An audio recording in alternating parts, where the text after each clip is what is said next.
jìnnà sí wọn bí sánmọ̀ sílẹ̀ o ara ló ń ta wọn ṣe mọ́ o náà bá sunkún sójú bẹ̀rẹ̀ má ti fi gbin sọ kó fẹ́ yẹ ẹyẹ kó lọ ìgbín sọnù sígbó wọ́n dúró títí ọwọ́ wọn ò tó ìṣó máa ṣe ta ní kókó ṣòkòtò tí olókùn ó dá kìtìyàn o ó dórí àwọn lọ́tẹ̀ o.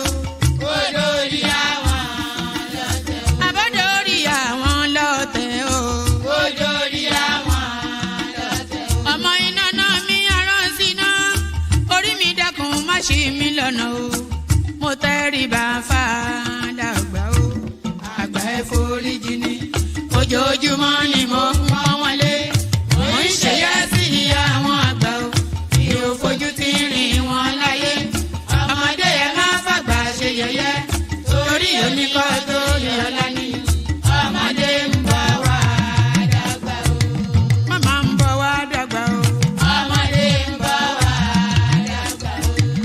Máa ń bọ̀ wá dàgbà o. Ọmọdé ń bọ̀ wá dàgbà. Ọmọdé ń bọ̀ wá dàgbà o. Ọmọdé ń bọ̀ wá dàgbà. Bọ́lájú kòkòrò bá pẹran nígbó tó bá fúnra ẹ̀ pín ló dára jù o. Kọ̀wé mi á jẹ́ ká ọ̀gá o. Èyí mo rí màrò ẹ̀ka gbogbo náà ní ilé ayé. Sùúrù ní ṣẹ́gun ohun gbogbo. Ẹ má ṣèké mo ní ẹ má dalẹ̀.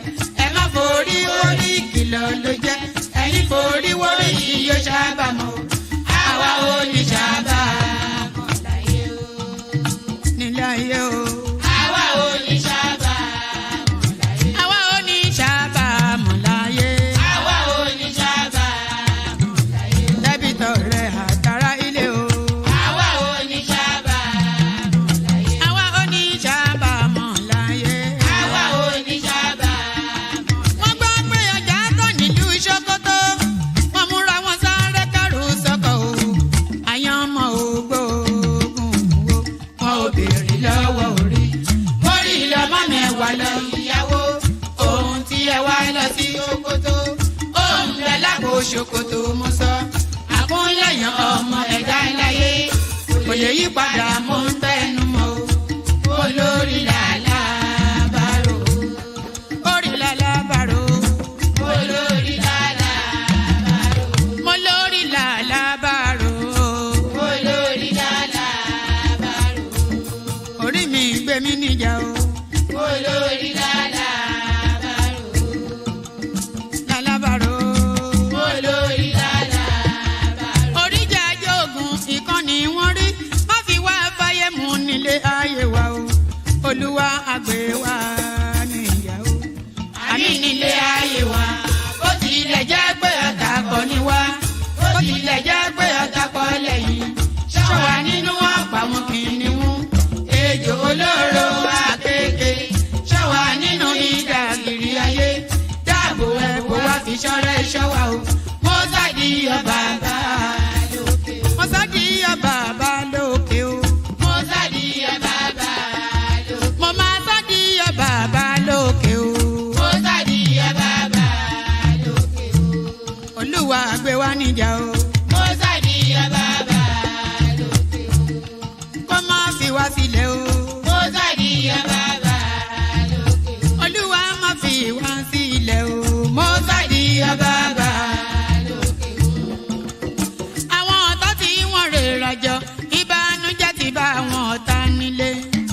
Àwọn ọ̀tá tí wọ́n rè rajọ ìbá. Ẹni bàbá ilé.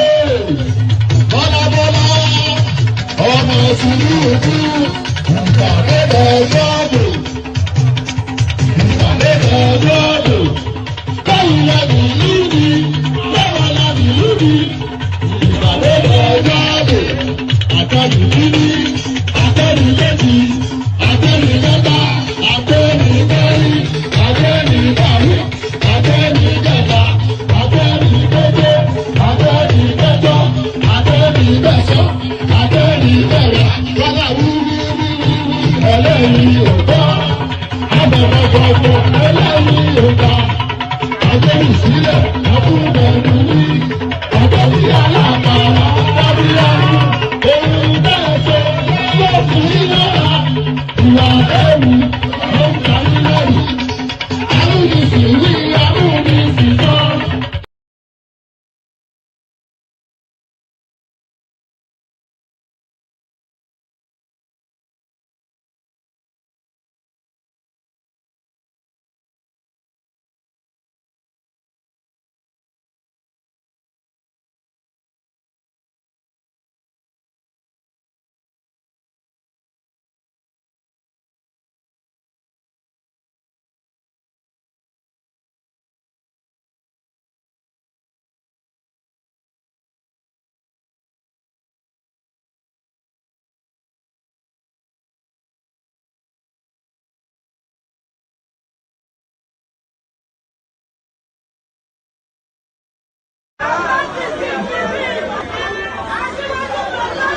Yẹ orin tí fẹ́ kọ orin àyájọ́ ni orin àyájọ́ ni wọ́n dìde wọ́n pínlẹ̀ ogun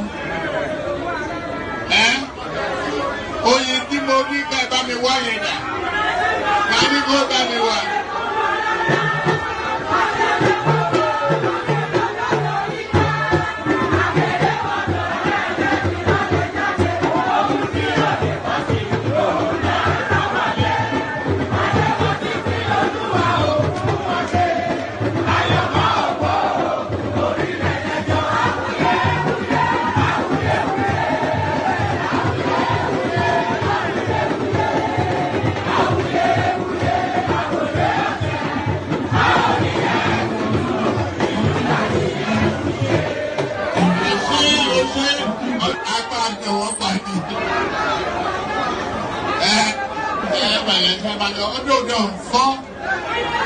Odo don't fire.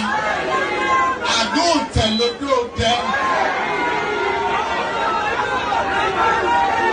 I better want you. No man.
Water, only water.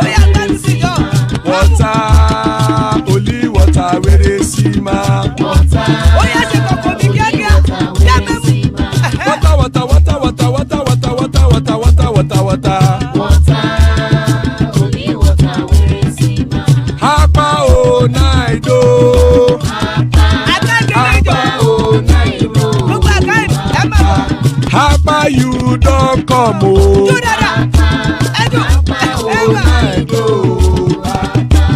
Hapa o naido.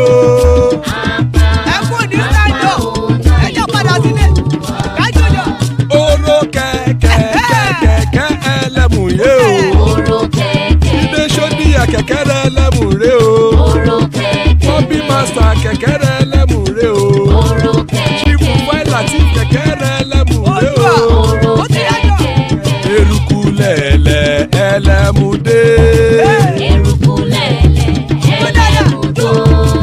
Eruku lẹ̀lẹ̀ ẹgbẹ́ ẹlẹ́mù dòde ojàre o. Eruku lẹ̀lẹ̀ Ghana ti dé ẹgbẹ́ bọ́dì o. Ọmọ ẹlẹ́yẹ ẹ̀yẹ o ó dilé o. Olúyẹ̀lá ẹ̀yẹ o ó dilé o. Petrosoname ẹ̀yẹ o ó dilé o. Petrosodunke ẹ̀yẹ rẹ̀ ó dilé o. Ẹlẹ́kọ̀ ọ̀run mú ìní o.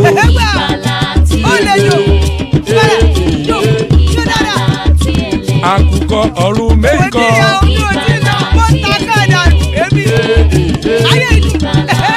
Ikú kò ní ríwà gbéṣe o.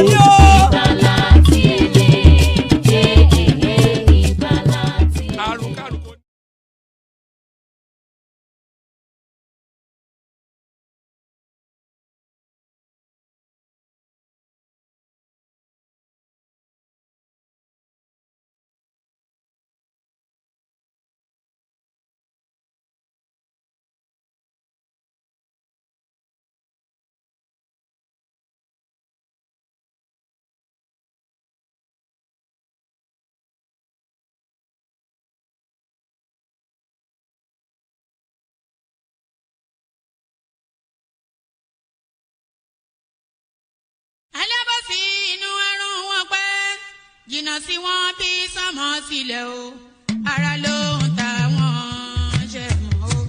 Náà bá sunkún sójú, bẹ̀rẹ̀ má ti fi ìgbín sọ kó fẹ́ yẹ. Ẹyẹ fò lọ ìgbín sọnù sígbó, wọ́n dúró títí ọwọ́ wọn ò tó. Ìṣó máa ṣe ta ní kókó ṣòkòtò tí olókùn ó dá kìtìyàn o. Ó dórí àwọn lọ́tẹ̀ o. Àwọn lọ́tẹ̀ o. Ó dórí àwọn.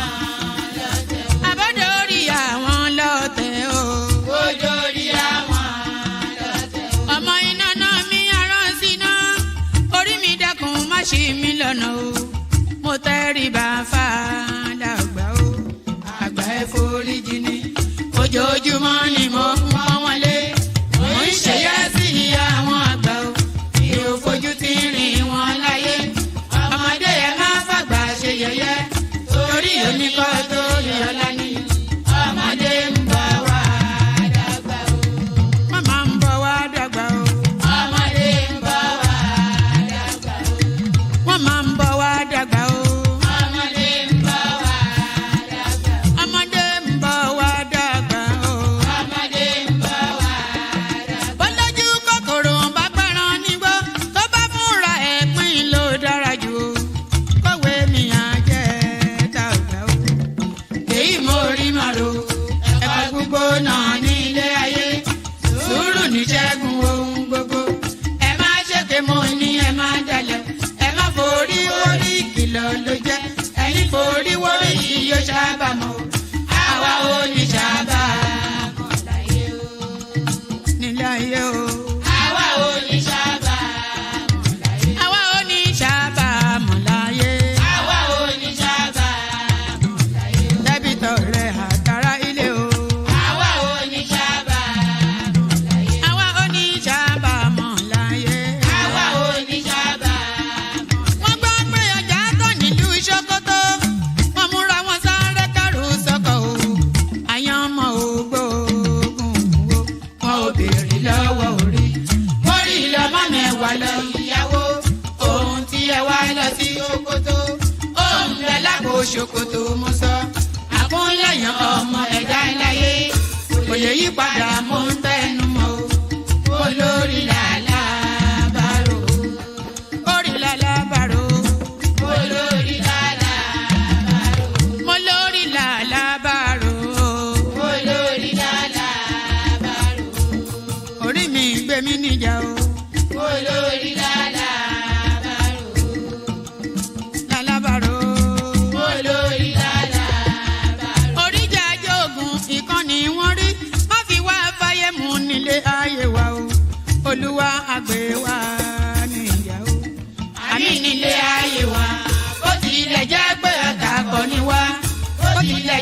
ìró ti wá sí nínú ilé bẹ́ẹ̀ ni kó jẹ́ tiwọn lọ́jọ́ gbogbo àwọn ọ̀tá tí wọ́n rera jọ ìbànújẹ́ ti bá àwọn ọ̀tá nílé.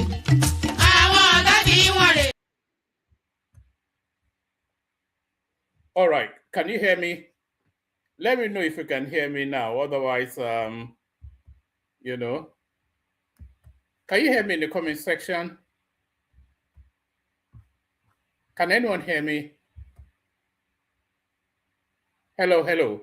Let me know if you can hear me in the comment section, if you could please. Hello? Oh, all right, brilliant. You know, it's well worth investing in this chat GPT. You know, my audio was not working, and then I was just about to end the session, and then I just copied into chat GPT and it told me what to do. So that's brilliant. It's well worth investing in chat GPT, no question about that. Good day to you, good to be in your company and all that. Good day to you, good to be in your company, and how are you? Apologies for all that. You know, I'm a technophobe anyway. You know, I'm a man in my 50s, so what do I know about technology? So good day to you, good to be in your company and all that. Good day to you, good to be in your company, and how are you? Hope you're having a gloriously wonderful day. You know, that little whatever it is that happened there is knocked me off skew somewhat, but don't worry, we'll recalibrate. Yes, a whole raft of so many things happening in the political cycle. It looks as though that Tinubu, Zita is always asking who did the juju for Tinubu. I think I'll be joining her in that question now, because it looks as though the FBI are blocking that Tinubu file for whatever reason. So we'll be looking at that. The FBI now blocks the Tinubu file, so we'll be looking at that. And then the APC candidate for the Lagos State elections, Obafemi Hamzat, is come up with some rather bizarre commentary in the political space. He's telling young people that Lagos is not for the poor. So what does he mean by that? We'll be exploring that. What exactly does that mean, that Lagos is not for the poor? So we'll be looking at that. And then there's been a scandal discovered yet again, another fake agency found within the presidency. So we'll be looking into that. Terrorist attack. Northern senators call for urgent action on state police bill. So once upon a time, it was the Northerners that were sticklers in that state policing space. But now it looks as though they're the ones now are pressing for it the most. So it looks as though the cycle has turned in the north. So we'll be looking at that as well. Tinubu government withdraw death penalty appeal against IPOB leader Nnamdi Kanu. So we'll be looking at that as well. So a whole raft of so many things. So lean back, kick back, take it easy, relax into it. Just surrender the golden voice of Africa. Thank you, Ayo. You know how to boost, you know how to massage my ego. Thank you. You know, if there's anything I wish from in this platform, I wish at some point in time that my path will cross with Ayo. I suspect that he will be exactly as I hope he would be, and I cannot imagine that he'll be any different. So many things to look at. But we'll start off actually answering a question. So Tinubu has been in government for now nearly 4 years. And the question that Nigerians have been pushing all through those years is exactly, what has he done? So what has Tinubu done in the last 4 years? They've been pushing that quite aggressively. And we'll be looking to answer that question. So let's begin to explore the answers with this video right here. Where is it? Yes. So let's begin to explore the answers with this video right here. So what has Tinubu done in the last 4 years? So now, you see this project I'm about to show you now. They kicked off this project, I think, round about sometime last year. I think it was the latter part of last year, the early part of this year. This was when this particular project was kicked off. You know, this is a monumental project, by the way. This, what you're looking at on your screen right here, is the Muritala Mohammed International Airport. But in about 22 months' time, this Muritala Mohammed International Airport will be unrecognizable to you and I. It will be nothing like we've always known it to be. So what has Tinubu done in the last 3 years? But this is one of it. See this life thing, yeah. You see that music that just kicked off now? That's a copyright strike right there. So somebody should super chat because all the adverts are gone on this stream just from that music. Yeah, it's all about understanding, bro. You gotta understand what you're doing. You need a direction, bro.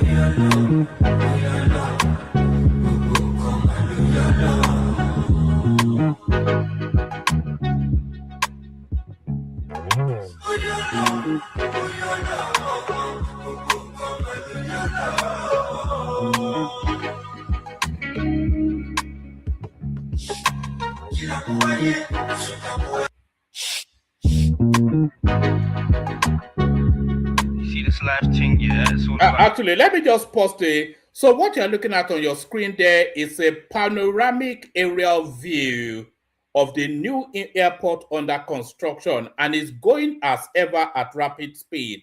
So this in itself is an epic project, but then of course there are about 20 epic projects, 20 transformational projects going on concurrently under this administration in situation now. So what has Tinubu done is a question that answers itself. It's a matter of the eyes, a matter of the visuals. So that's the airport, and this is the tower. This is the what do they call it again? What's that tower that they call the air traffic tower? So the air traffic tower of the new airport is near completion already. So what has Tinubu done? A question that answers itself. So what has Tinubu done? A question that answers itself. Let's go on from that to this. And by the way, so I saw a comment in the comment section just now. I don't understand quite what it means. This person here, it says, I don't. So can you explain, please, what this means? It's just really, I don't know what you're talking about, Neil. For no other reason, I'm not beefing you. I just don't know. It says, stop lying to one man, Ayo, a man that refuses to upgrade his 720p camera. So what does that mean? Am I the man with the 720p camera? Is Ayo with the 720p camera? Or I don't understand what that means actually. But if you're talking about my system, it's up to date. Though it's just that I don't know how to use it. But let's go on to this one. FBI explains why Tinubu's record cannot be released. So I wish they would release this record so we exactly know what's in there. It might well not be, almost certainly is not, because you have to remember all this, you know, it's a continuous regurgitation of the same narrative. All of these things that we're discussing as breaking news now, they went through all of this when Tinubu was the governor of Lagos State. All of these cases, all of these controversies, the school situation, the so-called drug situation. And by the way, Tinubu was never caught with any drugs. So they found proceeds of drugs in an account that he manages. And it wasn't even his personal account. It was a business account. He, of course, acting as an accountant, which was his training then. The money was not linked to his name. And for you to know the fullness of it, there was a lot of money in that business account, but it was only the portion that they were able to attribute to drug-related activities that they seized, and then that they seized from him. So that's all that is. So, and that particular matter has been legislated, and they have been legislating it since he was the governor of Lagos State. So there is no silver bullet anywhere. And then the latest narrative now that I'm hearing them parroting all over social media is that Tinubu is an American security agency asset. So quite what that means, it doesn't make any sense. But of course, it is only the funk of the obedience space that will come up with a narrative like that. So the storyline that they are professing, that they are proposing, is that Tinubu, for reasons of having a history with drugs rather, not dogs, but drugs. So Tinubu, for reasons of having a history with drugs, is now being blackmailed somewhat by the Americans, and they're using him as a puppet to sit on the Nigerian stool. So that's the narrative that they are. I don't quite know what all that means, but nobody, the mind of the obedience space is not for the faint-hearted. There's no sane person that wants to enter that space because we won't come back unscathed. So just leave them in their cage and watch them like animals in a zoo. FBI explained why Tinubu's record cannot be released. The Federal Bureau of Investigation, FBI, has asked a U.S. court to allow it keep some records concerning an investigation linked to President Bola Tinubu from public disclosure, citing the need to protect law enforcement methods and the safety of individuals. So, that sentence actually makes the situation a lot darker because we don't know the content, but by implication, there is something within that even the FBI does not want to reveal into the public.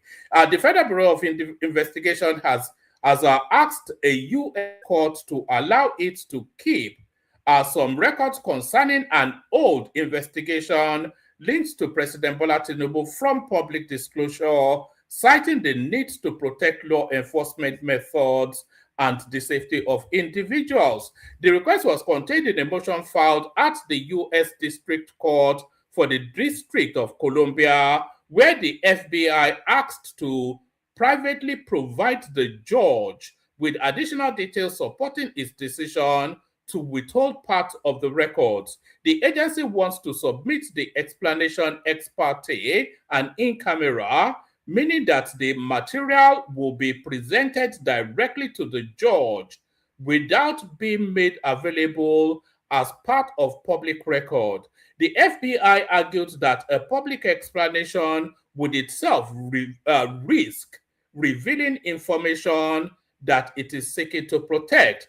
It said some of the withheld materials could disclose investigative procedures and techniques used by law enforcement authorities, whilst other information could expose people to threat to their physical safety. So, what are we unpacking from this?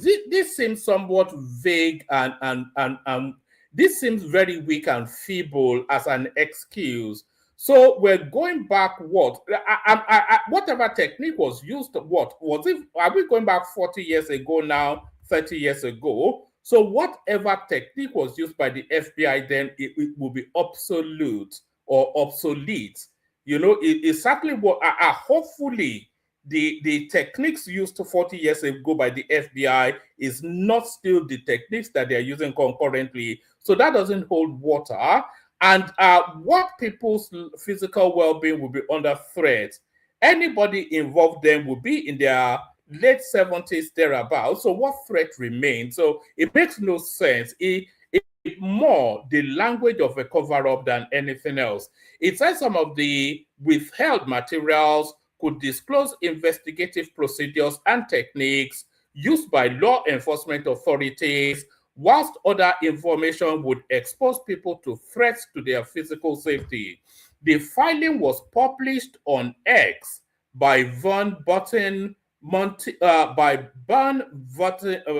the name is, Von Batten Montague York, a Washington-based lobbying firm recently retained by the ADC presidential candidate Atiku Abubakar. So Atiku's strategy is quite different from the Obi strategy. Atiku's strategy is either to get sufficient enough to get Tinubu struck off the ballot, or get sufficient enough to undermine Tinubu's credibility, and is pursuing two strands. Is pursuing that drug narrative in the United States, and is also pursuing Tinubu's certificate. So that is that. That's all that the Atiku's campaign is hinged on. The whole strategy of Atiku is to get sufficient enough to get Tinubu struck off the ballot. So if Atiku doesn't get Tinubu struck off the ballot, then he gives up. That's where he loses the elections. So that's his own strategy. So he's pursuing now that drug narrative in the United States, expending endless millions of stolen dollars that he stole. So he's doing that, and he's also pursuing Tinubu school certificates in Nigeria. So those are his two-pronged strategies, and the whole thing about Atiku's campaign is to get Tinubu struck off the ballot. So if that doesn't succeed, then Atiku ends his campaign there. He still fulfill all righteousness, but he's not going to make any efforts beyond that because he knows that he cannot defeat him at the polls because Atiku is savvy enough politically. So Atiku's biggest strategy is to get Tinubu struck off the ballot. The Obi strategy, of course, is street markets, just shouting at the street markets. It's not like a street market shouting. So that's their own strategy. So it's a different strategy that they're pursuing. So yes, the filing was published on X by Von Batten Montague York, a Washington-based lobbying firm recently retained by African Democratic Congress ADC presidential candidate Atiku Abubakar. The dispute stems from two Freedom of Information Act requests submitted for FBI records connected to Tinubu. One request sought the Bureau's complete file on the Nigerian president, while another sought interview report known as Form 302S relating to an FBI case from 1992 and 1993. The FBI said it had applied several exemptions under the Freedom of Information Act law to portions of the material, including provisions designed to protect personal privacy, confidential sources, law enforcement techniques, and information that could threaten an individual's safety. The agency told the court that its public filings could not adequately set out the full justification for relying on exemption 7 E and F.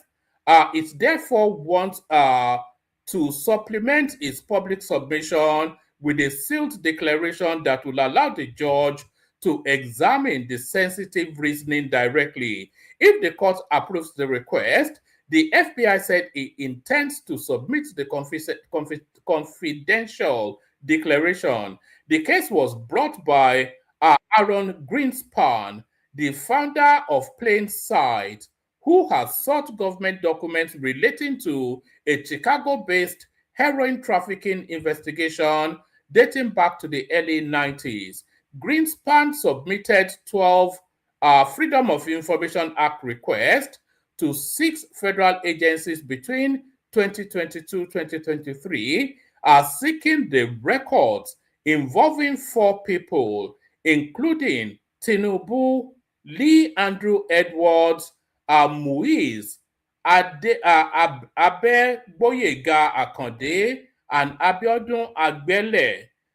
Several agencies initially refused to confirm whether responsive records existed, a position commonly described in U.S. law as a global response. Greenspan challenged the decision and later sued after the Justice Department's Office of Information Policy upheld the agency's position. Then Judge Howell previously ruled against the FBI, and the Drug Enforcement Administration continued to use the GLOMAR response, finding that the agencies had not demonstrated a sufficient legal basis for concealing whether the records concerning Tinubu existed.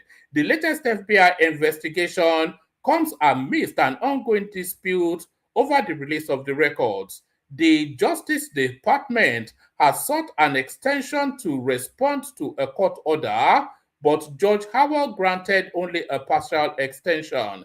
Tinubu's legal team subsequently joined the request for additional time. The FBI is now seeking to give the court behind the doors its full justification for retaining portions of the records, particularly information it says exposes sensitive investigative practices and endangers life. So I'm not sure that I am convinced by anything in that.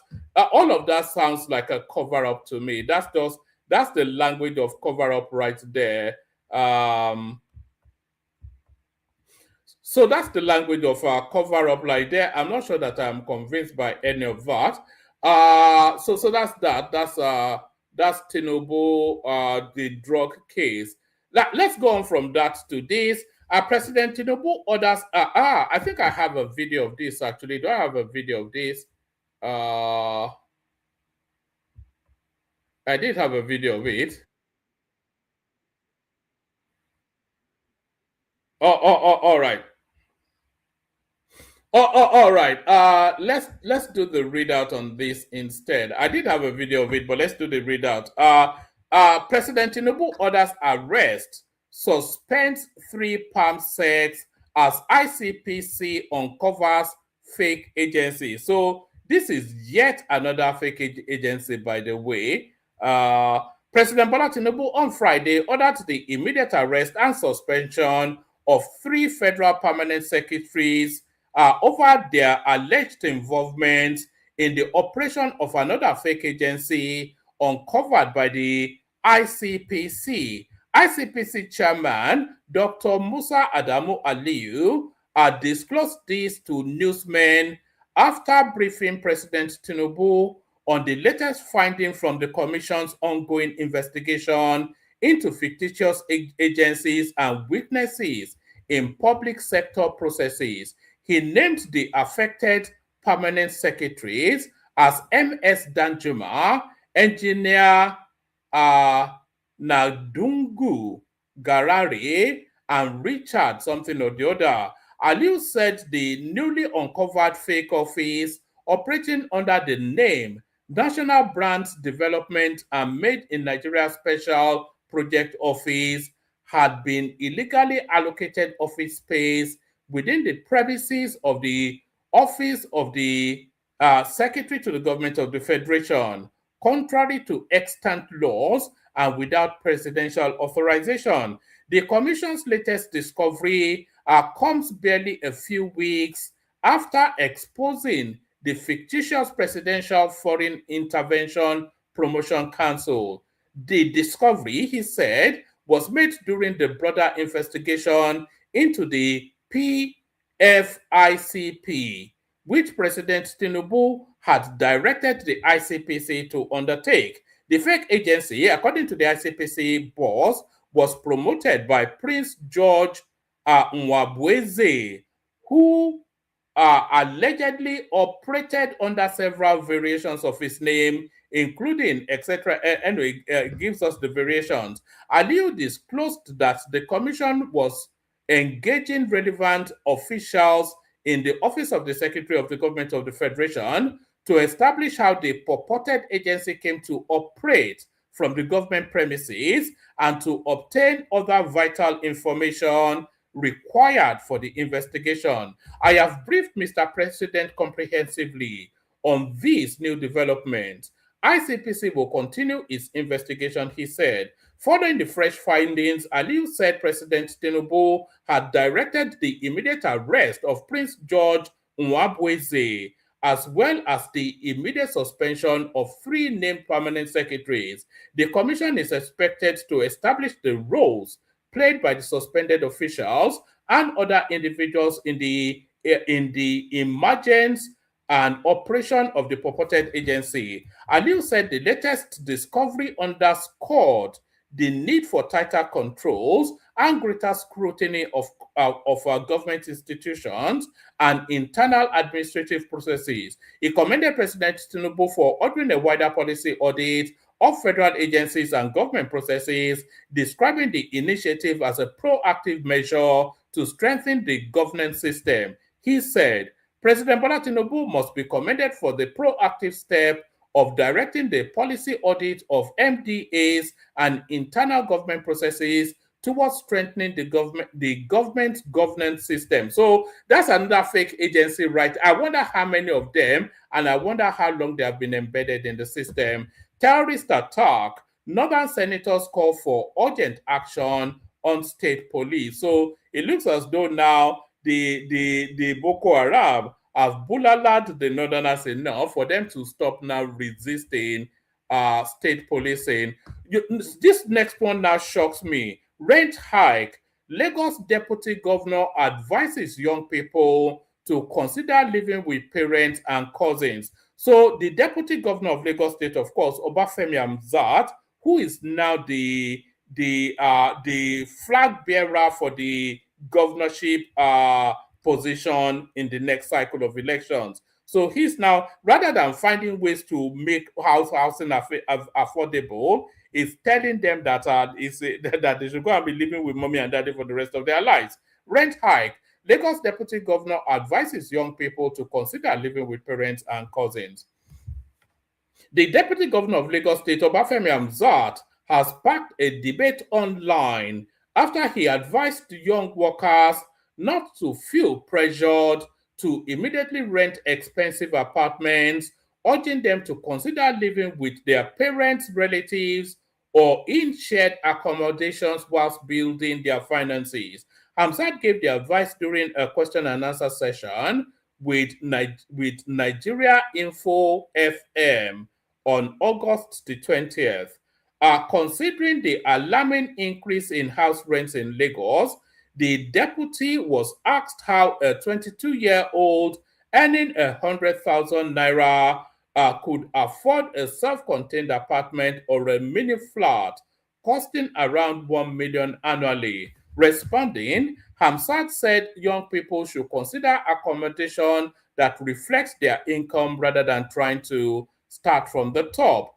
Don't let us misunderstand ourselves as a people.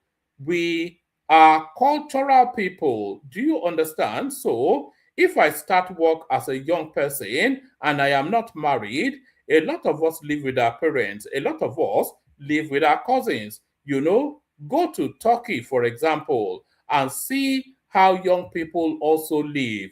He said young workers should not feel compelled to immediately move into self-contained apartments if their incomes could not support such accommodation. So, if you don't start from the top self-contained, you don't start. If you don't start from the top self-contained, you don't start from the top. You start from the average. I don't know what that means. Anyway, Amsat also said residents should not spend more than 40% of their income on rent, noting that workers had other expenses to make. So I'm not quite sure that it's as controversial as people are making it out to be, but certainly it's sparking a lot of controversy. So let's end it with this one. The link is in the comment section. Anybody that wants to come in, come in. So here is an erstwhile obedient who has reached an eureka moment. So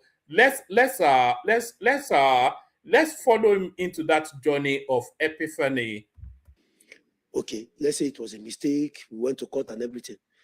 Now, Tinubu came in, and 4 years into his tenure, you want to repeat the same exact mistake of 2023. It's time for election. Peter Obi is now going his own way. Atiku too wants to go his own way. You mentioned Donald Duke wants to go his own way. Sowore go his own way. Adewale go his own way. That is the most stupid strategy I've ever seen any opposition on earth adopt. So you believe they should come together? To remove an incumbent government. When Jonathan was in power and Tinubu saw that they needed to remove Jonathan, Tinubu, against his will, aligned with Buhari, brought his own structure from the southwest, collided with Buhari, and they used their numbers and whatever and ousted Jonathan. Tinubu understood the place of the greater goal, the greater objective. Why is Peter Obi and Atiku Why are both of them running on separate platforms against a Tinubu who is not a Buhari? So for now, I have no candidate. And if I am making this public, my birthday is in 2 months. On the 13th of October will be my birthday. If, as at that day, opposition has not given us a single candidate for all of us to bring all of our votes for him, because these people need to be ambushed out of the villa. If the opposition does not present one candidate, high and reshield, will rinse my hands off Nigerian politics, focus on my business, tell APC people, maybe even apologize to APC people, including Tinubu, apologize to Wike. You see, it is impossible for the opposition to bring to coalesce under one candidate, because there are two juggernaut egos in that opposition space. Peter Obi is a juggernaut ego, and Atiku Abubakar is a juggernaut ego. So I saw just in passing a headline, maybe it was yesterday, the day before thereabout, that the NDC was inviting Atiku to sheave his ambition and support Peter Obi. So I don't know that it is worth the speed to make that utterance. Atiku would never ever achieve his ambition. Atiku has been running to be the president of Nigeria since 1993. This now is the last ever opportunity in life that Atiku will ever have to become the Nigerian president. So it's not worth the bother for you to be telling him to step down for Peter Obi. It will never happen. You know it won't happen. Is he going to say, oh, do you think Atiku is running for the betterment of Nigeria? I don't think anybody is daft enough to think that Atiku is running for the betterment of Nigeria. Atiku is not even running to steal money. Atiku is running for personal aggrandizement and to satiate his big ego. That's all he's doing. Atiku, what? Is an 80-year-old man. I'm not sure that there's that. What's left for him? God spare his life another 20 years. That's the most. All of the money that he needs, he already has. I'm sure if he gets in, he'll steal some more. But I don't think he's especially angling to get in to steal money. I think there's that ego there, that singular ambition he has had all of his life, it remains unfulfilled. And that is what he's pursuing, a lifelong ambition, just like Tinubu told us when he became president. So why do you bother telling Atiku to step? He's not going to step down now. So don't just bother saying stupid things like that. And Peter Obi is also not going to step down for reasons that he also knows that it's in a last chance saloon. There will be no other opportunity ever in his life for Peter Obi to be president of Nigeria after January 2027. That is the end of his political career. So he's never going to step down. So Atiku is never going to step down for Peter Obi. Peter Obi is never going to step down for Atiku Abubakar. And even if either of them don't step down for the other one, then there's no point in anybody. There's no point in Showore or Prince Adewale. Those ones don't really matter. If the rest of the field, if they coalesce under one or the other opposition space, it makes no difference. The only thing that can be impactful is if either Atiku steps down for Peter Obi's ambition, which will never ever happen, or if Peter Obi steps down for Atiku's ambition, which will never ever happen. Because these two characters, Peter Obi and Atiku, they are not running for anything other than to satiate their ego. These are egomaniacs. These are narcissistic, maniacal sort of elements. They will never ever. I saw his speech. Yes, it's just some gibberish. At least, it has the veneers of sense, actually, in some of the things he has to say. But although he couldn't read the words, whoever is writing Peter Obi's speech, they should try and simplify the language a bit. We all know that Peter Obi is not especially educated. So why are you, writing big words for him just so he can stumble over them and look even more clownish than he always does? So if Peter Obi or Atiku don't step down for each other, then there's nothing going on in the opposition space. and neither of them will step down. And if they don't step down, there's no chance of either of them becoming president. And even if it's too late for them to step down anyway, if Peter Obi steps down, he can't then step down to be Atiku's vice because that's already locked in with INEC. And Atiku cannot be Peter Obi's vice because he's constitutionally barred. So it doesn't, so there's just, it will just play out as it will play out. They will partition themselves again, and Tinubu will walk on water back to Aso Rock. So that's just that. So this guy, I'm not quite sure why he's making all these statements. I think it's just venting his plane, venting frustration. That's just what this is. Apologize to all my friends in the APC that I've offended by my stand. And then just live my life as a Nigerian citizen, because I will not be stupid to say I'm supporting Atiku against Peter Obi, or I'm supporting Peter Obi against Atiku, or I'm supporting Showore against, because in 2019, I campaigned for Peter Obi, for Atiku and Peter Obi ticket in 2019. I carried it on my head, transported people from the north, 12 trucks to the southeast to go and vote. Paid, did t-shirt and face caps for Atiku Obi ticket in 2019. None of these people have become presidents in 2019. So why should I fight any of them?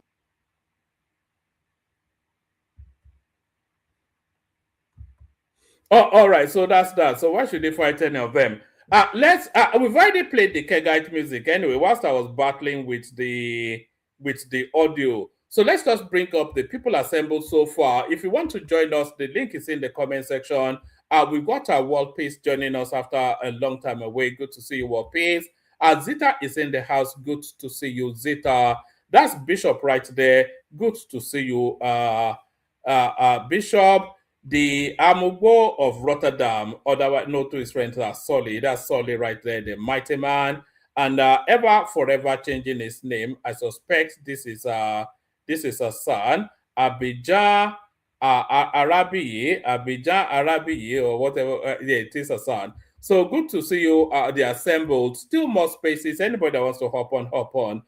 Good to have you, ladies and gentlemen. So let's do a quick 7 minutes whiz round. We'll do it in the order on the screen. I'll kick it off with War Peace, Landon Hassan. Good to see you, War Peace. Salam alaikum. Bawoni. Lafia. Konnichiwa, man. Konnichiwa. How's everybody? We do. It's been a while. We've not seen your break live for a while. Yeah, it's work now. Upper reporters and trust. So is it work. trust or truth? Just upper reporters. Upper reporters TV. Upper reporters TV. Yeah. Or upper reporters and talk. Anyway. And talk, yes, and talk. Yeah. Upper reporters and talk. Yeah. So it's been a while anyway. One man, you've not been coming out anymore. No, not yet now. Nothing to talk about now. When you talk in the night, so other people talk in the day. What will I have to talk about? But I'm planning with me and my host. You know, my host in Texas. We are looking at October, when the campaign season is really, really high to come out. Then we'll have things to. Everybody will be. It will be free for all.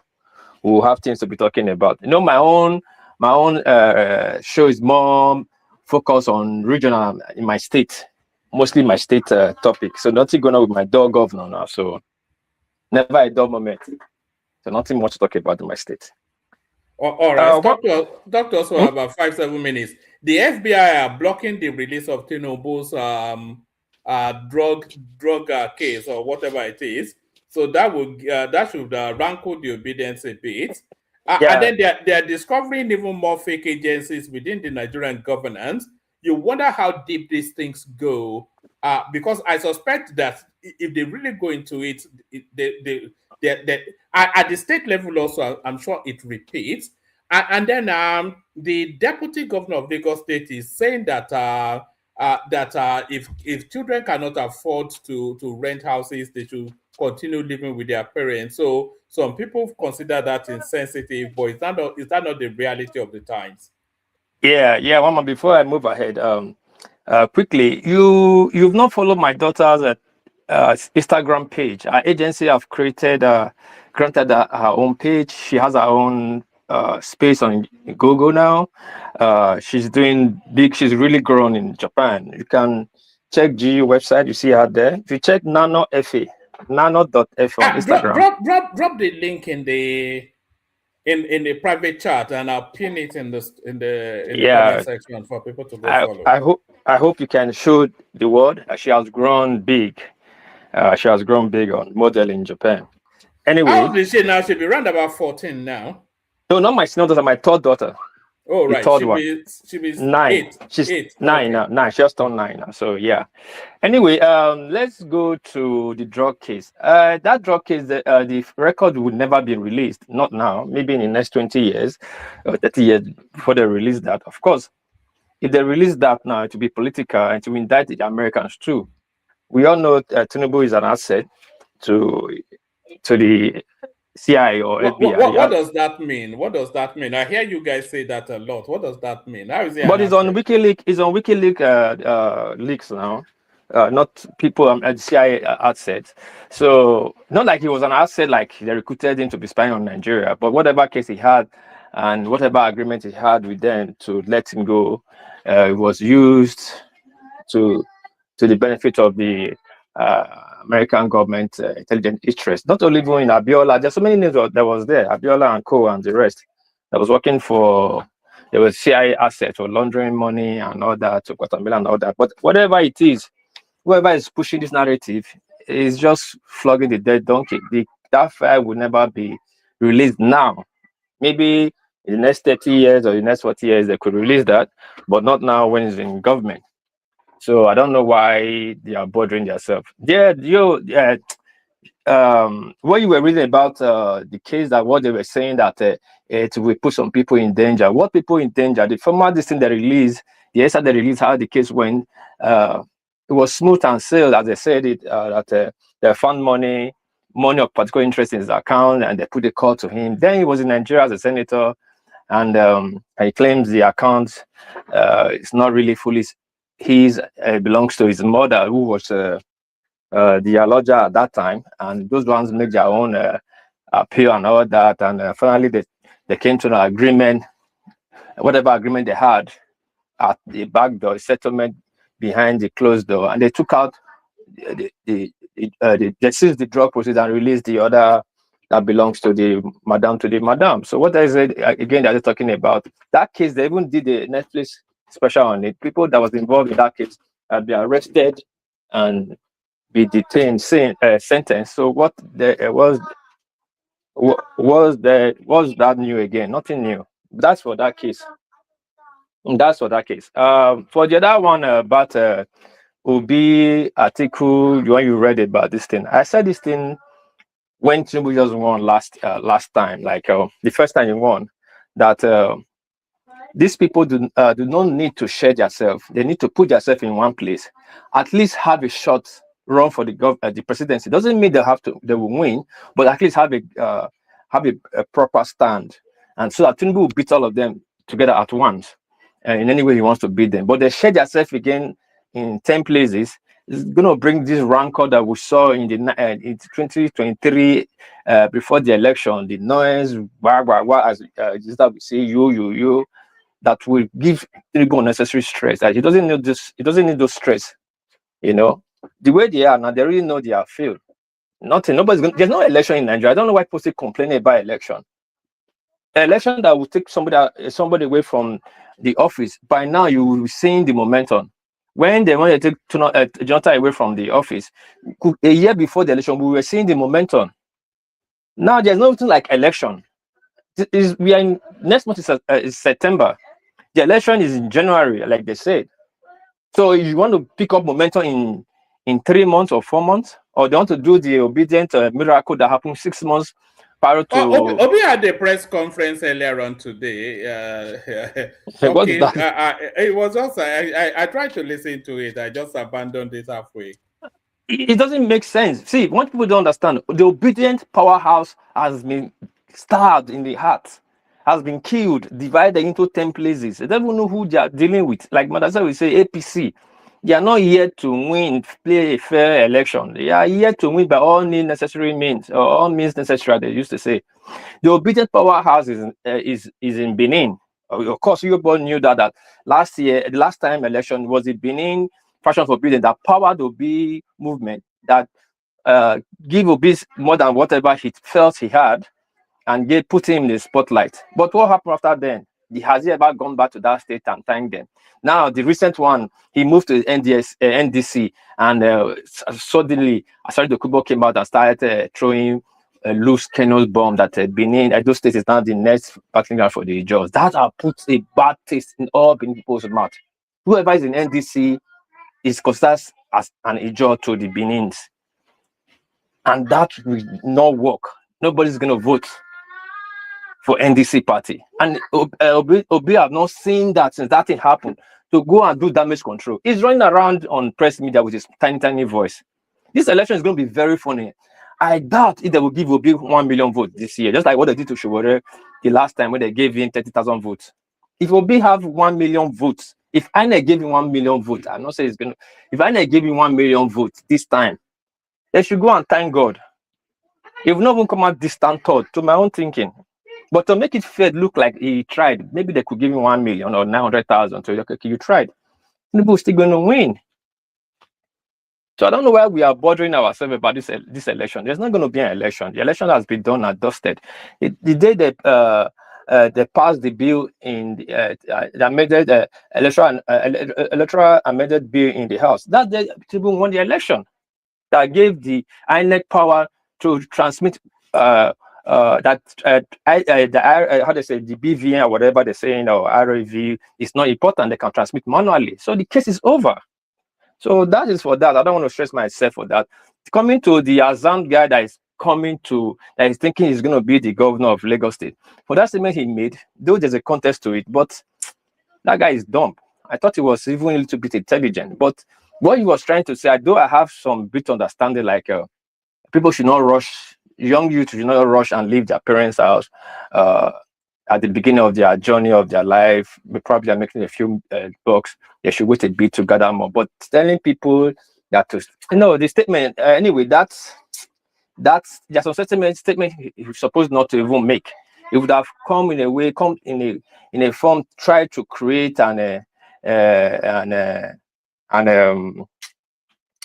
say things that will make people feel relaxed, that there's hope in Lagos, a way they will expand and do things, not telling people to stay in their parents' house. That guy is dumb, though, from that statement he made. One man, what was the last readout about it was the airport or the other one before I hit the floor? No, it was a video that I played about the airport, but there was this one that I didn't actually read out. The Nnamdi Kanu case, the government has withdrawn its death penalty appeal. You know, Nnamdi Kanu has appealed this life sentence, and then the government cross-appealed that they wanted the life sentence transmuted to a death penalty. But it looks as though the government has now withdrawn that request for Nnamdi Kanu to get the death penalty. They should not kill the young man. Is where everybody is where everybody how about all the say. people he killed? All the people. Yeah, I know he did. I know he did. He did people dirty, but it's where everybody can say him. They cannot make any. Cannot do anything anymore. He's dead for life. For life, it's equal as death too. So he should be there. Though another government might come in and put the rope to his neck to hang him, but now it's just politics to calm the Igbo, the Southeastern Igbo. Sorry for my wrong choice of word.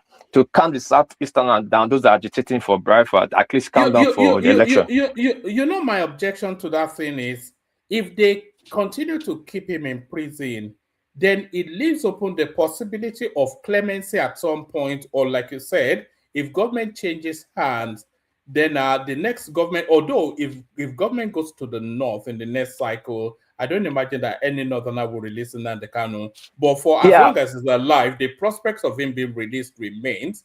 And I want justice for all the people that he has facilitated their death. True.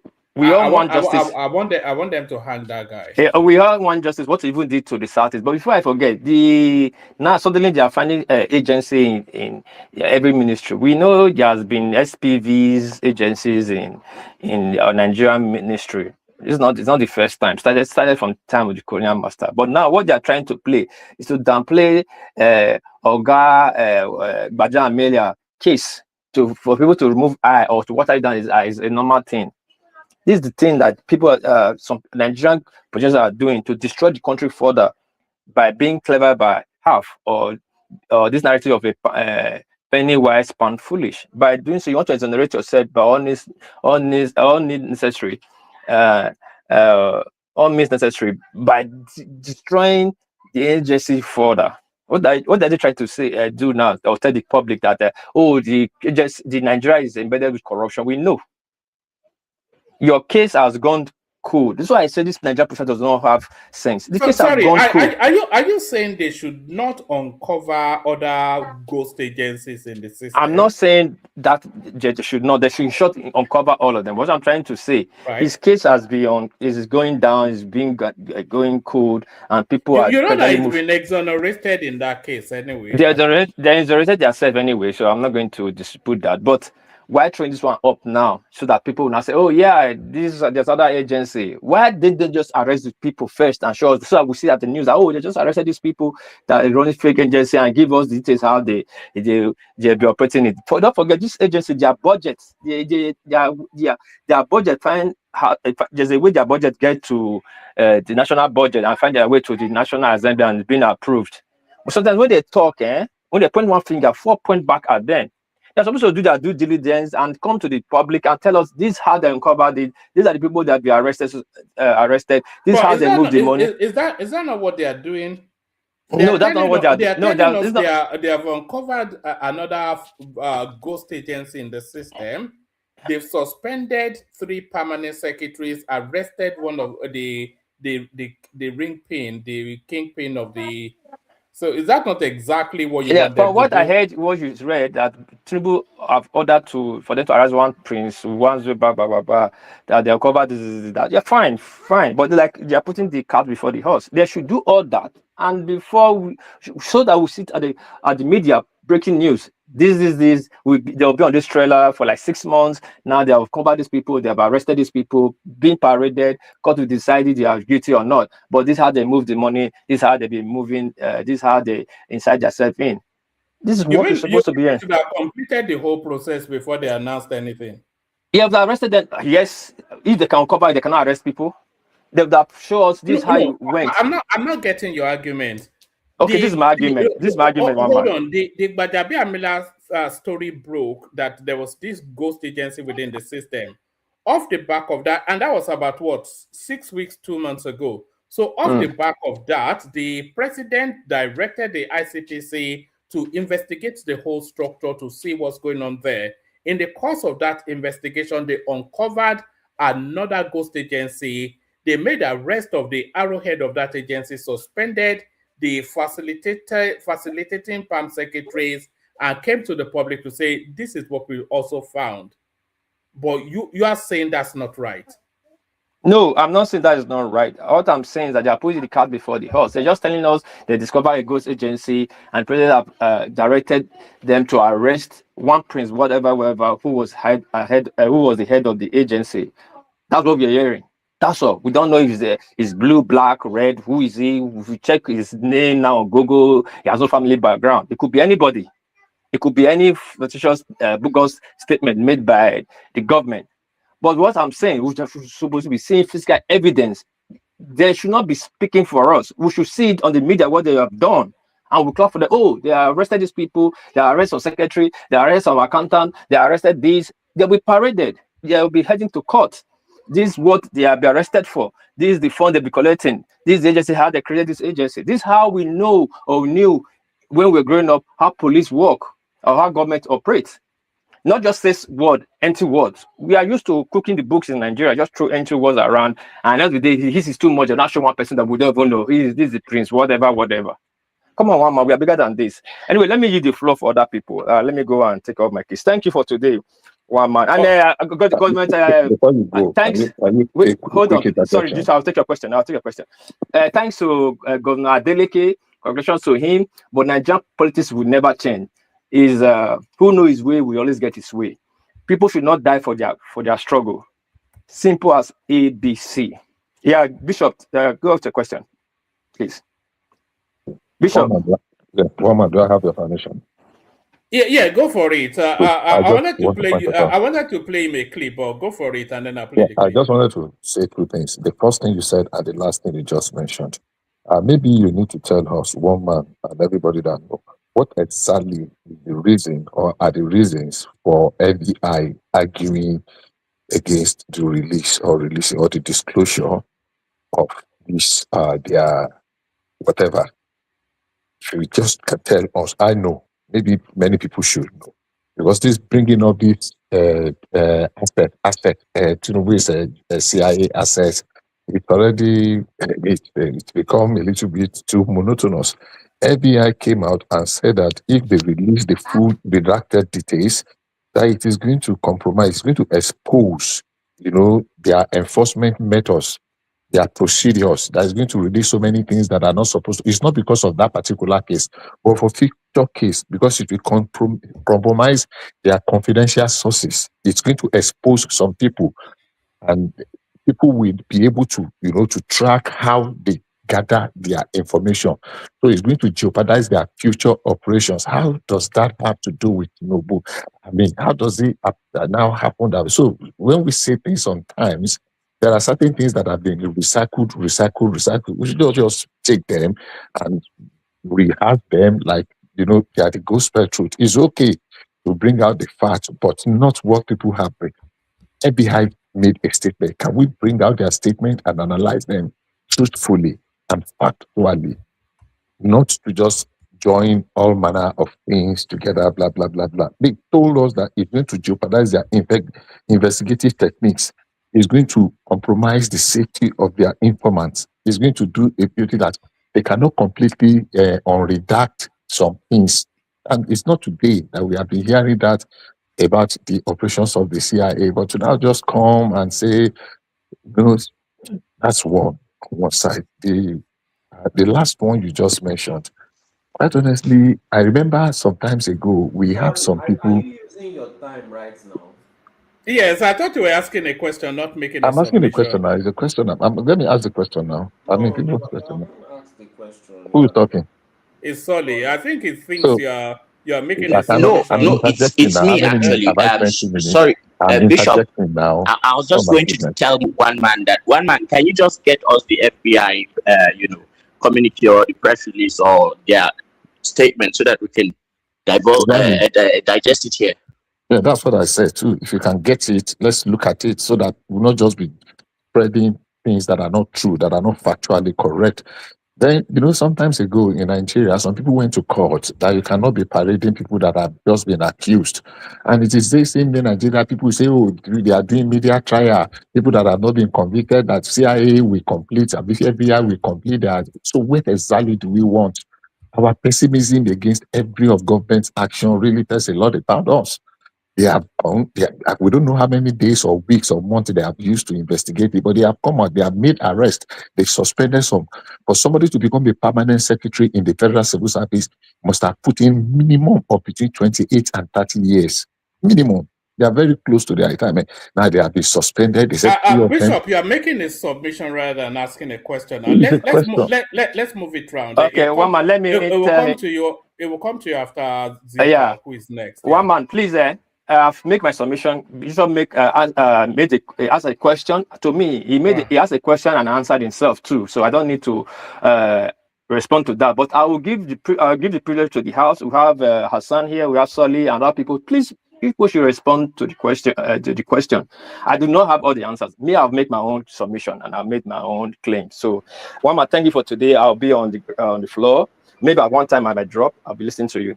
Thanks for inviting me today. All right, brilliant. Thank you. I will respond when it is my turn. Because I can't even believe what I just heard. All right, we'll move around quickly. Zita, you're up next. Zita, floor is yours.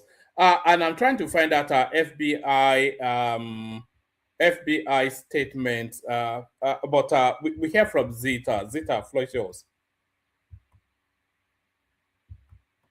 All right. Okay, we go to Bishop then. So Bishop, floor is yours now. So Bishop, you take the floor.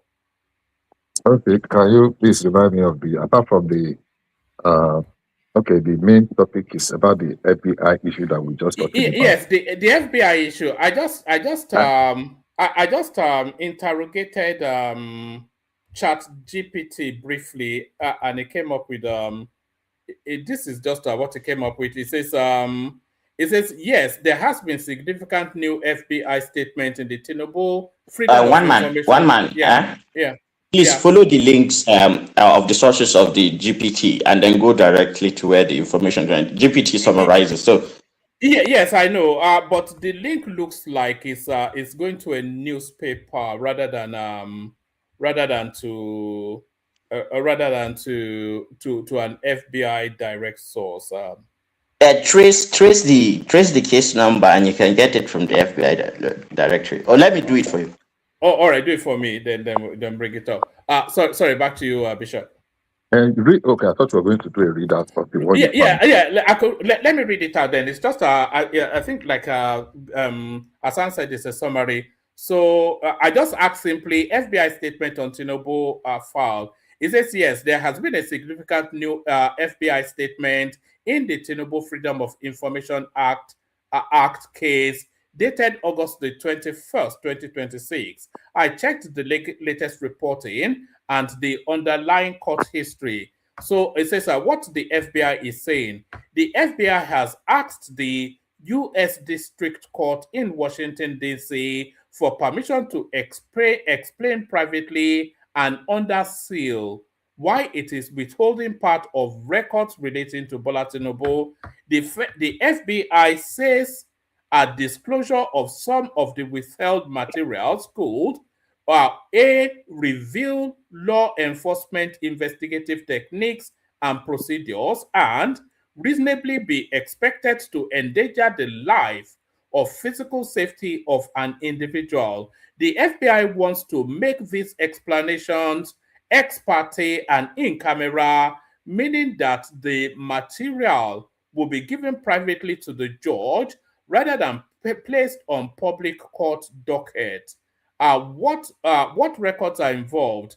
There are two important FBI Freedom of Information Act requests. First request, so it gives a number here. So if you want to use that to search Asan, it says that this sort, the entire FBI file on Bola Ahmed Tinubu, the request was submitted in March 2023.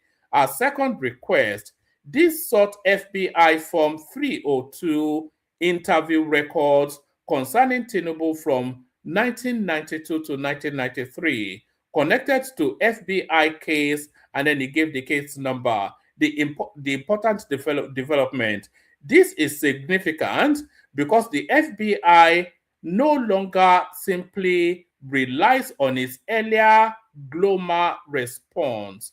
The standard FBI Freedom of Information position of neither confirming nor denying whether particular records exist. So they acknowledge now that there's a Tinubu record, is what that tells us effectively. The Federal High Court in 2007 ruling already established that the government had publicly acknowledged FBI DEA involvement concerning investigations relating to Tinubu, and ordered the agencies to search for and produce non-exempt response records. Now the FBI is arguing that some of the remaining materials is sufficiently sensitive that it cannot publicly explain the reasons for withholding it, and needs to explain those reasons privately to the judge. So that's the thrust of it. Okay, thank you. Good evening once again, everyone. It's 10:05. From your readout, one of the erroneous assumptions that individual that the non-release of the thing is trying to protect is Tinubu. That is the assumption of the Obidients. I mean, that's the conclusion that they are trying to protect him, that he's the one. Basically, that is not true. It's actually talking about a key witness or a key source of the information that led to the trial. That individual they are trying to protect is not Tinubu. So the conclusion that they are trying to protect Tinubu, that the individual they are talking about is Tinubu because it's their assets, is completely, it doesn't hold water at all. It doesn't hold water at all. And secondly, sorry. Walk me through that logic again. Walk me through. Repeat what you just said. I said the general assumption in the obedient camp is that paragraph that you read, that when they release the thing is going to endanger the life of an individual.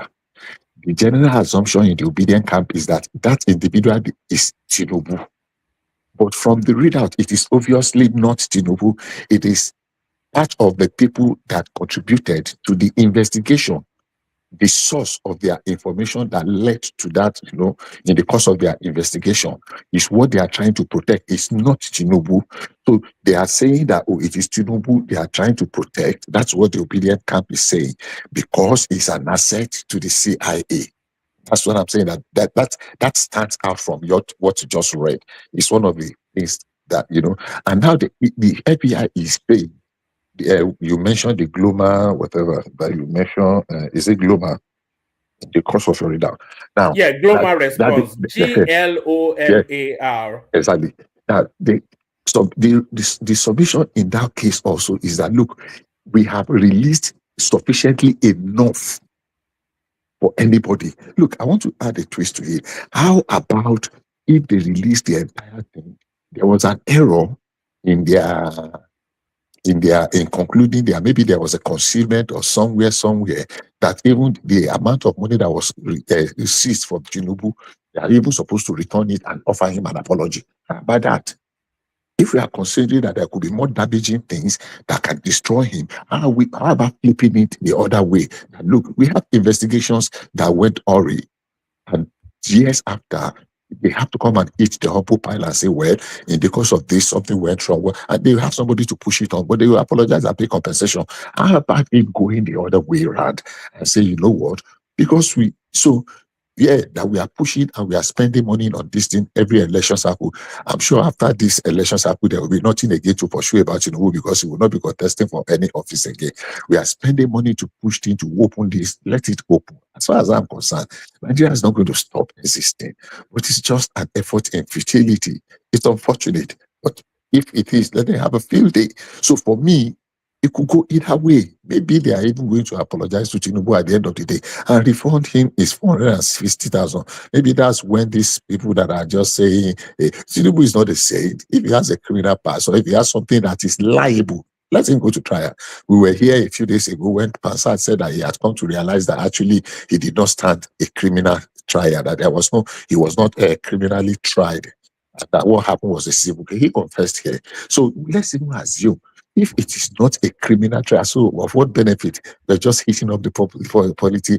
We're just wasting money. We're just going on a what do you call it now? Just running in a circle, and we keep doing this every election cycle when we're supposed to be concentrating on the real issues that affect the lives of Nigerians. So for me, let them go ahead. I was really hoping that the EFCC was going to release, the FBI was going to release the whole thing today, because it's not going to move a needle.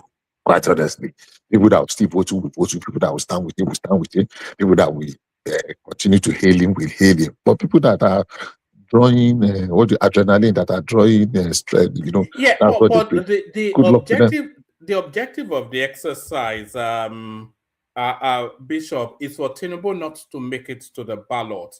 But that's not going to happen.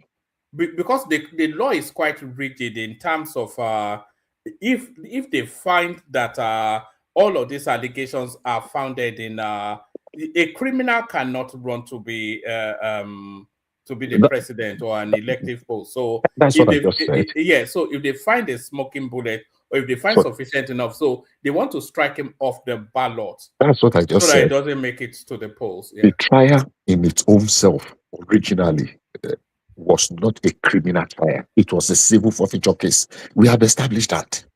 So are they now looking for a criminal part of it now? So whatever it is, if it was even a whatever trial, can there be a case of double jeopardy if he has suffered the consequences then and paid the fine for a civil forfeiture case? That word we was exhaustively debated in the last election. It went to court, and the America said it was a civil forfeiture case. It was an open and closed case. It was the account that was sued, that was brought to trial, and that was where it ended. Tinubu did not stand trial. He was not indicted. He was not convicted. Maybe they want them to write it in a plague and hand it over to them. You also have to give consideration to what they are actually requesting. They are requesting the FBI file on Tinubu, not specifically to that case, but on Tinubu. So if they are able to get Tinubu's FBI file, it may well be not just that case that is in it. Okay, so files as how? We are looking for file on that particular case. Now, not on that particular case, is what I'm saying to you. No, don't complicate things. They are looking for the file. They're asking for file on every. So CIA has file on every individual, how they eat, how they drink, how they smoke, how they drive. How they know now. That's not the kind of thing CIA do. It is that particular case that they are. So what you are saying, in essence, hold on. Let me just because we just read it now. I'm not sure if it's big enough for you to see. So it says here, because there are two requests. It says the FBI wants to make these explanations ex parte and in camera, meaning the material will be given privately to the judge rather than placed in the public court docket. So it says what records are involved. There are two important FBI Freedom of Information Act requests. So that the first request, it says this, and it gives you the request number. It says this sought the entire FBI file for Bola Tinubu. So not the case, but everything they have on Bola Tinubu. So that's the first request. And then the second request, this sought the FBI Form 302 interview records concerning Tinubu from 2000 and from 1999 from 1992 to 1993. So this connects to the drug case. So there are two requests. Everything that the FBI have on Tinubu, that's the first request, and then the second request specific to that drug case. Well, I am saying to you, it's right there on the screen. I've read it.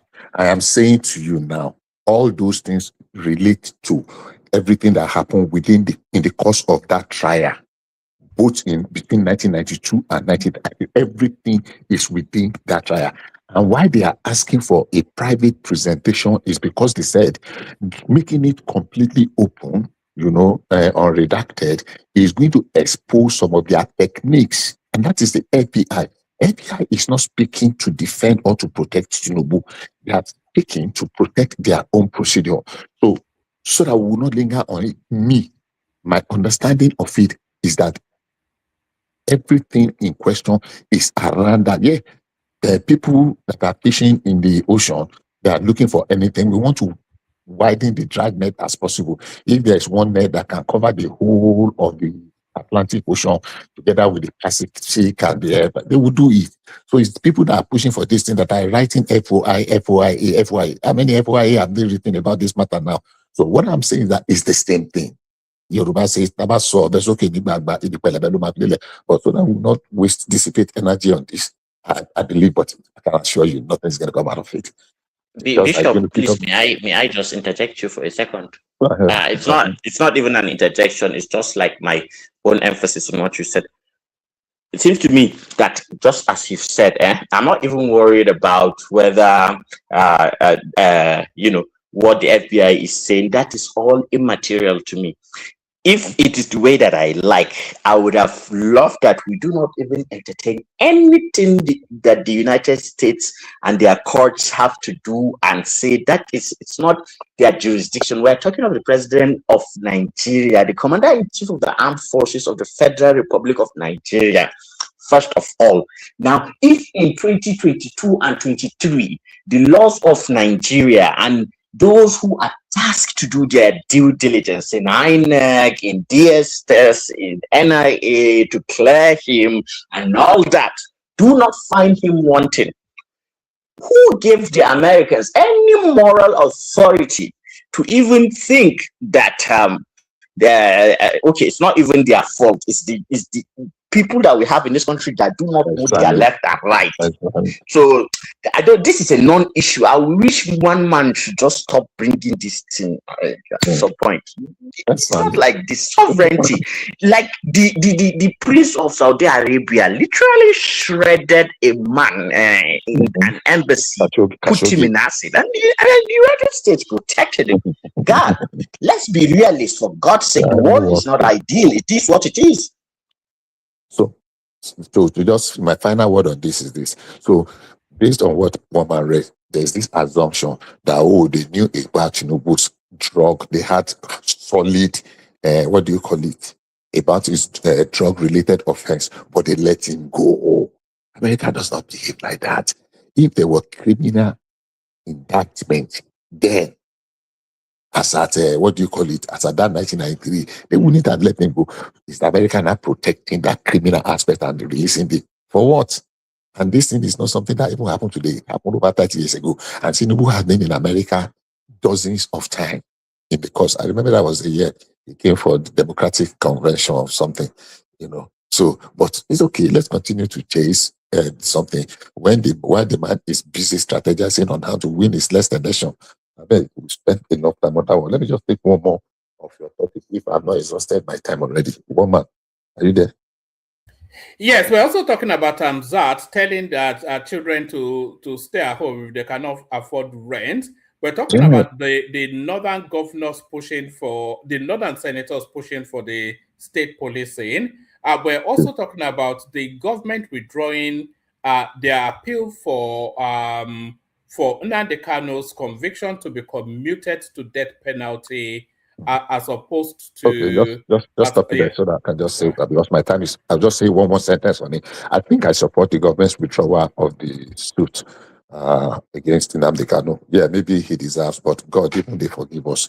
Even one day, if they give him clemency, or what do you call it, parole, I wouldn't be against it. I mean, if it's remorseful enough, I can still be useful to the society. Maybe because I'm very soft-hearted, so I wouldn't mind. Then I support them withdrawing. About the northern senators calling for the what? Say it again, please. They're asking that the state policing be accelerated because they are really feeling the pressure from the bandits. Yeah. Thank you. They skip my head. Yes, we know we need that state policing. It might not start off at the same strength. I had some few months ago when some people were campaigning against it. I don't know the reasons for campaigning against it, but then we know we need boots on the ground. We need more policing. Crime is advancing. Their technology, Bishop, Bishop, you know what they talk? They say APC one use and rig election. Now you make the day against them.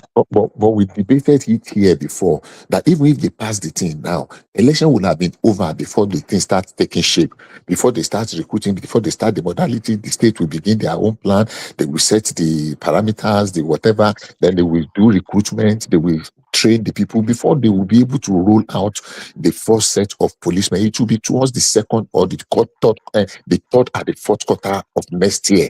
No matter how fast we want to, nobody will start state police and we release them between now and January. It's just 100. Nigerian logic is something I don't else. understand how they think. So if they now say they approve it today, let's even assume without considering that Tinubu signs it on September 1. Are they saying that they will put all the modalities in place and by January already they would have trained, they would have done the recruitment, they would have trained them, they would have deployed them? That's not reasonable. I mean, I don't know. So on that one, that is that. On Amzat, I did not hear what Amzat said, but I can, glean from the little that you said. You see, there is one musician that used to sing one time, the truth is bitter, Otito Koro. My friend, daughter was a nurse. She got a job in New York, sometimes ago. Oh, she was very happy. A good job, paying job. She took back her load into U-Haul, to her car, got there. About a month or 2 months after, the guy told me, he's a Caucasian, he's a white guy. Said, look, the guy was trying to send back the car. Why are you sending back the car? He said in the apartment she was paying, the 2-bedroom apartment, she was paying about $4,000 for. That the car lot, she has to pay $500 a month. So she's sending back her car. She doesn't need the car. Can she be paying $500? Things are pretty expensive. There was a time they introduced a law in the UK. I don't know whether one man can remember. If you are driving through the UK and you are a lone driver, you pay a toll of about £5 or something every day. Every time you drive through, whether you are going to work, you drove through there, you pay £5. If you are coming back, the reason is to discourage people and to discourage people from driving alone and driving through there, or to encourage them to using public transport so that they can decongest the road and make less people travel the road. So people have different ways of discouraging overpopulation or migration of people to come there. So I don't know the angle he was coming from, but what he said is not too far from the truth. There are people in Lagos that are not adding any value to Lagos at all. Everybody just pack their packages and they are headed to Lagos. I experienced this many, many years ago, over 30 years ago. I had a story. And one of the reasons why I said, Lagos was not for me. Way back in 1992 or 1991, 1992, yeah. So people have their reasons. So if the man is looking at it as how are we going to solve this problem of overpopulation and over congestion of Lagos, especially considering the fact that less than 30% of people that are currently in Lagos are adding any value to Lagos, then what do you want him to do? You want you to do to act like Atiku, to say something that will make everybody say kumbaya, but when it gets there, will not be able to deliver. Unfortunately, I was not able to join yesterday on the conversation of the article saying he will restore fuel subsidy. That's very nonsensical. Thank you very much, woman. I yield so that other people can have your thought to say. All right, brilliant, excellent. Thank you, Bishop. Stay with us, Bishop. Always excellent when Bishop submits. A man of equal excellence, Solly. Solly, floor is yours. Higher excellence, please. Thank you. So, first of all, the statement of America does not behave like that. Let's just start with FBI trying to protect. I don't think I can hear Solid very well. Sorry, can you speak loud out a little bit? Sorry. My mic was away from me. I forget sometimes that it functions. Can you hear me better now? Hello? Yes, carry on. Yes. Yes. So, the FBI is trying to protect an asset, which is Tinubu. Buying their excuse of they don't want to expose their tactics or their agents. If I go to YouTube, I'll see all their tactics there in documentary. Sorry, I didn't even want to interject you. I find it feeble. Tactic that they used 30 years ago is what they are protecting. I mean, it doesn't make sense. You have to willingly want to buy such an excuse. FBI has so many cases. Look at the I don't even know how to pronounce his name. Epstein case. They released it. If they are trying to protect somebody, they will just redact the person's name. Do you know how many names they redacted in the Epstein case? That whole, you could barely read anything in that case because they redacted almost everything in that case. FBI publishes everything. Even the people that work in FBI, the moment they stop working in FBI, they just start talking and talking and talking. You can't get them to shut up. Even CIA agents, they just come, they go on YouTube, they are doing podcasts everywhere, talking, spilling, telling everybody's names. This excuse is just, it will work on people who want to believe it. It's not realistic. They've been doing this for years. They will leak your secrets, they will leak everything. They have interest in Nigeria's case because they want Tinubu to be president. It's an asset to them. They literally said it's an asset to them. They said it. Nobody called him an asset except US. So are you telling me that the same people who led Barry White to his slaughter are the same people that are trying to, protect the witness or protect somebody? No, Sorry, please. Can you give us a link to where the US called Tinubu an asset, please? You can search it online. They said it. I cannot see him. That's why I'm asking. Please. All right. So America, you say America does not behave like that. Yes, they do multiple times. They have caught so many people with drugs, tons of drugs that they let go. Especially in the Black American community. When you look at the case of somebody like Rick Ross, they let him sell drugs. They knew he was selling drugs. They were helping him sell drugs. In fact, they even gave him drugs to sell. When you look at so many cases of Latinos in especially Miami, do you know how many of them they let go? People carrying tons, ships, load of this thing, they let them go with a slap on the wrist. So, all saying that, oh, America does not, they've been doing that for years, especially the Republican Party. So, I don't know. Sorry. May I just ask you something? Yes, please. Yes, okay. So what I want to know is that, right? Yes, it is true that the Americans do all these things, but as far as Tinubu's case is concerned, like what you're just saying now is assuming conjecture. You are taking from history and then assuming that this is the specifics of his case. As far as we know, and what is legally representable and acceptable, talking about the facts, I think that is not the correct way to put it at that. What do you mean? Okay, the implication that the FBI is doing this, or the CIA has done this to Mr. A and Mr. B, therefore, Tinubu's case could be the same thing, while the information that would actually indict him is not available. So, is it fair? Is it fair to him? Is it fair? Yes, it's to absolutely reach that conclusion. Yes, it's absolutely fair because it aligns with the similar cases of other people. You catch them, they help you. The person you catch helps you line up other people. They snitch basically, and once they snitch, you can negotiate with them because they are going for a higher target. Right? Most Nigerians snitch. Ask the average Black American. They say Africans snitch all the time. So once you snitch, you are able to, negotiate your settlements, negotiate your case. The fact that they even allowed him to be able to keep some money means that he's a very good negotiator. That means he went far beyond their expectations. They didn't just let him go; they let him keep some money. That do you know how many few people have the ability to do that? That means he had a Sorry, I agree. I agree with the fact that it is established, right? Sorry, everybody hold on. Hassan, let Patoski ask a question and then let Solly bring it home. You are after him, so you can Okay, go ahead. Sorry. Okay, Patoski. So, Solly, if you say that they negotiated now, I said, can I just finish responding, please? Thank you. So he knew that he even had leverage. There are so many stories of people not knowing that once you are able to leak a secret, you are able to reduce your sentence. And if they really want that person, you can even negotiate higher. Tinubu was smart enough to realize that. So he even negotiated past the deal that was given to him. That's why he was even able to keep the money after the case. If this kind of situation aligns with other documented cases, then why should I believe that Izo is the exception to multiple cases?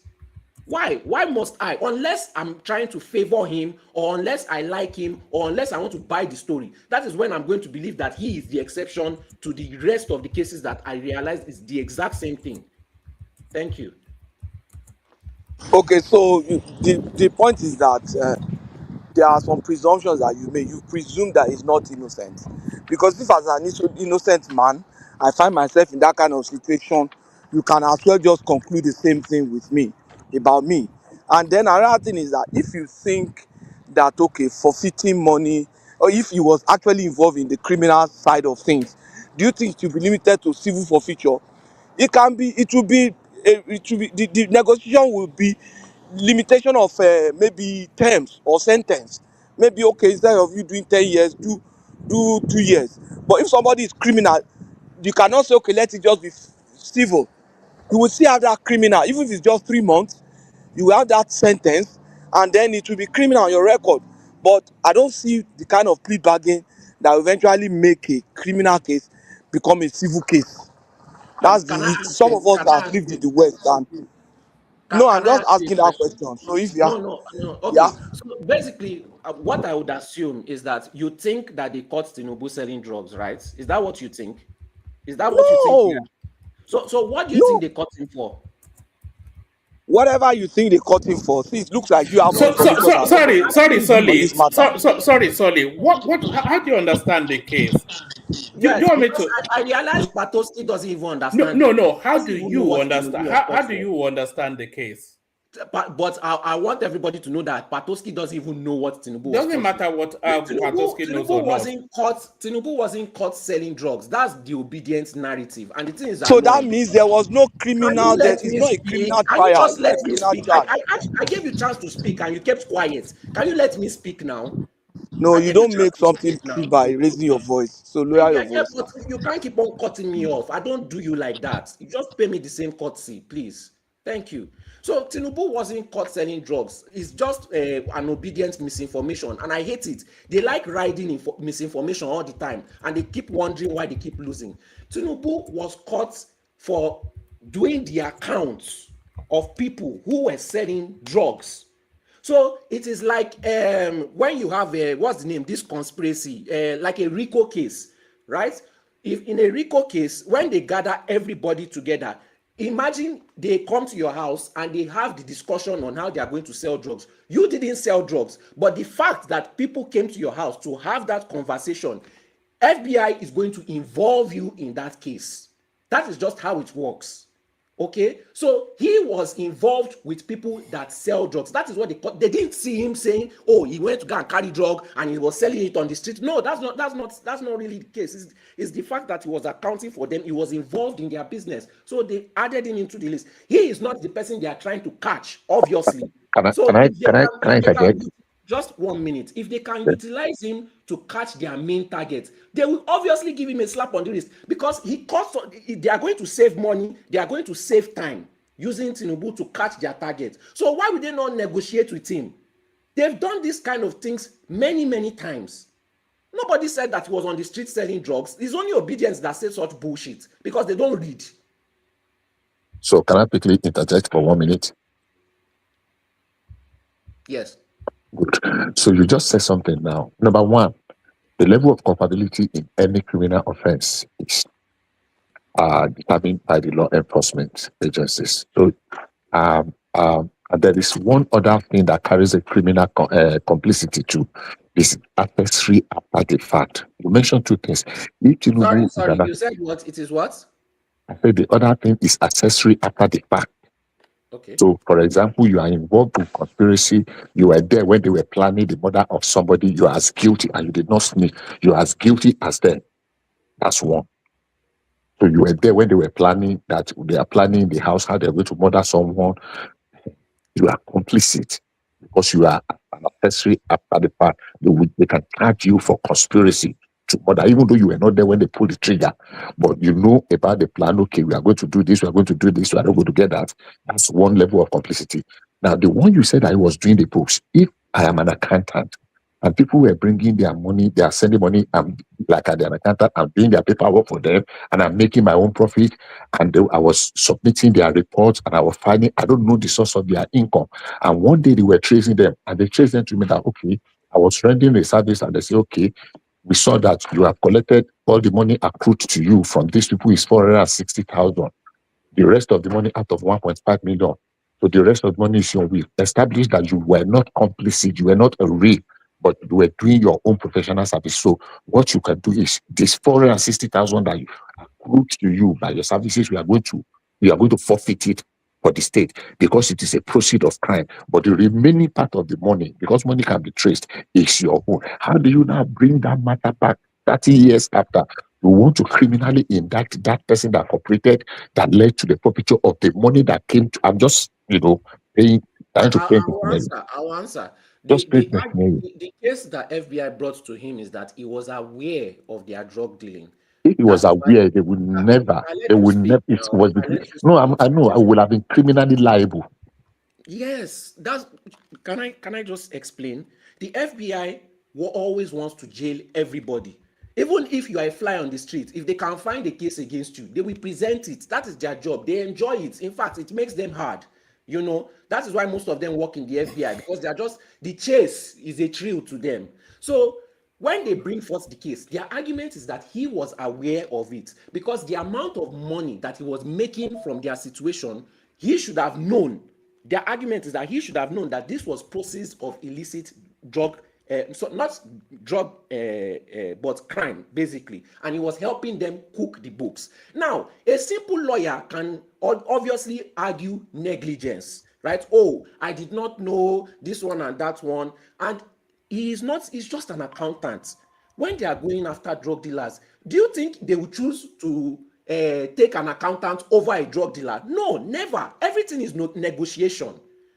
So you negotiate, you tell what you know, you help them catch the main target, and they let you go with a slap on the wrist. They have done this many times. There are people that they've caught red-handed. There's a guy called George something in Miami. You can just go and research it now. He literally told the story, word for word. His case file is open there. There were many men like that.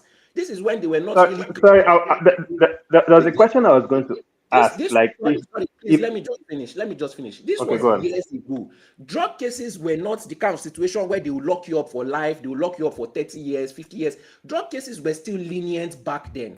So it wasn't that serious as it is right now. So people getting slapped on the wrist was very normal back then. It was when this guy, it was when America now started taking serious war against drugs that they now started giving. It's just like how we are witnessing today, how they are catching scammers and giving them 40 years. It was never like that before. A lot of scammers used to get a slap on the wrist. But now that they've started targeting African scammers, they are now giving them 10 years. Look at what they gave Hush Puppy, 13 years.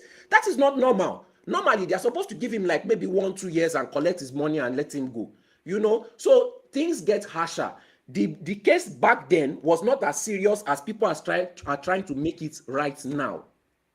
There are many cases like this. This is not one case. There are many, hundreds, thousands of cases like this. Thousands. So let's not even stress too much about it. Sorry, let me quickly add this. Sorry, the case was serious. Like you said, it was a RICO charge. Everybody that was that case went to jail. Even some Nigerian guys went to jail. Now, Tinubu was aware. Which case? Which case are you Tinubu's case? That indicted Tinubu. It's on Netflix. It's on Netflix. What these guys don't know. It's on Netflix. Netflix lies a lot. No, it's not by Netflix lies. That's fiction. Fiction. No, hold on, guys, hold on, please. You I guys have be talking. Netflix, I can. I'll give you the movie and you go watch Netflix lies a lot. Hold on, Solly, hold on. On the truth, the commentary is not directly because of Tinubu on that case. And you hear the section of the accountant. Doesn't mention Tinubu, but that was Tinubu's section. When they arrested Escobar, all those guys, all those drug dealers, they followed their accountant. When it was a special case for DEA. The accountants, the peddlers, the drug baron, they all went to jail because they were moving the money moving the money for them. Called the rat tunnel or rat trap. What they called it. There was a nickname for it, code name for it. So they jailed the accountant. There was even one they fake a marriage to lure all the people, their brokers, their accountant, and they arrested all of them. They gave some 10, 20, 30 years. Now, then Tinubu was already in Nigeria as a senator, and he had a plea bargain, and somehow they forfeited what they forfeited. But that does not remove it and erase his name as a saint. He still has a criminal case as like hold on, let me just land. Sorry, you will respond. Like how let's say when police arrest somebody and let you go on probation does not mean you don't have a case. It's still a ex-convict in their record. It's a convicted felony. It could be lighter convict. Respond to that and then move on because let's just end the case. I'll respond and let's end the case. You see, the example you give, sorry to say, is a terrible example. Those accountants are not the same as Tinubu's level. Those accountants were selling kilos, tons of drugs, tons. And they already had proof that they were selling it. They were importing it. They were exporting it. In fact, they were even producing drugs. And some of them were murdering people. So it is, and they were sending out hits. I don't understand how you can compare them to Tinubu. I don't know how that's just a far reach. Is a really far, and I don't know if Sorry, you don't know what you're talking about. Most accountants all right. convicted was not. Hold on, most accountants were convicted. They didn't participate on the moving of the drug. What they convicted for, they were moving the money from America to a private account in the private shore island. Those were they convicted that for. I can give you names of accountants that convicted, some in Spain, some in America, and all that. Not because they were moving kilos. Okay, sorry. All the accountants that I personally know of that were working for Pablo Escobar and the other Medellin cartels, they were transacting drugs too. Even if they were not transacting drugs, they were collecting payments in drugs and they were selling that drugs to cash. So that is a form of transaction. So let's just move on to it. All right, I'm going to send a link to the comment section. So anybody that is really interested in the Tinubu case, that's the court judgment right there on the date and time. So if anybody wants to go and download it and read it, there it is. Did you want to go on to what else do you want to go on to? I want to face the Obidients, So the thing about the Obidients is, like, if you have a case, right? Follow the case with the truth. You don't need to be lying, hyping the case up, pushing it up, making it not, because once people realize that it's not as big as it is, they will not believe you again. Nobody will have your time. Nobody takes you seriously. Obedience have a high level of cognitive dissonance. Most of them are shocked that they are taking it really personal, that wow, US, the place of light, the best country in the world, does not want to release the case. They are so heartbroken, the same way they were heartbroken about their Adeleke case. I've never seen this kind of group of, I don't know how they found themselves. Is a congregation of people with high cognitive dissonance. They would rather, some of them are even saying that Tinubu is paying USA. These people are deluded. I've never seen it before. These people they need real mental evaluation. These people need to go to a psychiatric house to get checked. There is something mentally deranged about most of disobedience. And I don't know if people, they are a danger to this country. They are a big danger. Because they are willing to buy any akara anybody is going to give them against Tinubu, and they are willing to sell whatever is said about Tinubu. It doesn't make any sense. Me, I don't like Tinubu. I'm not going to lie about him. I'm not going to start making up cases about him. I'm not going to start flogging him. It doesn't make any sense.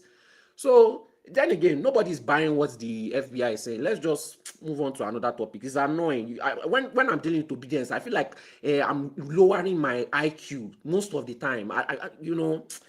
Just giving me headache on top illiterate things, God. All right, can you give us a little commentary on the government withdrawing its request for a death penalty for Nnamdi Kanu, and then we'll go on to Hassan? I won't lie. I like Nnamdi Kanu, even though he hates Yoruba people and used to say all those nonsense. He had a really good personality. Not good, but entertaining personality. But did he commit all those crimes? Yes, he did, to be honest. He deserves the death sentence. I won't lie, if I'm being honest. He deserves it. It's because the Nigerian state sees him as like, part of the elites. He is part of the elites anyways. And the elites in Nigeria, they always protect themselves. It comes from royal stock. It's a prince of salt. Nigerians don't understand this thing. If you are, you can be a gate man in Nigeria and be part of the elite family. They don't know that the Nigerian power space is just all one family. It's a group of families. Everybody knows everybody. Even if you go. Sorry, one man. Where does the royalty that was started by Chief Warrant, where is the origin of that, and how did it become anything of substance? Yes, I was expecting you to say that. I think it's like a ballet, like a local chief sort of stock, rather than any royalty of but it's a prince of some. They call his brother Prince Kanu, King Prince Kanu. You see, this is the thing, like right, when you carry and are fake and you tell yourself that you are prince without the corresponding hundreds of years of behaving and engaging and attribute and having class like princes do, of course that will get into your head and you start behaving like a tout because it's fake. You know the Southeast never operated that monarchical system for a long time.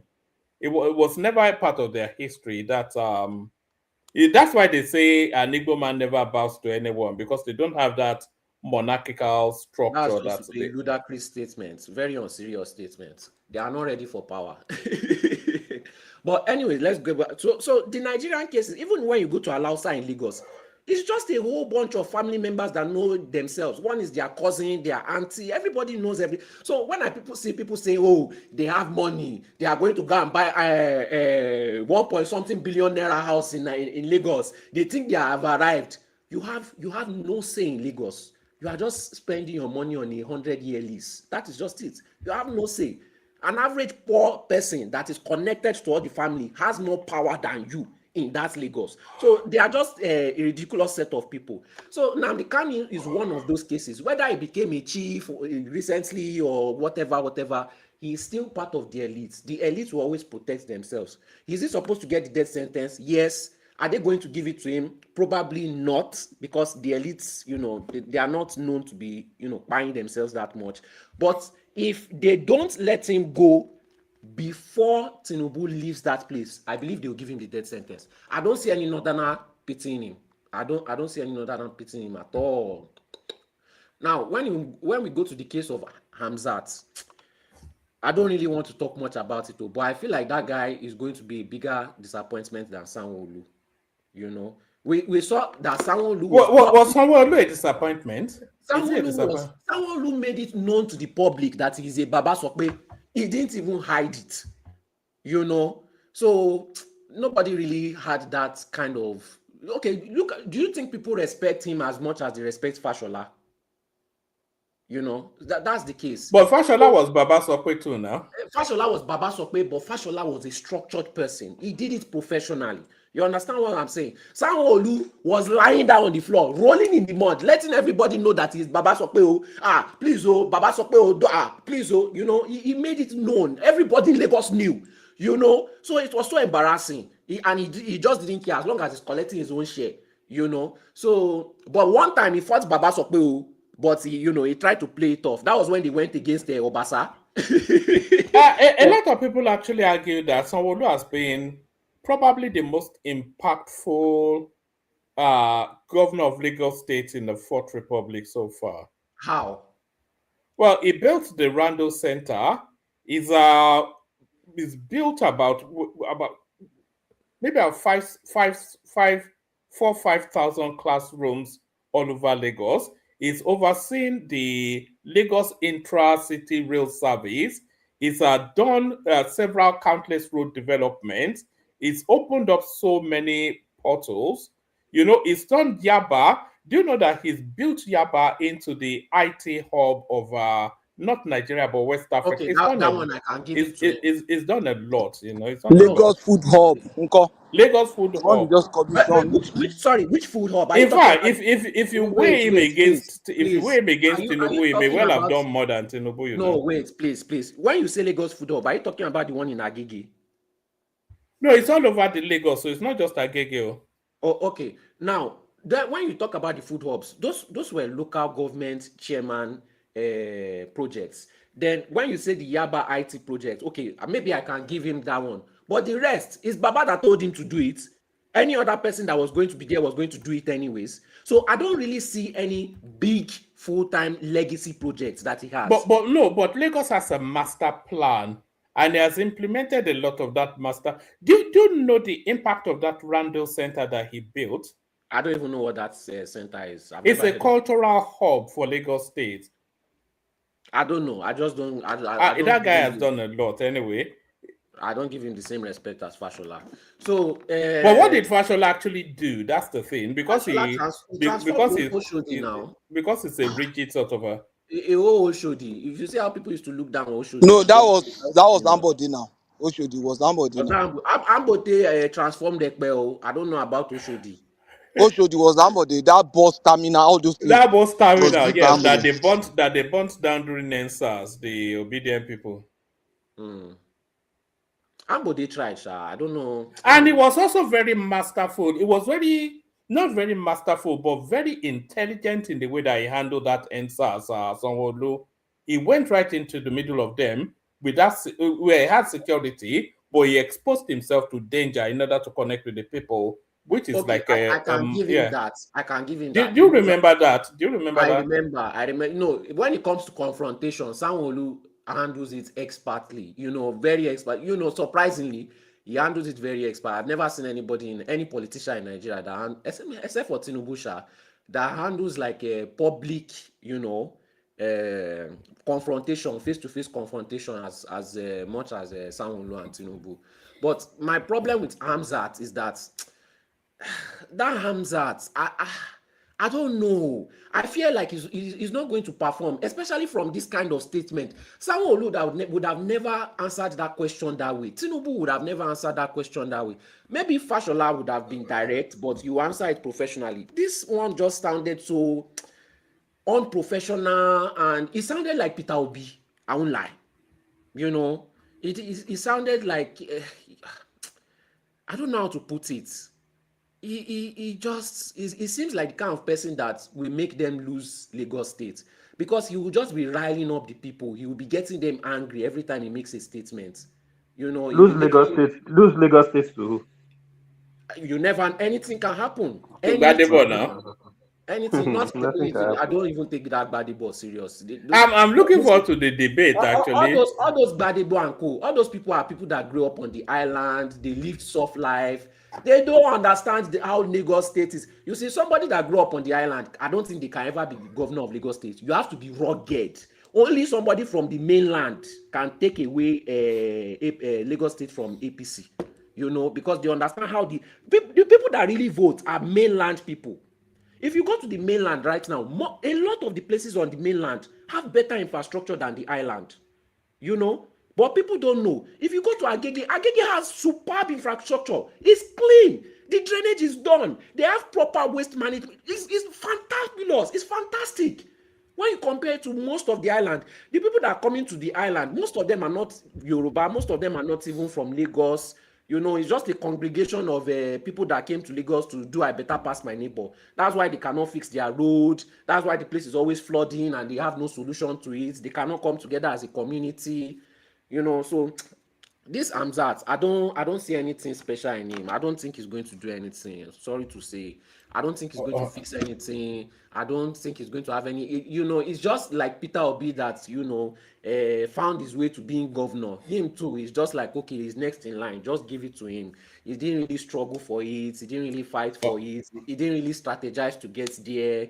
You are just handing him Lagos State on a platter of gold. I All right. don't see anything. All right, thank you, Solly. So stay with us, Solly. We've still got Hassan, of course, who's next. Charles makes his rare appearances, as does Patoski make a rare appearance, because we don't see him as often as we used to. Rational Mind in the house as well. So we speed through so everybody gets to speak quickly. Hassan, you're up next.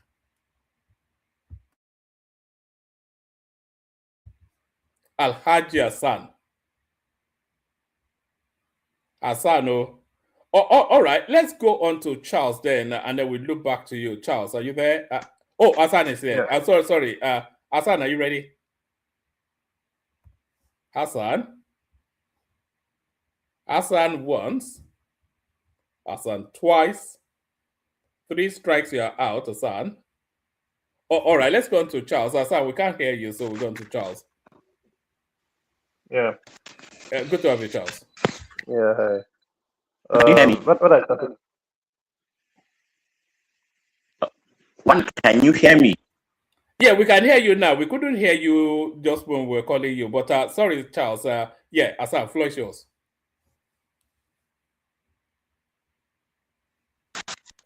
Hassan is not using a chip system, by the way. It's just in the remote areas. Is in the remote areas where the connection is bad. Hassan has expensive equipment, but sadly the network in Nigeria lets him down. All right, we go with Charles Hassan because we cannot, you can't have silence on the broadcast. So Charles, the floor is yours. Yeah. Yeah. It's a terrible indictment. Like I don't know why people are so obsessed with like obedience, like but like seeing this case to the very end. going through with it with everything they have, right? It's politics, right? So I don't think if Obi was in the same situation, I doubt if APC will let it go, right? So I don't think it's just politics, right? You have to play it that way. It's dirty. Like you can see how the Democrats and Republicans. You see, even with the Epstein's files, you see how everything gets messy, right? So, it's for you, like for you to go in when you're going into politics. Basically, you just need to be clean. You need to do your assignment. You need to just make sure like there's nothing against you. So yeah, that free to like pursue this case as far as it goes until the US like throws it out, right? As far as To be honest, though, Charles, if it was Obi that was accused of this drug, something or the other, we would have destroyed him a long time ago. We would have destroyed him. yeah, yeah. So it's just part of politics, right? But I would still feel like because the US didn't have any problem like releasing documents and indictments when it came to Maduro, right? Like for me, like US has always used it has always been a foreign policy instrument, right? Even from the Epstein files, you see how names, all those records were kept and everything. You can see how they are known for using those tactics to control people, right? Even within the US, right? You could see that happening, right? So it's not far-fetched for people to say, oh, Tinubu is an asset and things like that. He well may be, right? So I'm not going to like question people saying that, oh, they're not thinking straight. How can you say Tinubu is an asset or stuff like that? These are tactics that foreign governments use, tactics of espionage, tactics of like putting assets. Like we all know this happens. We see this in movies. We see it everywhere, right? So it's not far fetched. Tinubu could be an asset, right? It could be a case of blackmail. It could be a case of okay, do what we tell you unless we can hamper your president. Like, and we know right now within the geopolitics, Nigeria is on the way US has been dealing with Nigeria.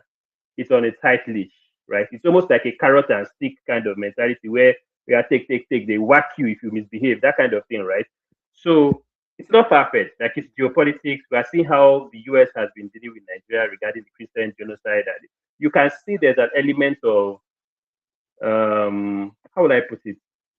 The relationship between US and Nigeria is kind of weak now, especially with this whole BRICS and global politics where everybody wants to dollarize and things like that. We can see it, right? So it will be far fetched that as part of their tactics, they're also trying to twist Tinubu with this whole just even drag it, almost trying to even make it look like, look, see what we are doing for you. We're not even your guys are coming to meet us. We are not even so play nice, right? Unless you know what will happen, right? So it's not far-fetched to say that this can be a tactics of the United States deep state to control government. We see it all around. Like it's a playbook. It's an FBI playbook. We know how it is, right? And that's why US like foreign Western governments they tend to when it comes to supporting presidents they always try. For me, I feel they don't support people that have a back, people that are not that they can't control, people that have a backbone, people that stand independent, like Traore and co like that. Once you are, once you are able to like, you know what, I'm doing this for my country, and I don't care what you do to me. That control. They tend to look for a way of getting you. So I won't be surprised if this is just a foreign policy to handbook to just control Tinubu or whatever. But that said, right, I think it's just if it was Obi in this situation, I don't think APC or whoever is going to let it go. I think it will be the same situation, right? So it's just but let us leave it. It's not a tribal issue. It's not about obedience or this. It's just basically politics now, right? So let's just leave that one. Whatever happens, if Tinubu, he's a smart politician, right? For him to even having this indictment and still being president with all these whole things, then he knows how to play the game, right? So I don't think APC Never or reach my supporters. turn 1 month. There was One no man, I'm back. there I'm was no back. indictment. So they Yes, manufactured I that. know there was no indictment. I know there was no criminal you, charge you or can whatever. One come man. after Charles. Yeah, come after Charles, Hassan. Zita, you were the first person we called. You were not ready then. So Yeah. for me, I don't think I think it's right for Obedience to take this case head on, but it's up to like Tinubu. I'm very sure Tinubu will get away with it. Like there's not. I don't think it's just politics, but like he's been very strategic in his operations, even with the whole forfeiture of the money. He still became governor and everything. So I don't think this would be a challenge for him to get away from. I don't think it's even an issue, right? So I don't think. But what I don't really like is when they try to make it as a tribal thing. It's politics. These things happen, even in U.S. politics. People use smear like things against you just to knock you out, right? So I think that let's just leave that by the side. Is there any other topic to discuss about? Yes, we were also talking about the government withdrawing its counter is cross Oh, appeal to having Nnamdi Kanu's sentence transmuted commuted into death penalty. So they are yeah, no longer seeking death penalty for Nnamdi Kanu. And then we yeah. were yes, we were also talking about they've also found another fake agency within the government. So which is number two now. People being arrested, etc. Yeah, regarding the Nnamdi Kanu case, like I'm not surprised. Like that's a smart move. Like for really the case of the whole IPOB agitation, Biafra movement, it seems they've caught they basically everything has stopped. Really, I'm not really hearing that much, right? Logically, it will only be a smart move to keep it that way, right? And you don't want a situation where you make that guy a martyr, right? The tendency of you giving him a death sentence, I think would, and you have people like Gumi and everybody else run, and you like it should just hit things up. To be honest, it should just be it won't be fair that if you've Who been did Gumi okay. kill? Who did Nnamdi Kanu kill? Is it the unknown government people that look? Who We know did how politics. Gumi kill? Who did Just a Nnamdi Kanu question. kill? Who did Nnamdi? Tell me who Nnamdi Kanu killed. Come on, man. He was in the in the Tell me, court, a Nigerian court, and was sentenced to death. You who didn't did ask you I the didn't don't think right answer I my don't think question. we should get you into didn't the answer nuances. my Let me just say question. this. You didn't ask the right To question. interject. I was just trying to Azan, interject. Yes, sorry. ma'am. You didn't ask the right question. Mm.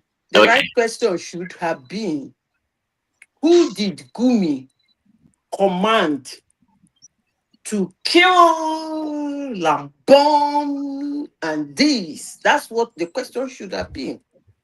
He should have shown you where Gumi was commanding that people's houses should be burnt, that people should be Yes. killed. I That was is the actually question. trying to get a simple answer. I was taking him somewhere so that I can land my point, but it's like he wants to dodge around. But you can answer, Madam Zita, and then I'll take it from there. I just say yes, no, yes, no, yes, no, and that will about all. Yeah, I know he's obviously said some very hostile remarks about killing and stuff like that, right? I agree to that, Mm-hmm. right? But in a country No, where hold on. You can't say he said hostile remarks. So he False directed people. equivalent. He he directed people directed, to go and kill. okay, yes, he directed people to go and kill, right? But we need He to, directed we, and Well, it was the action was he directed and it was acted on. Yes. okay, Mhm. yes, well. and we have incidences where you actually get people that kill and you give them a slap in the ribs to and conscript them into the Come on, Nigerian armed come forces. on. Yeah, Okay, like, I'll not press but you this do too much, that right? like This is just what I'm going to say, so that I won't take time. I was just interjecting. Sorry, right? yeah, go on. If you had said initially that because Mm, Boko Haram, okay, were yeah. given amnesty, I would have at least reasoned with you, okay?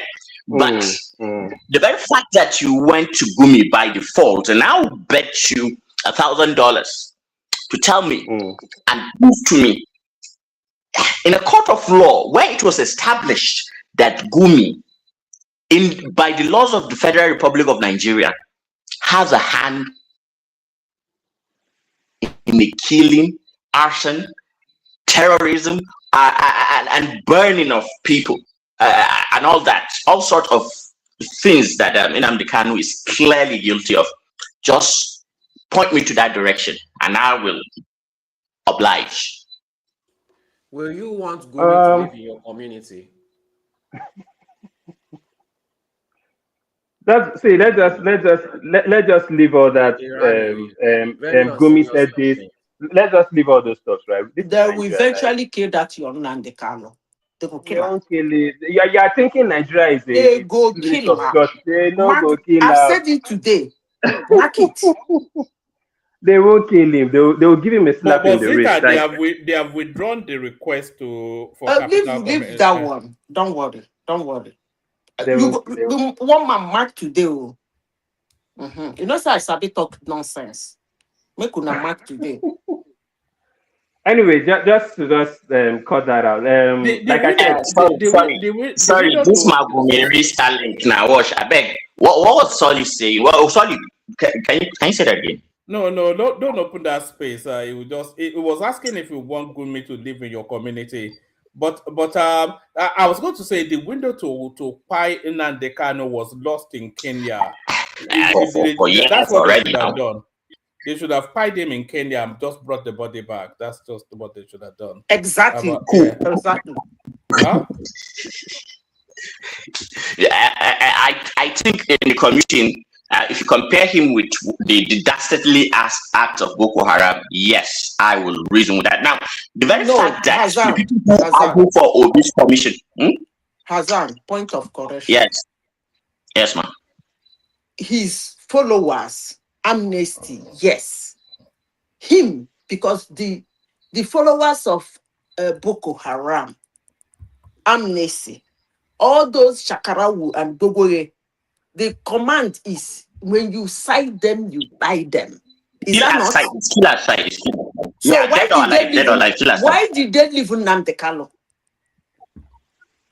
Why was his case different? Because Nnamdi Kanu is an elite. But they didn't leave him now. They gave him a life sentence now. So how would that leave him? They didn't unalive him, and they are still considering releasing him. According to Nigerian standards, man, that's just too low. Like Kensaro Wiwa, you can even argue that he has a better case, right? You can even there are a lot of people who Of course, Kensaro Wiwa had a better case than Nnamdi Kanu. But right. They were dealing with military government, and military government is unpredictable. Mohammed that started Boko Haram was under Yaradua and he was damn executed under a democratic government.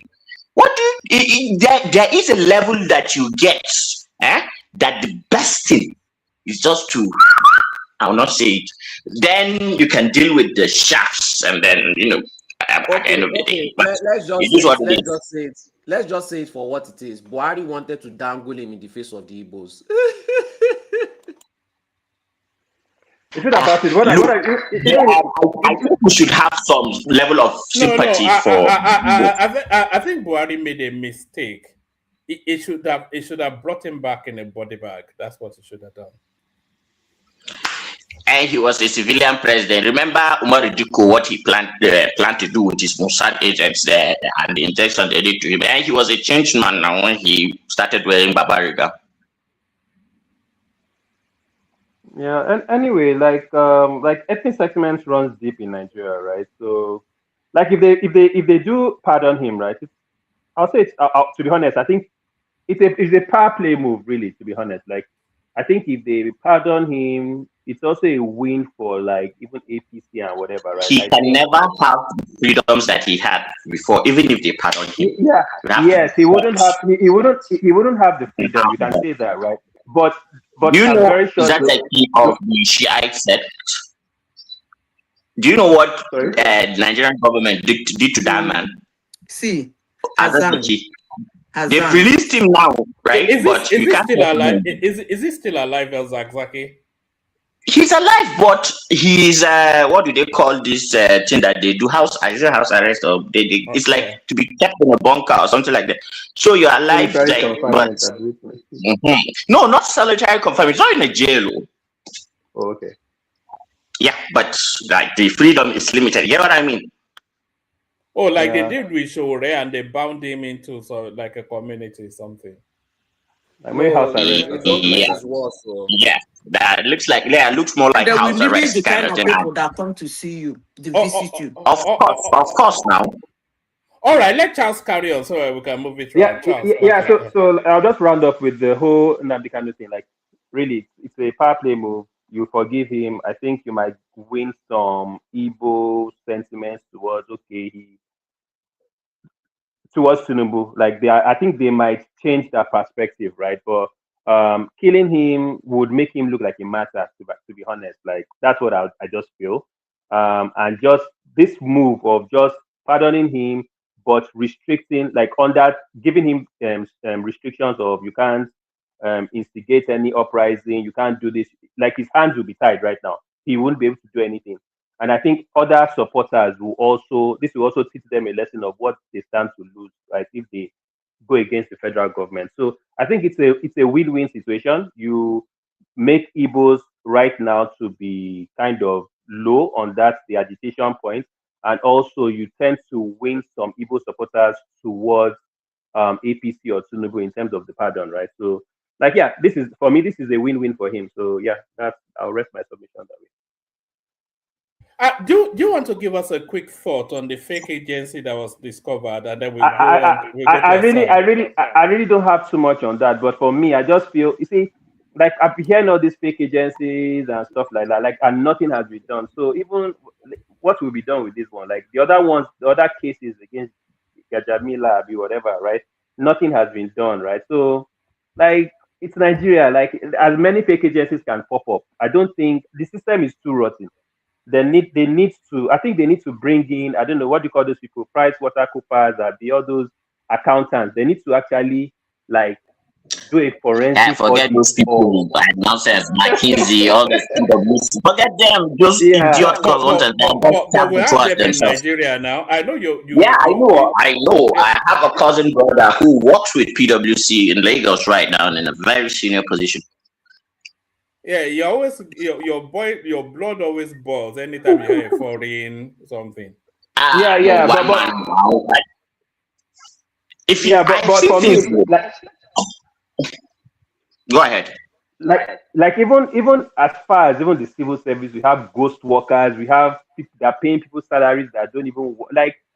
They need to be like a complete audit. I don't know who will be able to do that, but there's a lot of wastage in the Nigerian, like, government or civil service, And right? it's not So just at the federal level, though. It it's not just at replicates it's at the everywhere. states. Yeah, it's all the way down. So for me, I think they need to, even that civil service, in terms of employment, in terms of things, they have to probably go digital. Like this day of, they just give you a budget and you just create an agency, or you just employ people, you don't even know who works for who and stuff like that. I think they need to do things like go real digital. If workers ID card, track them, how many people come into the office, all those kind of things. They need to revamp that entire system. That's what I'll just say.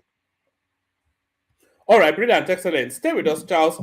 We go from Charles to Hassan. Hassan, floor is yours. Give us about 5-6 Okay, so minutes. I'm going to what? move in very.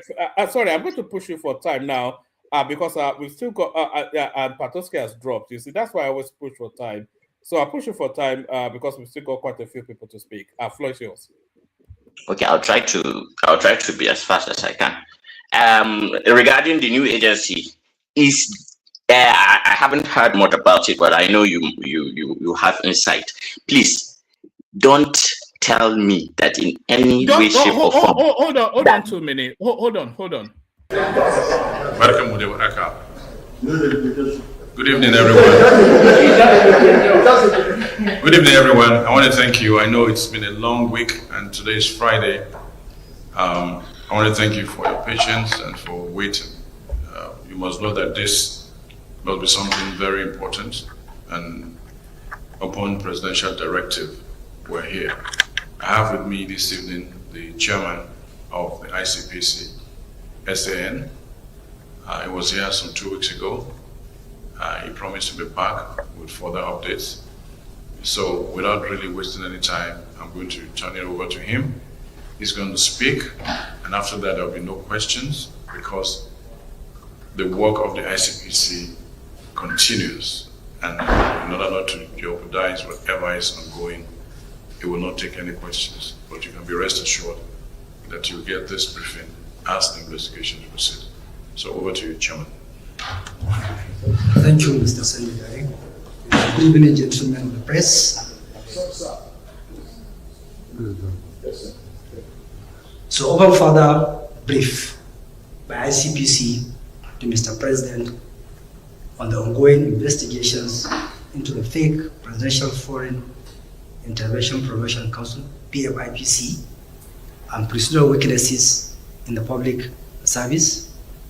The Independent Corrupt Practices and Other Related Offences Commission, ICPC, has uncovered another fake agency and office operating under the name National Brands Development and Mandates in the Nigeria Special Project Office, which had been illegally allocated office space within the premises of the Office of the Secretary to the Government of the Federation. In light of the above, Mr. President has directed that the ICPC provide information surrounding this development in the spirit of transparency and accountability. The discovery of the fake office/agency, National Brands Development and Made in Nigeria Special Project Office by the ICPC was made in the course of ICPC's broader investigation as earlier directed by Mr. President, His Excellency President Bola Ahmed Tinubu, GCFR.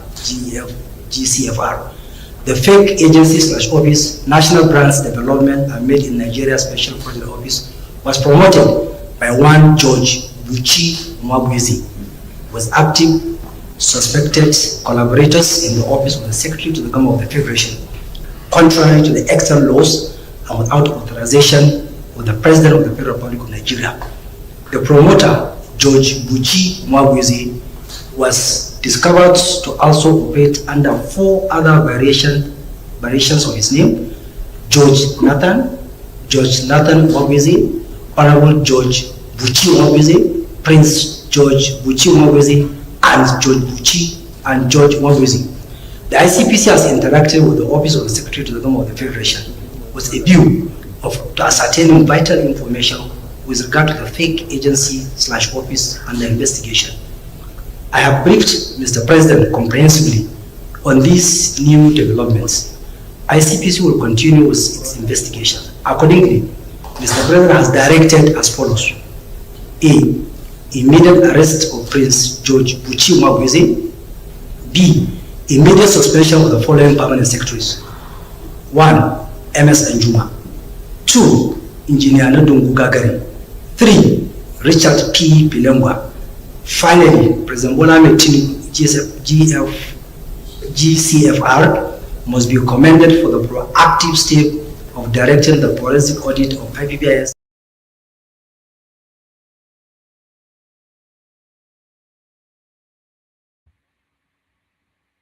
Yeah, back to your son. Well, one man, actually, I just got like 10 to 15% of what was said. It was all cracking. Anyway, just give me a summary, just 10 words. What did the guy say? Well, what he's saying in essence is that just like the agency that was linked to Gbajabiamila that they said was a fake agency, off the back of that scandal, Tinubu directed that they have a look at all the agencies, and they have uncovered another similar fake agency that was promoted by this Mwabweze guy. So the president directed the arrest of the guy promoting it and the suspension of permanent secretaries within the office of the Secretary of the Government of the Federation, which will be in what's it called, Akume's office. So essentially, it's similar to Gbajabiamila. They are now uncovering all these ghost agencies within the system. Okay, now I get it. You see, one man, the way I see this, right? This is a shameful indictment you know, on our, branches of government. I would first put the blame on the National House of Assembly, right? Because they are not doing anything. And this is one of the pitfalls of having one party, controlling everything. A significant number of opposition who are willing to go and do everything to ensure that due process is followed. Sometimes, most times, I think it's for the good of the nation. Like when this Kwara guy was Senate president, though they were in the same party with Buhari, and Buhari and APC hated him, he was in APC, but I think it's a net good for Nigerians. If you look at it the way I look at it, one of the problems that usually comes with those in favor say yes, others say nay. This is one of the consequences, padding budgets and all that. And you see, it's good that the ICPC is engaging with the SGF and all that, and the president is trying to get, a handle on what is going on. However, I don't want this to. There needs the head must roll at the highest level. I hate it when, evil is done and then the big guys go scot free, and then the middlemen and that's Nigeria's legal system. Unfortunately, we have to do better. Now. For the president, I will not let him off the hook, because it seems to me that a lot of riffraffs, in fact, this is like they underrate and underestimate his intelligence. Because how can you be given a position to be very close to the president, and what you can think of is to create all sorts of unlawful loopholes and agencies to siphon money.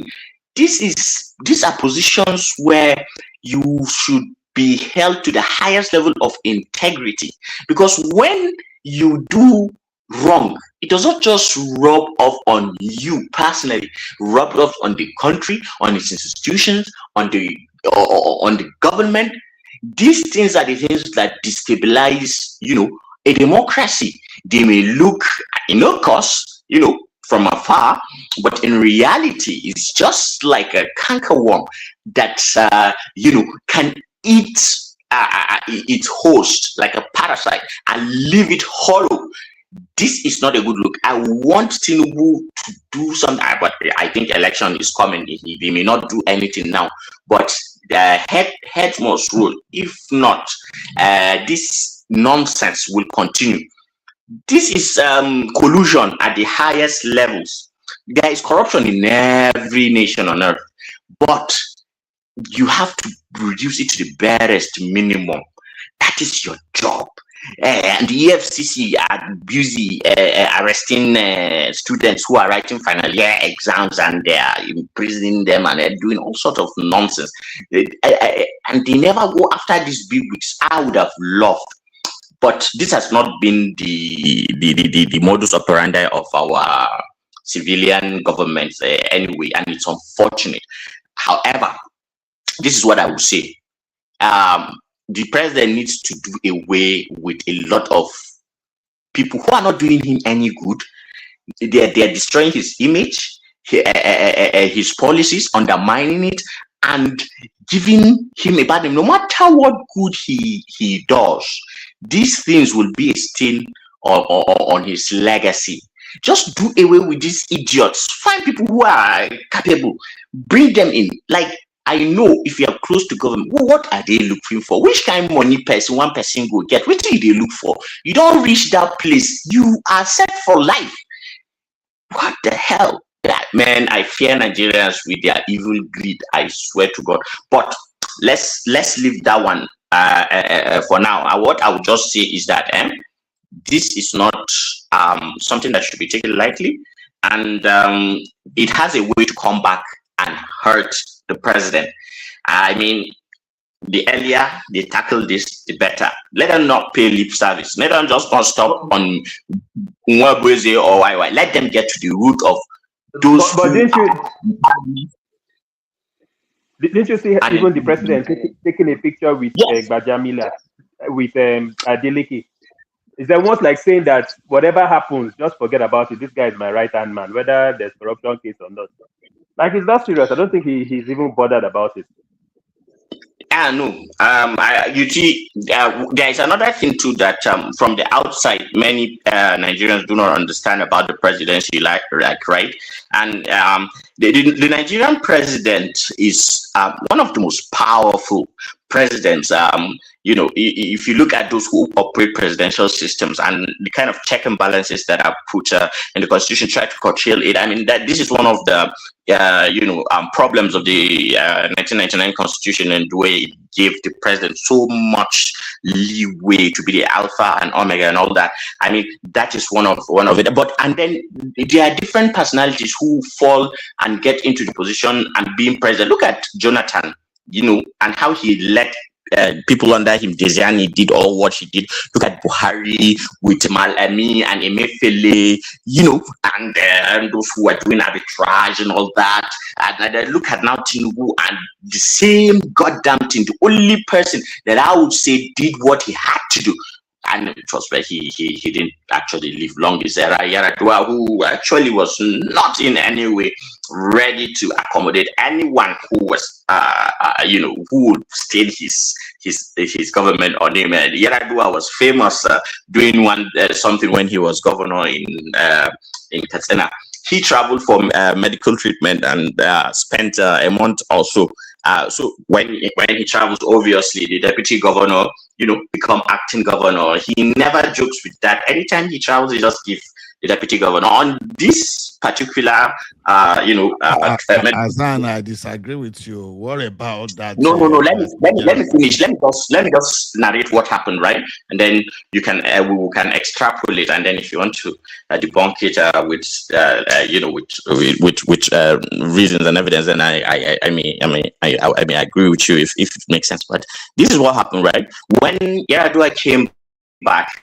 He came back impromptu. Nobody was expecting he was coming, and people didn't actually know up until he landed in the airport that the acting governor was informed that the governor is back. He's back. Wow! Let's go and get him from the airport. And he just went to the airport. Now, when Yaradua saw the convoy of cars that came to get him, the first thing he asked was, "Munyiba kidding?" Like he was asking one of his confidants, like that came with the deputy governor, that he was asking, did we get visitors from the federal government or from the presidency or anything like that? And the person refused to answer. I said, no, the deputy governor will explain to you. So when they just entered the car, he asked the deputy governor, what is happening? Which kind of cars that I'm seeing? This expensive brand new jeeps. And then he told the governor, embarrassed, sweating that the cars that were available were kind of not to standard, so they decided that they should upgrade it and all that. So Yaradua looked him in the eye and just nodded, and then he was taken to the government house. When he came back, he refused to go home and went straight to the office. The first thing he did when he got to the office was call an emergency meeting of the House of Representatives for the Katsina House. Emergency. And you know what he asked them? He sent a bill that he asked them first verbally that you should choose me or this Barao, who is calling himself the deputy governor, because I will not work with somebody who thinks that he will take people's money and just embezzle it like this. Because I left for over a month, these cars themselves, these are schools, hospitals, boreholes, things like that. And the next day, that deputy governor was impeached. Just do a Google search about this story. This is hands-on leadership. I wish we had more of this kind of people. But unfortunately, it's my time to chop, my people's time to chop mentality that keeps bringing us back into this same brouhaha. But I believe if even you want your people to do good 2 more things, minutes, Hassan. 2 more minutes. Come on, look at your people. You must know people of integrity now. Tinubu can do better than Bajabi Amila now. He can do better than George Akume. For God, blood is sick. Let me not even curse. Let him do better now. Come on. Which he can be tolerated. He's just an executive. But all these ones that are doing this nonsense, man, he should do something about it. Let me just leave that. Yeah, it is what it is, but we cannot continue like this, I swear. If not, our democracy will just one day crumble, and we cannot differentiate it whether it is what we are doing is even democracy, or we are just doing this anachronistic, nepotistic idiocy in the name of democracy. So regarding this Tinubu whatever with the FBI in the United States, right? Solly said something that I kind of agree, but it is the context that he puts it in, like, yes. So it is established, right? If you go and look at the classified CIA documents and all that, the CIA have been engaged in drug trafficking. In fact, the CIA as an organization, because they need to move money that cannot. Sorry, Hassan. Let me drop Ola brings it home. After Hassan, Zeta, Rational Mind, etc., etc. Zeta, who just dropped now? So Zeta, Rational Mind, Wake Up. But I'll bring it home, Hassan, and then we'll move it around. Okay. So. Yeah. Something is the thing that pricks my hair about the Tinubu thing is the DEA involvement. Something is definitely fishy.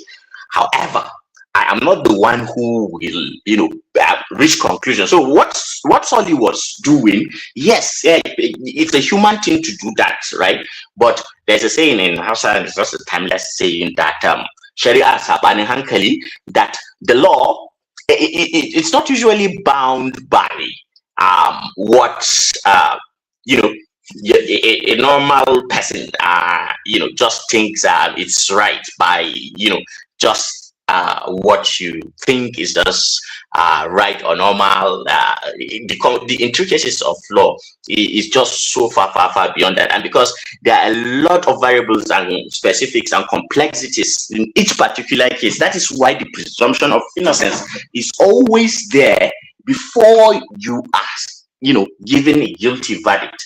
What I'm trying to say is just that it's experimental probability, because it has happened over and over and over again. Then it is more likely that, since 70% of the time this is usually the case, then it's more likely that Tinubu's case may be the same. However, that 30% is not negligible. Say, for example, you're trying somebody for murder.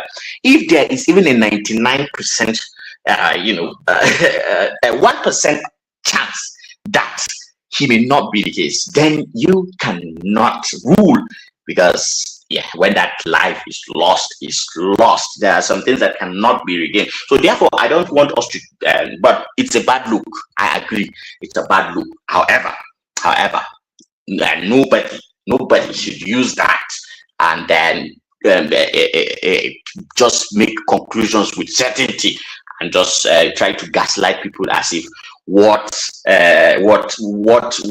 is the true reality is not the true reality, and it is the figment of his imagination, and what he wishes to be that should be the reality, and therefore is the reality. That is not being true to ourselves. And I hate the fact that we keep talking about America. To hell with America. This is Nigeria we're talking about. As far as the Nigerian courts and all those institutions we have cleared Tinubu, I don't bloody care about any country, whether na America or whether na Greenland or whether na UK. I don't care.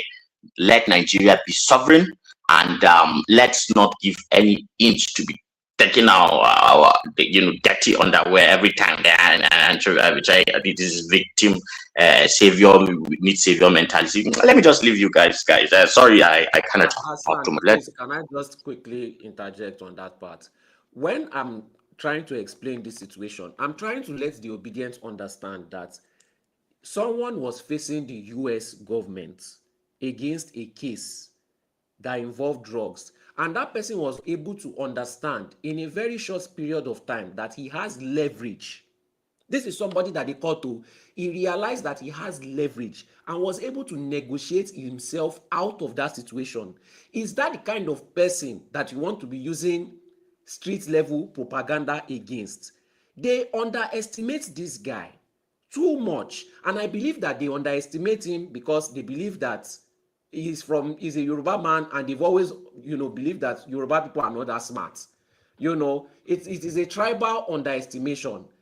They don't know that there are levels to this shit, and they will always be Me, hating. Cannot me, forget that. Hold on. to me, one last thing, and then I'll just say to me, but I will say this again, especially the other day we were talking about this, and Oga Ola made made a comment which was in the chat regarding education, right? And I said, like, look, to me, I'd rather be an intelligent, socially grounded and psychologically and emotionally adept to, and having the faculty to understand group psychology and wielding of power than be an education brainwashed professor. Because go and get all your GGG, DND, Emeritus, whatever. If I'm intelligent, I would use my intelligence to get rich, to get influence, to be your president. And at the end of the day, you would work for me. I take intelligence every day over education. I rest my case. Anyway, you missed that up anyway. Today is not to argue it. Then, rational mind, are you there?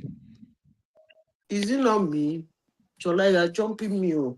Which kind of Okay, wahala sorry. be this now? Okay, fire on. No, it's true. I don't know. It's true. Go ahead.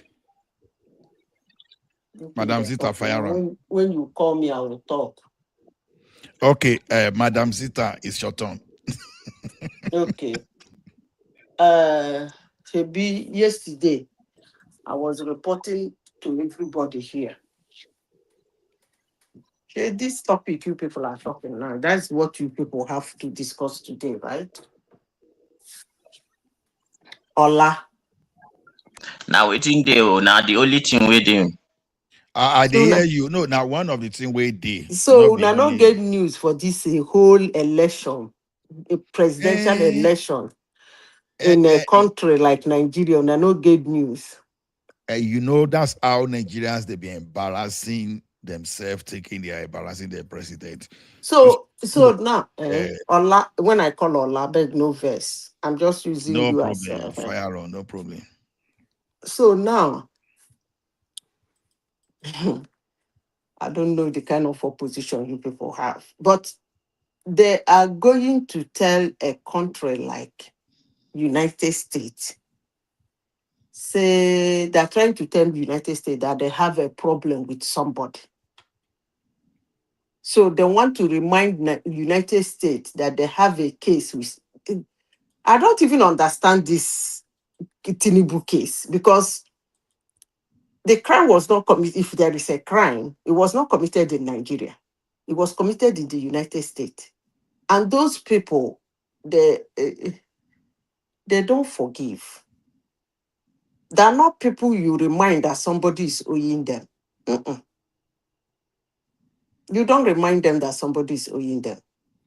If Tinubu is owing them anything, they don't need any politician in Nigeria to come to them and remind them. They will cash out. So since they are not catching him, whatever transpired between him and them, they must have sorted themselves out. They did this thing in 2023. Now they're still doing the same thing. Ola, which kind of opposition be this now? Eh? I don't blame opposition now. Nigerians will they help them, they amplify them. Okay. And them In look at. in Tinubu government, what's that guy's name? Bajamia idiot Majabi Amila. has been circling himself around all manner of fake agencies, which money was involved. So Atiku no fit make trouble concerning that thing. P2B cannot make trouble concerning that. Ginger, swagger, they come out to Gbajabe Amila. Make case. So it's either they come out Gbajabe Amila or they use them run election. I don't they teach them now. In all the things where Tinubu don't do for 3.5 years, the only thing they remember is to look. What are they even asking for? I don't understand. What are they asking for? Can No, somebody help me? they are looking for everything to whip public emotion against Tinubu, or where it is No, possible, what so are that they looking for from ABI? What are they saying? ABI should hand them over the case file or what? I don't understand. yeah, so that they can come and use it to prosecute the president. I don't understand. President of I'm Nigeria. trying to, sometimes when something is happening, everybody will be talking. We'll be talking. We don't want to get to actually the point. What is their point? They want AVI to hand them over somebody's case file, right? Mm-hmm. Is that what they're asking for? That's what they are looking for now. Hand us the entire file on Hey, Tinubu, all the entire nah, dossier. do you know what is getting me angry? It's not What? even this thing you people are talking about. Or somebody came in this platform yesterday and said that Obi is my leader. I lost it. The person must be in the comment section, may come after you. I couldn't believe in all my time in this platform, somebody will look me straight in the eyes and say, Obi is my leader. I lost it yesterday. I was railing curses on the person's head. This is the kind of people they call my leader. Well, that thing is very annoying. No? They want FBI to ask them, hand them. I don't understand the case. Maybe since Madam Zita. 2023, I don't really know what they want. I don't know. Is it that they have a case with Tinubu in the US and they want the FBI to Madam bring Zita. the case file of Tinubu and hand over to their lawyer or what? Madam Zita. Please help me. Madam Zita. I did here. Yes. What can you say about the new position that Atiku is taking regarding fuel subsidy, returning fuel subsidy or restoring fuel subsidy? Okay, yeah, You that's see one of that thing you the. said now? That was why when they called them my leader, I got very angry. Because when you flip-flop as a politician, it's very easy for you to run and you become irrelevant. Everybody in Nigeria knew that subsidy is a problem. But if they want to subsidize fuel now, they should subsidize with Dangote. Only fuel being refined in Nigeria. If I am an opposition, that's what I will campaign with. There are two different things. I will subsidize fuel refined in Nigeria. Like Dangote refinery, subsidize. If he says his fuel is 750 a liter, I will tell him, okay, customer, to the customer, let's negotiate. They'll be buying it 300 or 350. I'll subsidize the rest. That way, every fuel in Nigeria will automatically turn to 350. Because Dangote refinery is very massive. Or you subsidize the crude for him so that he will sell for 350. If I were a politician today, that's what I will compare. I will knock off that importation because it's in that importation, that's where the problem is. You don't know how many they have imported. You don't know the corruption there is unimaginable. But if you limit it within the country and said, so refinery, so refinery, so refinery, we are subsidizing. Therefore, automatically, what you are technically saying is that you have fixed the price of gasoline in Nigeria. Make I dey teach them, mumu people.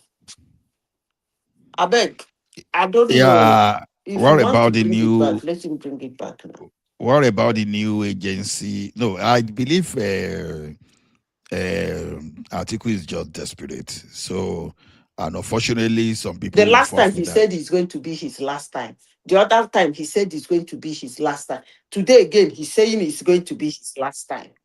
If I think we live till 3031, he will still come out and contest. Of course, yes. That I think Actually, the he missed spiritualist. that. He missed it last year. Last year was a very good chance for him. But the bill I said, your Yeah. brother, they use juju. Last year was a No, very good chance for him. no. Very, I very think good chance. if Obi did not enter that race, I think Forget to be. I think It's not to be. If I think even Tinubu will have still won. if for hard. See, see, No, Tinubu cannot. I don't believe Tinubu will have see, won if that election if if 2022 Atiku or 2023. if Atiku has picked Wike for hard, now me they tell you that election for hard well. Unless people like Obasanjo them that doesn't want Atiku, unless they will do underground work. But if he has picked Wike, it would have been money rain now, money for rain. But he I don't know. I think you people's brother is using. Last year No, was his chance. Some I people say think 2019 was his chance. 2019 wasn't his chance. Last year was his chance because there was an opening. Whose chance? I mean, okay. Atiku's chance. Atiku never had a chance. He had though. Don't go there. Okay. He had. I think I understand. I Sorry, think I understand what. wait, please. I think I What understand was why his, Solly would no, say please, that. can I just ask a question? What was his chance? The chance is that if all the PDP they have come together to fight Tinubu, he would have had a chance. But Atiku is the one that used his hand to sabotage it. You see, I'm basing it on what did not happen. Okay, I said he had a chance based on what did not happen. I wasn't saying he had a chance based on what happened. No, I said he had a chance based on what did not happen. That is like the headless mob. I imagined it in my brain. You got to go for. I imagined it in my brain that if the situation was like this, he would have won. So that's why I said that, not because of what happened. I even thought The way I see Solly, having hold on, chance. Solly, hold on. I even thought Solly was going to say Atiku did not have any chance because 2023 was the time of the South, because one Fulani person just finished his term, and Look, we can't hand over the country to another I think I Fulani. have discussed that thing here. Yeah, maybe There is, I thought okay, maybe let that me is give you an what Solly example. was going to say. Huh? Mm-hmm. Okay, finish. If don't finish. No. I said I was expecting maybe That thing that would is what they be call Solly's unwritten argument. constitution. Let me give you an example of unwritten constitution. You see, if you are an ex-president, you can never live in the capital of a country. You can't. I don't really think in any country that thing is written. but it's simple security measures. As an ex-president, when you finish, you go find one area for that country. Go Lego. You cannot. You can have a guest house, a secret guest house in the capital where you sneak in to attend meetings if you are called in the capital. But for you to live in the capital and be moving with your convoy and your security in the capital where there is already a sitting president is not allowed. Now, let me come back to this bullshit you people say about Northern finish ruling and another Northern is called. It's not written anywhere. Every Nigerian is a bona fide citizen of Nigeria. If he can convince people that he is the best candidate to sit on that seat and they buy it, he win. There is nothing anybody can do about it. And Northern can listen, please, because these are the things we imagine and we start destroying our country, and it brings division among us. I want to settle this. There is nothing like that. It's just a political jingoism. There is nothing like that. Every Nigerian has the right to contest for that seat. Whether you're from the north, you're from the south, you're from the east, you're from... If you like, let an Eastern man rule 10 times and you get up. You feel you are still the best candidate, but you are coming from the east. Enter the ring. The only thing your opponent will do, they will use it as political jingoism. If people buy them, they buy them. They don't buy them, you win, you win. You cannot win that election. And somebody will come out and say, because not an finished ruling, how dare you win it to enter Asorok? It is not done. And until we get that one clear into our brain, we should stop this. Please, we shouldn't be doing that. That is political dancing. Madam Zita, Nigeria is so diverse. And I said something sometimes ago that we have not been telling ourselves the truth, that Nigeria is not a nation. Nigeria is a country. Okay? So you don't expect Igbo or Hausa or other ethnic nationalities to fold their hands while they allow one ethnic nationality to dominate all of them. They won't let it happen. So we are not in the United States where Donald Trump can come in and not choose just one black in his cabinet. And people don't have problem with that. Nigeria is not like that. We are still at loggerhead with each other. I have a question for you. You didn't understand what I'm saying. Hold on. No, you didn't. If you did, you will not continue with this thing you are saying. What I am saying is that you are making an argument why it will not happen. Hold on. Can I finish? You are making an argument why it will not happen. But you have not made an argument why it can happen. Okay, can I respond to you? Hold on now. I understood you 110%. You mentioned constitution that is not backed. That arrangement is not backed by the constitution. It is not written anywhere. It's just a gentleman agreement, understanding among the political. Nobody did that agreement, to forget it. That's a lie. No. I didn't say it's an agreement. I didn't say written agreement. It's just a gentleman understanding. It's unwritten agreement. Let me put it that way. Unwritten agreement. You know, you can agree sometimes without writing it down. Okay? So it's not backed by law. So I understood your case. It is true that every Nigerian has the right, okay, to contest for that office at any time we are having a presidential election. Anyone, if your party presents you, regardless of where you come from, you have that right. I understand that aspect, but I'm inviting you to also look at my own point. And that is the reason why you see all these politicians, trying to have that agreement so that we can have some kind of balance, because Nigeria is not a nation. That is my own case. That's my own argument, and I have the right to make it. And I'm inviting you to listen to it. Nigeria is not a nation. What you're saying that our Yoruba or Hausa can rule us for the next 100 years, if people continue to vote for Hausa or for Yoruba, that they can continue, that you don't care.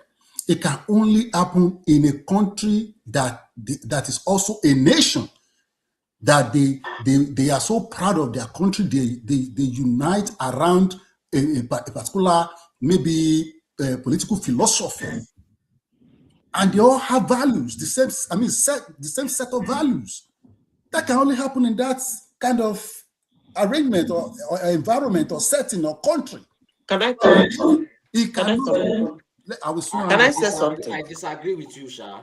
Can I say something? Go ahead. Can I say something? Yeah, Madam. Go ahead, Madam Zita. Can I say something? Yeah, go ahead. We can hear you. Go ahead. Say something. Okay. You see why I said we should drop the argument. I don't know where you're pushing it.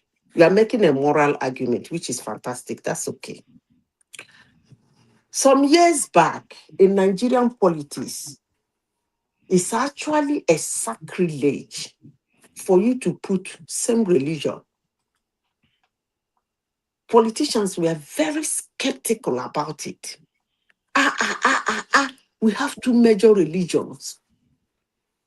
It will not work. It will not work. You put Christian, it will not. Muslim, bow. You have to, even up to Buhari, they couldn't do it. They were so scared. They said, no, find a Christian for him. Otherwise, this thing will not work. Somebody came. That's why I said, if you win, you win. Forget all these things. In 2023, that thing was a headline of campaign in Nigeria. It worked, but it didn't win. Madam Zita.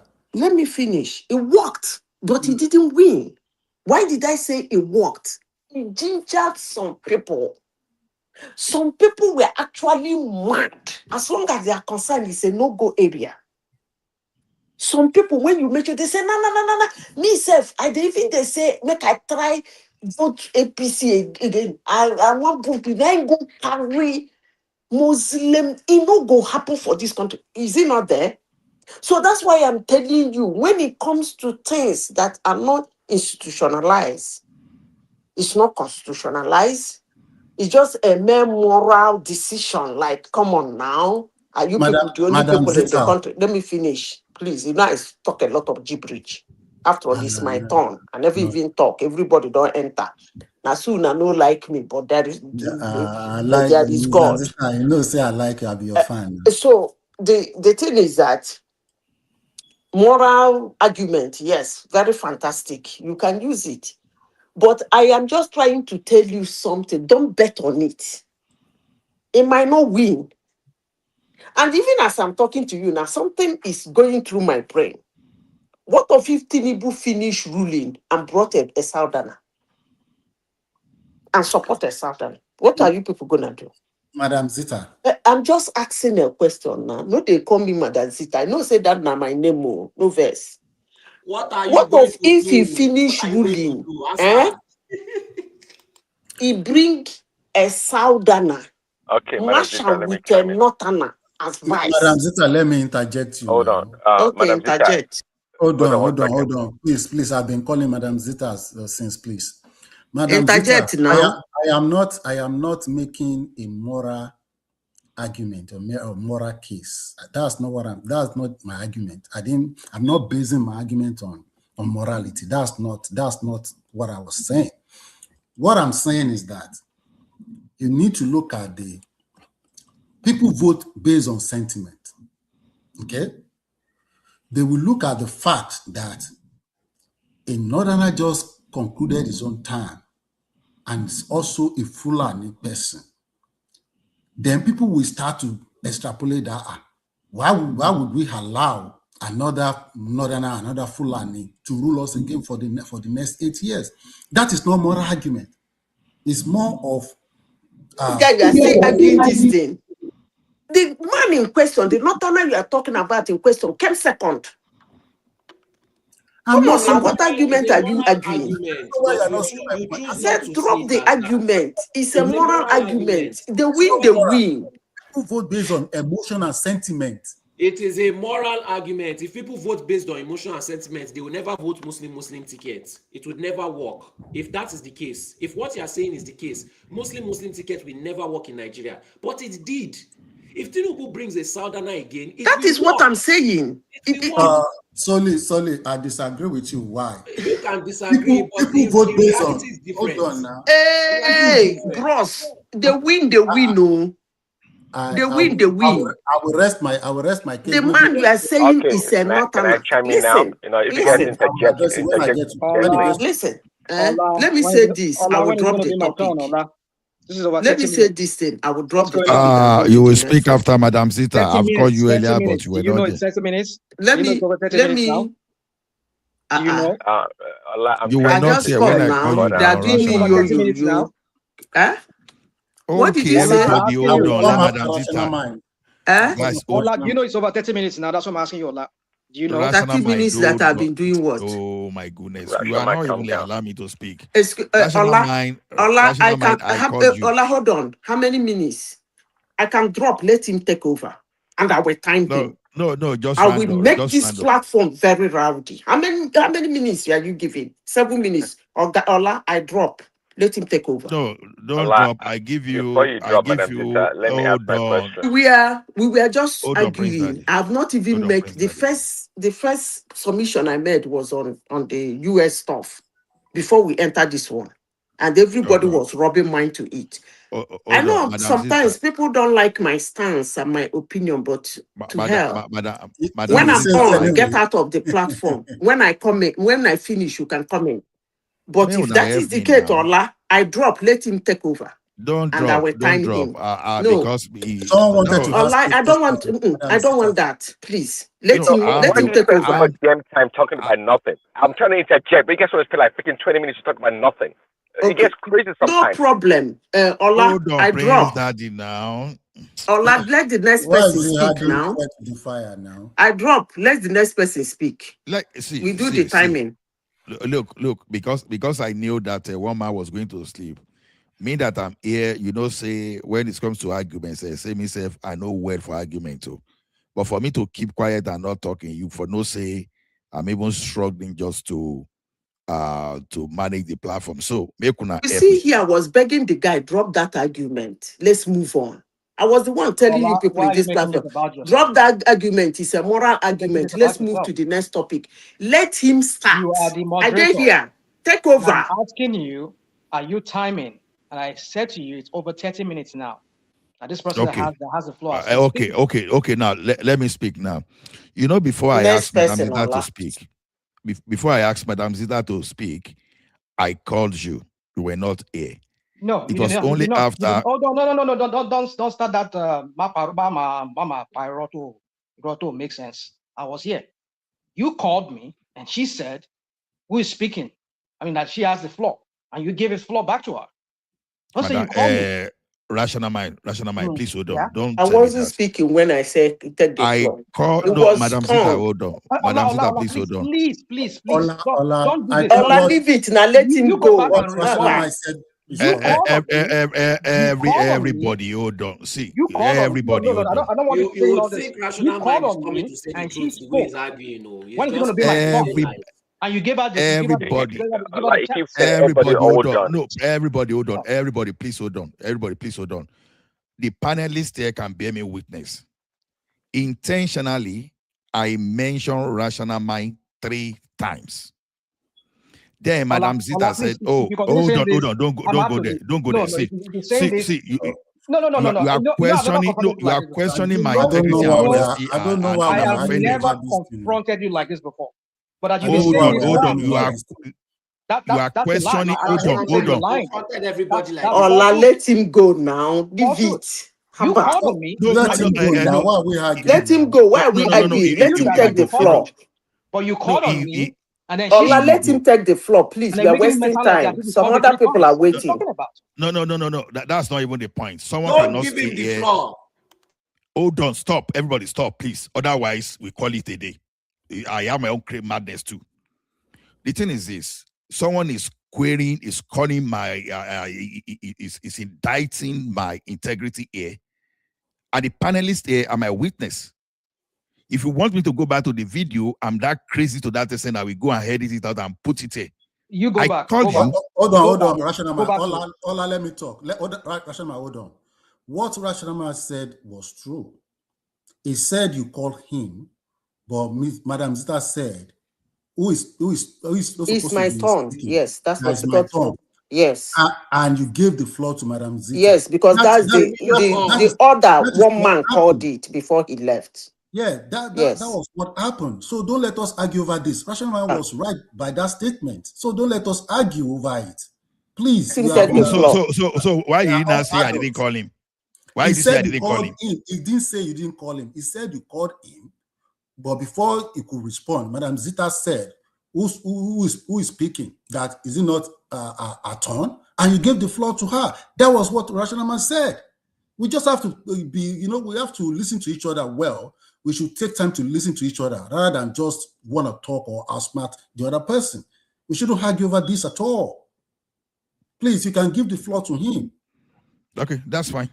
Okay, can I give okay, 1 second. Okay. Hold on, please. Let me talk. Please, Daddy, ask your The question. rational Hold on mind is now. a turn. Hold on.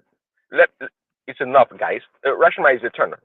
But the question I'm going to ask, I'm going to skip my question. But I just want to say that once you've adults on a platform, sometimes it gets super ridiculous. The way you guys behave about talk about nothing. For the past almost 5-10 minutes, I'm trying to get a simple question in. I could not because everybody want to argue and show their ego and this and that. It gets super ridiculous. Everybody's an adult on this freaking platform. You guys need to stop that nonsense. Okay, thank you. Rational mind. Okay, please take the floor. Ola, I just don't want you thinking maybe I'm trying to confront you, being confrontational with you. No, I'll never do that. I'm just trying to set matters But you straight. do that a lot. So That's what's wrong with story. That's fine. Rational mind. At least you have a witness. So and I respect the witness. So that's fine. So for me, you want to remind me the topic we have for tonight or this evening?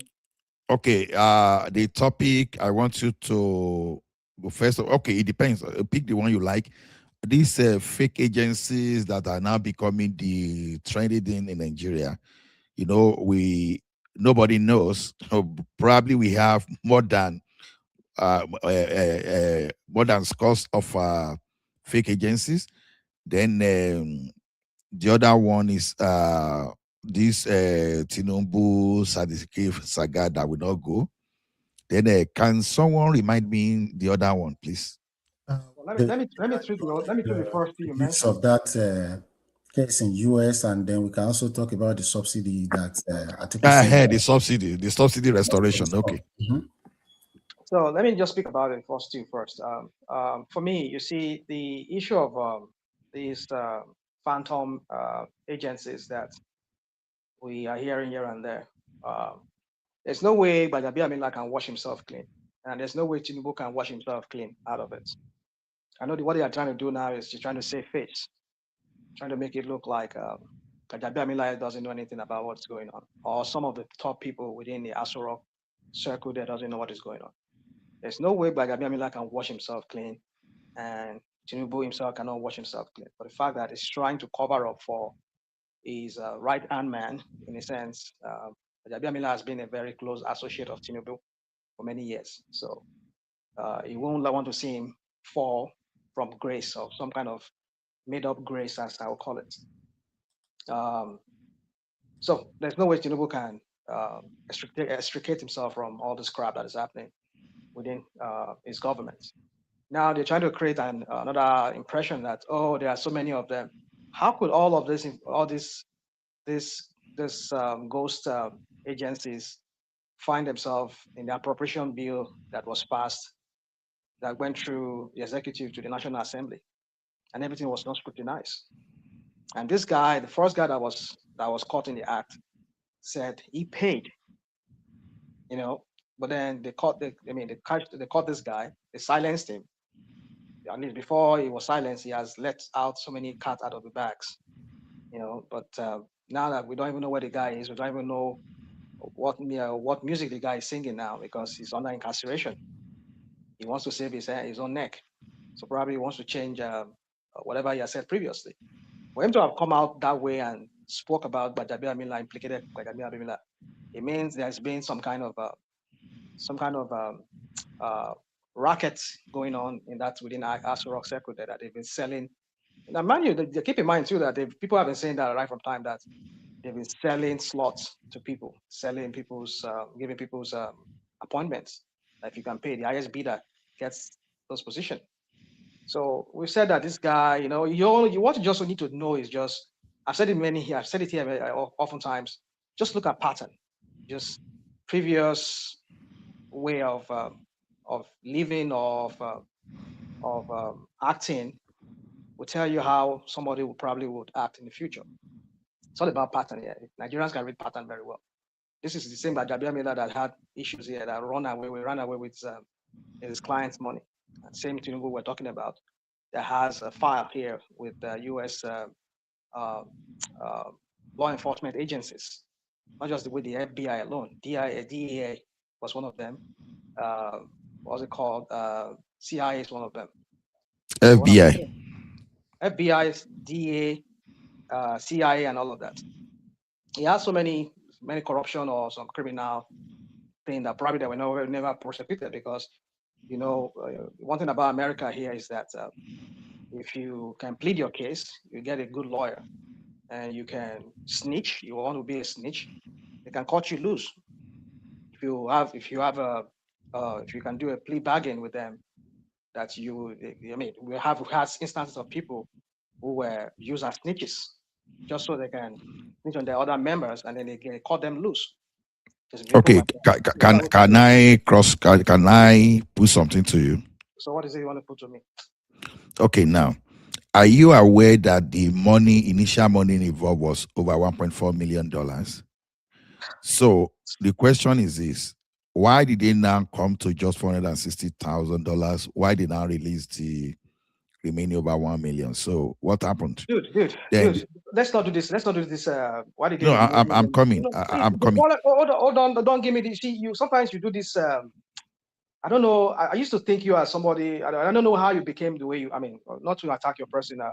You and I will come a long way here. I understand where you are coming from. So no you problem. and I will come a long way here on this platform. But I'm not surprised, because I've seen a pattern with some of you. I don't know. I'm dynamic. See, it's as simple as that. Of course. I mean, you have the right to have your view, but I've seen a pattern with I used to have Ekiti people. Not even just Ekiti people, some of my own people say from Ondo State. But one thing with Tinubu is this: I just know that guy to be a very divisive figure. He has a way of, making people who seem to have some kind of good pedigree in the past, when you associate it with like that idiot from Delta State, and that is partly Ogun State, I think he's an Egba guy. His mom is an Egba guy, this Festus Keyamo. We used to think that he was a decent person. Look at how he's just talking up and down everywhere. Tinubu never went. He was a genius. He studied from home. He got his school certificate, and you see, when you associate with Tinubu, if you have clean record, your record will be just like this one that we have here too in America. Yeah. No, but Professor Keyamo didn't say he studied from home. He was just making an analogy. My point is this: the point I'm trying to, don't give me this. There was 1.5 or 4 million naira, $4 million. They only took about, well, whatever they come up with, maybe that's what they come up with. They say, well, that's what we could really, because if you look at the correspondence that he was having, he was saying that he did the breakdown of how the money came about. He said his mom had a social amount of money. This as a social amount of money. Maybe when they did the whole tally and everything, they come up with, okay, since if your mom and everybody has this amount of money, then how can you account for this remaining ones? If you cannot account for it, then we are going to seize it. Okay. So maybe hold on, don't give me that. Don't give me okay. My point is this: even though it's $1 they pick from it, even though it's $2 they pick from it as proceed of cocaine. Mind you, keep in mind too, there were other people that were implicated, that were Let me interviewed. question you now. Don't question me. I'm not. Can we not also interject? We're not doing Remy. interrogations here. You're not going to interrogate me here. I'm not ready for this. Your interrogation. That No. I know. I want to play. See. I Okay, work go on, in the please. financial sector. You understand? But I the can money prove could you be on that. the money could be for unpaid taxes now. Hold on. Let me you, land. like, No, like, it's go not. on. It's not even from unpaid taxes. You understand? It was unexplainable, and it was traced to that guy Akande that was being investigated for narcotic. Facts. Everything is well documented. There were money But paid to the accounts now by these same people. Exactly. But That's what I what I'm want to talking tell about. you, rational mind, do you really know that you can receive money into your account Dude, don't just do this. because you trust? Hold on Don't now. do this that we I don't want to believe that. I don't see, give me this. FBI, CIA, they are institutions that have stood test of time. Okay, You understand? So I don't want to believe that people there are so unintelligent. I don't know what they want to gain from Tinubu, that they will just cut him loose and will be after Akonde and the other. Did you not see what they said in what they said? The release that was released when they said after the judge said they should release it, and when the FBI had to counter the whole thing, saying no, we cannot do that because if we do that, our processes of how we investigate matters and people that were involved all will be revealed. So of course, I agree with them very well because even so it means even that at the level has been an asset. Tinubu has been an asset in the past.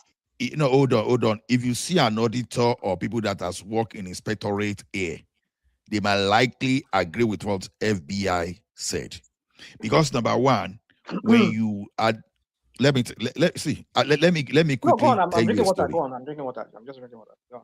Okay, let me tell you a story. There was a time. Oh, like this your story. I mean, move my boss story. Just, let me just flow. Let rational mind Let me finish just flow so I because I can know talk. I want I to know go what to you people bed. like I'm to do here. traveling. I know. Wake up. Sorry, you have to call the SS a little bit. I'm the more It's okay. Cut it. So no, hold on. Hold on. What did I do? No, it's hold okay on. now. Hold on. Just hold on. You let me speak, please. Now, I can take some things where you correct me, I listen to you, but you don't go excessively and dictate to me how I moderate. Okay? Let us be respectful, please. Can I say something? Don't say something. Go ahead, there, rational mind. Okay, Mr. Just go on. I give you my floor. You say what you want to say, please. I know. Okay. Please don't attack our moderator, please. Don't attack him. Just go say what you want to say, please. Go on. I'm not even dictating to him. I said I wanted to go to bed. I'm traveling. Let him finish. Oh, you've not spoken? I've not spoken. That's all I said. Oh, you've not spoken? Dictating to you. Oh, wow. Okay, I thought you had. Okay. Because hold on. I'm a gentleman. I don't fight people. Before one man left, he said after rational mind, I take the floor. So okay. Finish. Okay. All right, That's okay. I'll be quick. So for me, it's just you see, the thing is this: I don't want to blow one man's platform up because in recent days, recent months, I've been coming a little bit, I won't say anti-Jew, but I'm against. I just don't like the Israeli government, how they're going about this whole thing going on in Middle East, also here in America. You can see what is going on. Why I'm just making reference to that is that the Mossad, they're one of the most sophisticated intelligence agency in the world. In fact, I'll put them even higher than FBI. Mossad, the way they influence countries, they gather dirt on people. And that is what they have against so many politicians here in America. If you listen to what I mean, imagine some American politicians who were in Senate who were voted there to go and protect American interests, saying that they live and they die for Israel, that they are all there just to like the one that lost election, rep member that lost election, was it in Minnesota? I mean, it was in Michigan against the Arab, the Arab guy, the doctor. You know, it was sponsored by the APAC. The way APAC has been dropping money, these are Israelis, lobbyists dropping huge amount of billions of dollars into the US politics to influence the senators and rep members here. You people need to understand what it is.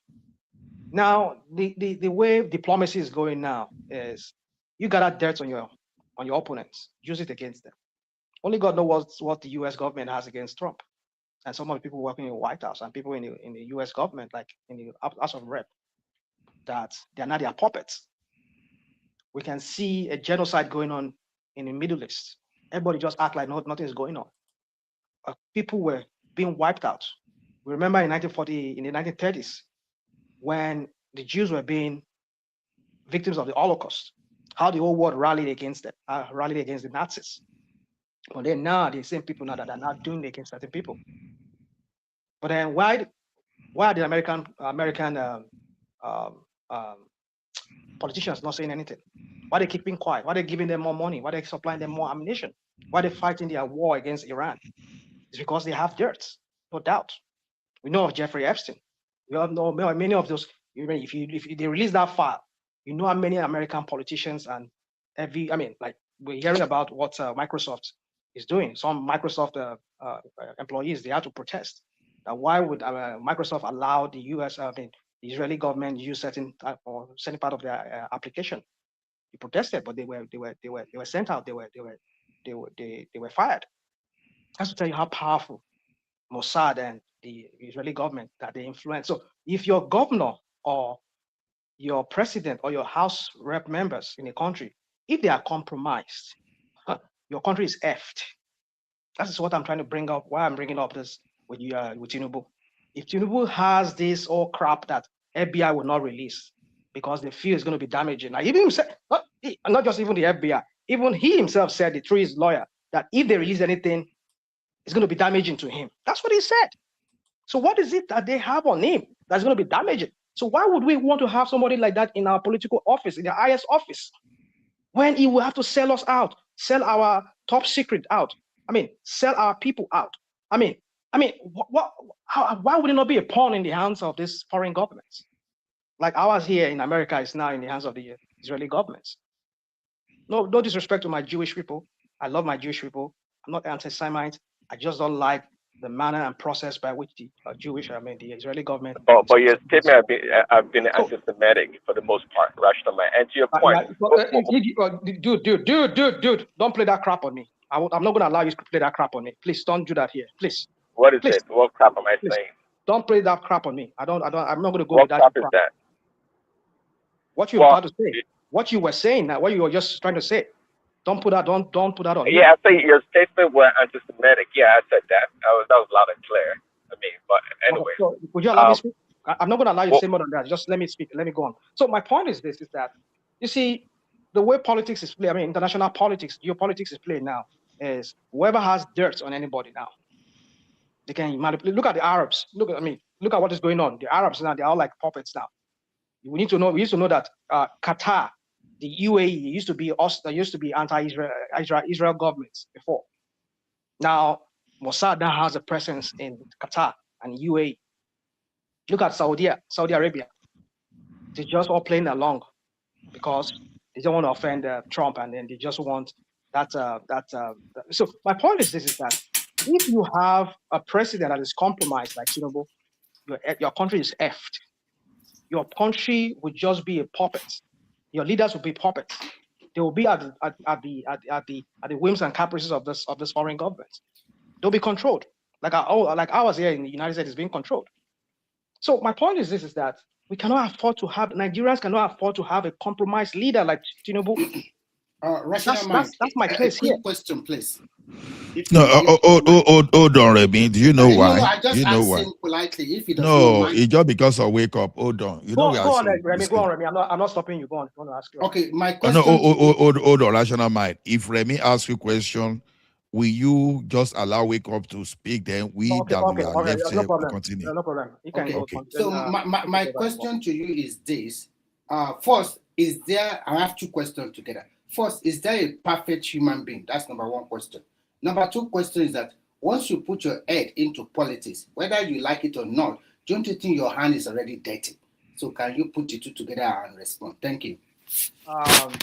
Ola, do you want me to respond to that, or you want our friend to respond to Remy so that we wake up, we now speak. After wake up, then we can go. Okay. So real quick, you see, this question you're asking me, Remy, was what I was trying to stop our friend Ola from. This way, this line of rationalizing things. It's just so annoying to me that when people ask this kind of question, like, oh, because of course nobody's clean. I'm not saying I'm here. I know. I'm here. I'm not clean. I know what I've done. I know what I've done. I mean, when it comes to a certain kind of moral, but there's some morals I don't go beyond. I mean, you can tell me I like woman. Yes, I like woman. I like to. I mean, yeah, if you do that, I mean, if you can, that's confession time. Yeah. So my point, my point. I'm confessing because I know you're Israeli and you're Mossad. I know they can go dig out dirt on anybody. I mean, I know. I'm putting myself out there so that before you go out and dig anything. That's about the only thing you can find about me. But say I've done anything that is illegal, no. I mean, it's not illegal to have a woman, to have multiple women, or to be slandering. But you are not in politics. Hold on. We're talking about when something involves the lives of not just 1, 2, 3 millions of people. You cannot afford to have a compromised person. I'm not going to be in politics if I know that I have this dirt that people can use against me. I'm not going to put myself in a way whereby I'll be manipulated against my own people. That's what I'm saying. So let's not do this, trying to do this rationalize things that nobody's clean. If you enter politics, you have I mean, nobody that goes into politics that is not dirty. That's not where I'm going. Where I'm going is Okay, simple. guys, let's wake up comment. By the way, let me quickly make this comment. Sorry, no, you should be sure, Remy. Hold on. No. Remy. Let's wake up, speak now. Let's wake up, speak. Okay. Good evening, everybody. You have to. Okay. One second. You have to don't allow people like the Russian might come back on this platform. We don't need that. Okay. rational mind now, my person not Tinubu separate us. Okay, let's wake up speak. So we go to Glasgow after. Let's wake up. I'm just messing with your rational mind. Wake up, fire on. We are all gentlemen here. So I don't know why. I'm not gentle. Don't make mistake. Okay, no problem. Knock yourself out.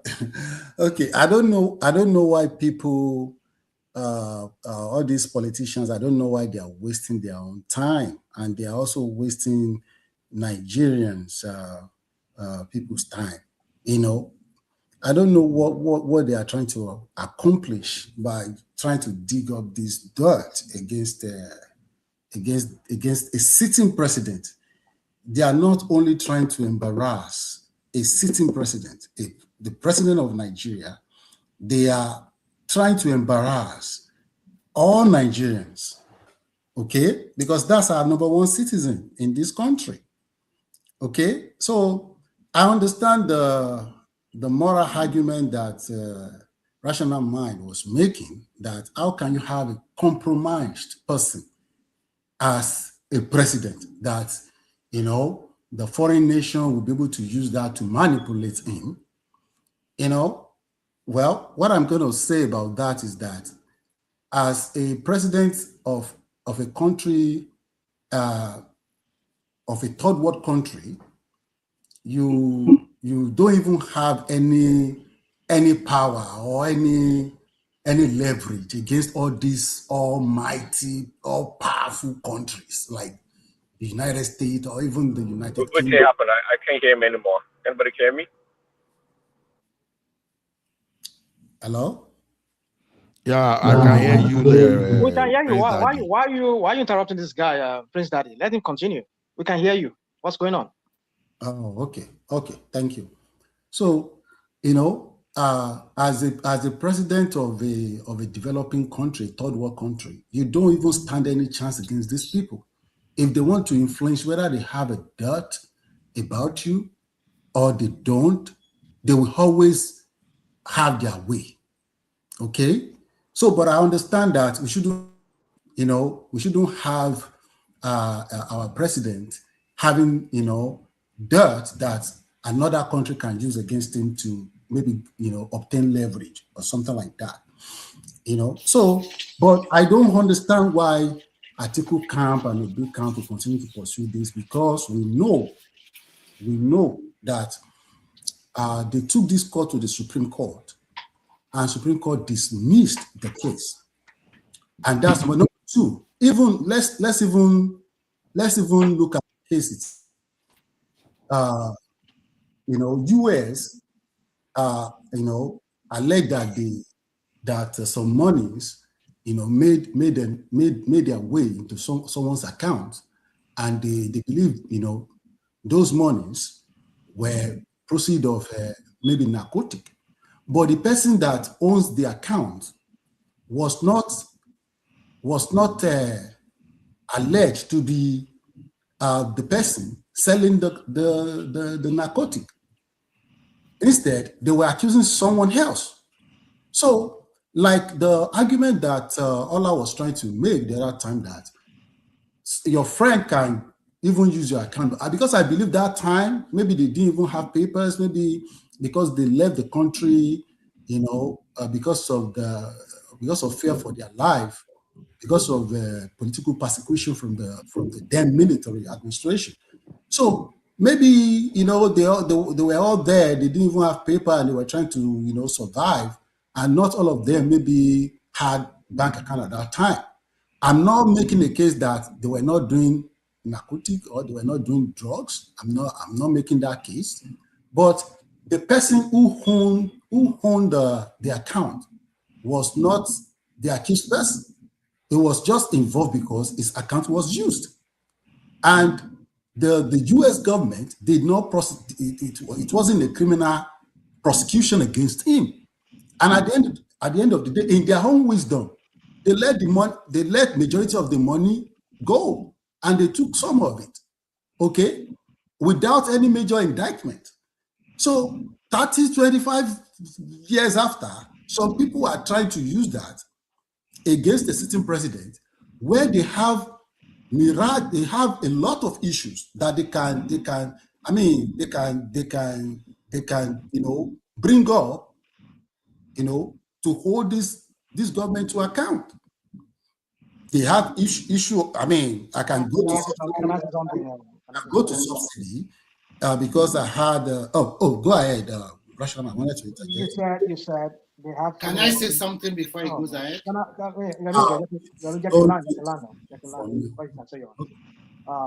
You said something a while ago. You said, "Oh, there are many other things they can challenge this government about." What is it that you not challenge this government about? And how has it not been? How has been your response? It's not that every time when they say certain things, it's either this fuel subsidy or whatever, corruption and other things. You people have to look for something to say just to justify what the crap that this guy is doing in Aso Rock. But is it not okay to have a debate? But now that we're trying to dig into his past to establish a pattern here, because again I go back to this word pattern.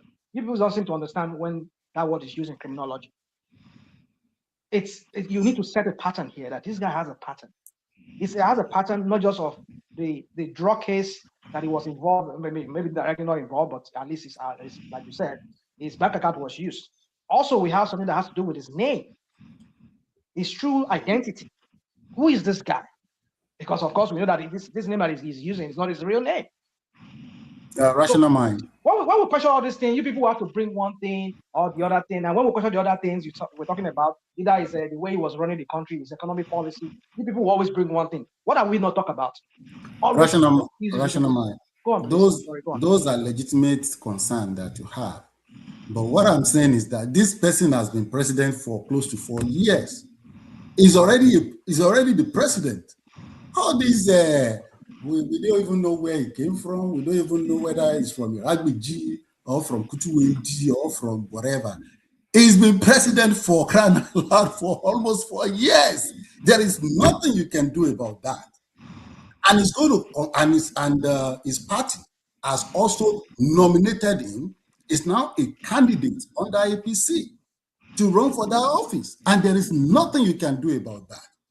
Okay, but so why did this party remove? Why did they remove challenging people based on their credentials? Why did they remove that from?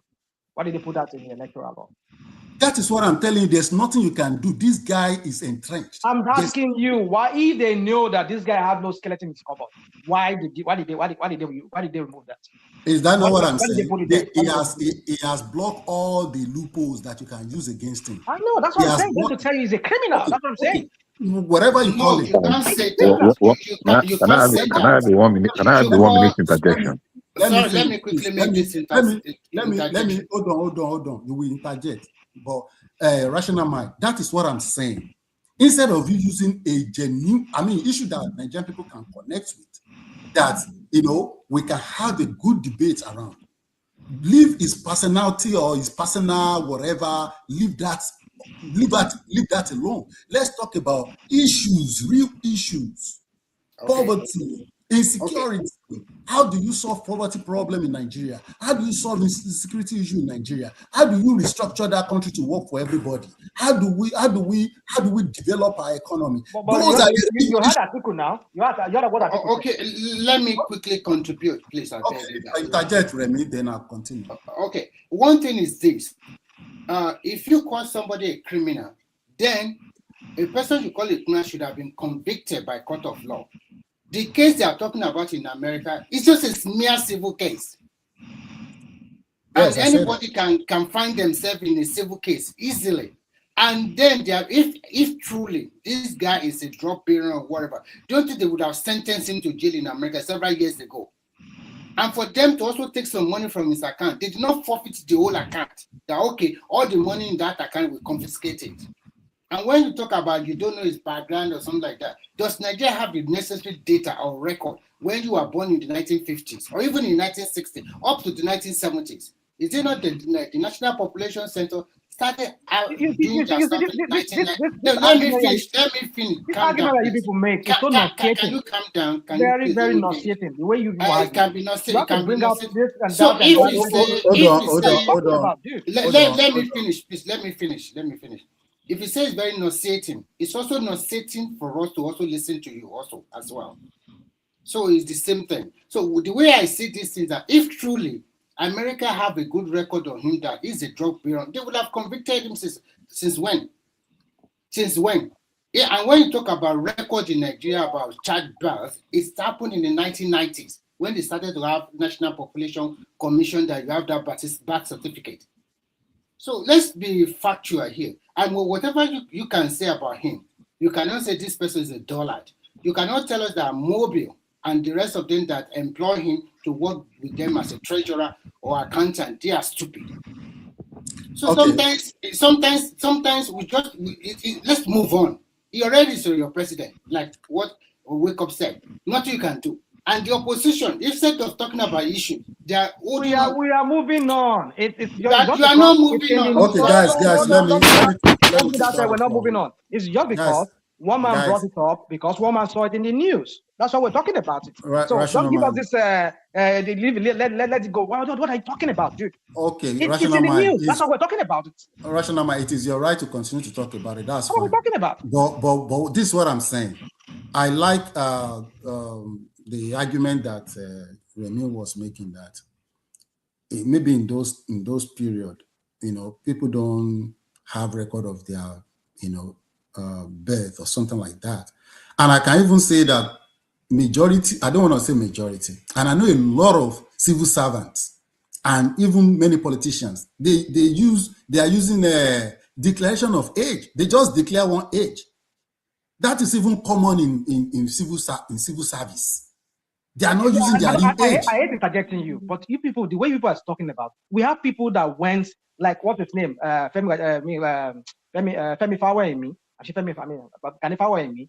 I mean, we have so many of them. Even Babangida, Babaya there. He knows his primary school he went to. He has his schoolmate that he went to primary school with. What are you people talking about? Do you think hold on. So you've been talking for 30 minutes now. Even my own dad that went to primary school.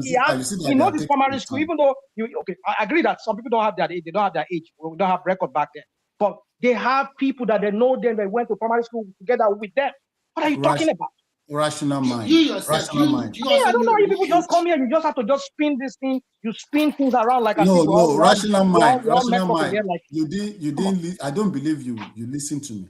I even said it maybe 2 days ago that I'm not going to defend Tinubu's school record or academic record. It's not. I didn't go to school with him, so I don't know. I don't know that. I don't know his background. I'm not going to defend that. But what I can defend is what he has achieved as a governor and what he's been doing as the president. I'm going to defend that if I have things to defend. I'm not going to defend his academic record. No, I didn't go to school with him. Okay. And you can say whatever you want to say about that. It doesn't change anything. If the guy is qualified to run, INEC has said that. The Constitution says that you just have to know how to read and write. Period. So you can take it to whatever, you can say it is your right to say it. I'm just saying that you're wasting your time because there is nothing that will nothing that will not do anything to this guy. But what you can do to give this guy run for his money is to discuss real issues. Let's have that debate. I'm waiting for that debate. So give us that debate. Let's talk about. You will never get that debate. They don't have ideas never talk about issues. To develop Nigeria now. They just want to throw personal jab at Mr. President. They just want to take a personal shot at him. They just want to malign his personality. That's what they want to do. But we are not ready to debate you on that. I'm not ready to debate you on Tinubu's school record. No, I'm not debating that because I didn't go to school. But let's debate economy. Let's debate politics. Let's debate. Wake up! You said you didn't go to school. Now you talk more. I said I did not go to school with him. Yes, you can also doubt his credential because I did not go to school with him. I did not go to school with him. It's right. So, I did not go to school because are you classmate of his? You are not. So what he's saying is right, logically. Yeah, I'm not going to debate that, but I can debate what I know, what he has done regarding the economy of the country. I can debate his politics. His policies. Let's debate that. Then you're gonna have a real debate, and Nigerian people will benefit. So wake up. Kindly answer this question. A man 3 years ago said, "I'm going to remove oil subsidy." After 3 years, he now says he's going to restore back everything again. How would you take that kind of man? That guy is a joke now. I'm talking about Tiku. I'm not even talking about B now. I'm talking about. So are you saying it's not possible for somebody to roll back that thing? How can you roll it back? Roll what him back? Remy, I don't want. What are you talking about? Why are you saying this I want us to. You can only debate if it's going to change anything or if it's going to help the economy. That's what you're but I'm not going to roll it back. Why not? He can. Remy, it can roll it back if he becomes the president. He can roll it back. He has all the power to do it if he wants to do it.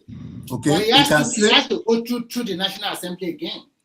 No, Nigerian president is powerful. We can just say he's returning it back. No. It's established by act of law. It's not even Tinubu that removed it, Buhari. So they need to go back to the National Assembly because PIA Act is there. So they need to go back and then repeal that act again. That's what's going to happen. You are right, but if he wants to do it, it's going to achieve it. That's Nigerian president. Wake up! You play too much. See, let me tell you one thing. The only thing you can reverse back in that country is what the governors have never tasted. You are saying you are going back. The governor you are giving, let's say now let's say you are giving 500 billion a month.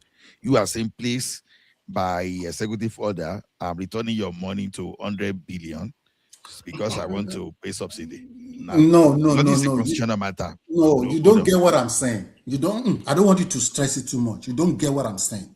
What I'm saying is that if he wants to achieve it, okay, it can achieve it.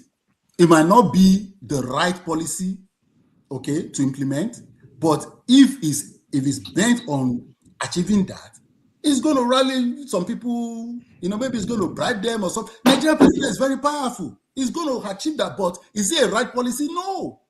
That's not true. Let me refer you back to let me refer you back to Jonathan in 2013. When Jonathan started using the excess crude oil account money. You understand? And the governors forum, they discovered that they just went to Jonathan and say, Oga, you cannot do this thing. You know, he was using this. They took him to Supreme Court that, okay, we are going to share this money now and we are going to cancel anything excess crude oil account. What happened? Supreme Court ruled in favor. When you see the constitution, there's a difference between federal government money and the federation money. You understand? So what we are talking about now is federation money, is not the federal government money. So from the share of the federal government, if you want to restore fuel subsidy, good luck to you. But from that federation account, you must share according to what the entire federation agree upon. And then we have Petroleum Industry Act that removes subsidy. So you will have to go back and repeat that law. Then don't forget that all those senator and rep you see, they came from state too, and the governor still have some kind of power. They wait through all those people. See, Atiku is just a desperate guy. Just like Showoreda is telling you that it's going to increase minimum wage to 500,000, where nobody is asking any questions. I understand you, but what I'm saying is that a Nigerian president is like Alpha and Omega. Okay.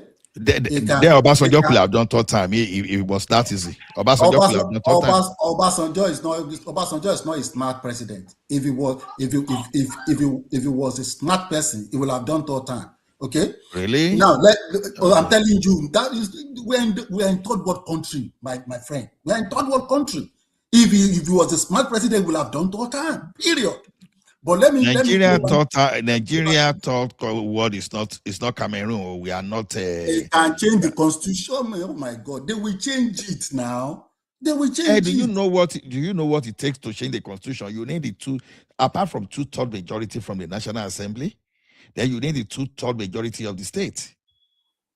Okay, what about if you say, okay, let's restructure let's bring the constitution down, let's make another constitution, and let's set the presidency to six years, one term. Then he can do third time and just go home. I'm telling you. You are not getting it. How do you explain to me my worth now currently? I'm worth $1 billion. And you now say you are now bringing a policy that will make you popular, but will now make me unpopular. You are now saying, okay, you support you for the policy that will make me unpopular and support the one that will make you popular.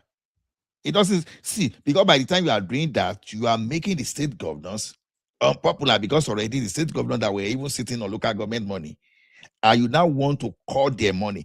And you now want to cut their money so that at the end of the day, they won't be able to pay their salary, they won't be able to pay their state debt.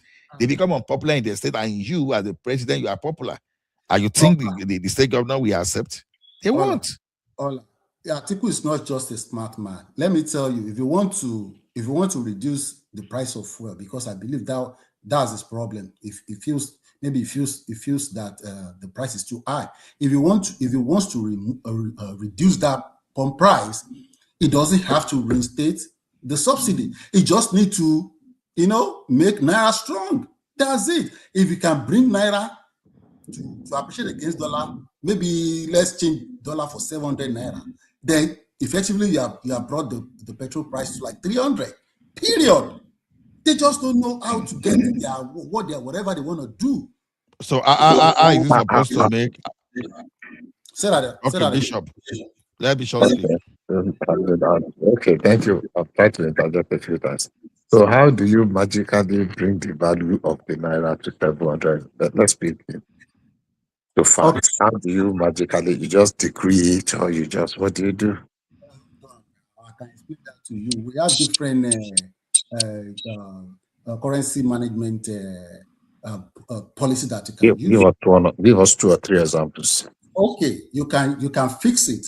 Okay, you can fix it. Okay, hold on. Let's have a conversation. Don't you think that's the most stupid thing to go back to? We fixed the currency for over 50 years. How has it helped us? I'm just telling you. You can call it stupid. No, I'm saying how has it not helped us? What's the economy? Let me answer it now. Well, this policy that Tinubu just done, how has it impacted the life of the Nigerians? It is impacted. No, you are changing the you are changing the topic. No, we're not changing it because somebody's making a case that this policy I'm that not Tinubu going did to is the best. rational mind. I'm not going into that No, we should go that into it. argument. We should go I into it. only ask. No, I'm not going to. You can go into it with some other persons, please. I've listened to you for long enough. Let me The question I Listen to asked me this long enough. What gentleman does is that mean? very What is that simple. supposed Hold to mean? on now. Let me say what I'm saying now. This question I asked him is very simple, and we're going to have a conversation around that. How does he want to achieve that 700? He has said we can decree it into happening. We can just fix it. And I am asking, we have fixed the currency for about 50 years. How has it helped our economy? Okay. Now let me tell you something. If Tinubu wakes up today and say he wants naira to be 700 naira to a dollar, do you know what will happen? Tell me. You just deflate the economy. Okay? The oil price will crash in Nigeria, and that will help. It will help the economy almost immediately. You are. I don't know what you are. You don't. Hold on. Let me finish. Excuse me. You don't. No. Hold on. You hold on for a second. Hold on for a second. Come on. You have spewed something like primary 4 children that are talking in a beer parlor. Me, I know they for fight too. No. What you just said is that. I mean, can you be saying? Can you be saying this in an intelligent conversation? Let's be respectful. Oil price in Nigeria will just crash to how much? Are you kidding me? Hold on now. Let me. I mean, you have to allow me to explain this thing to you now. I know it might not be your forte, but let me explain it to you. Come on, forget it.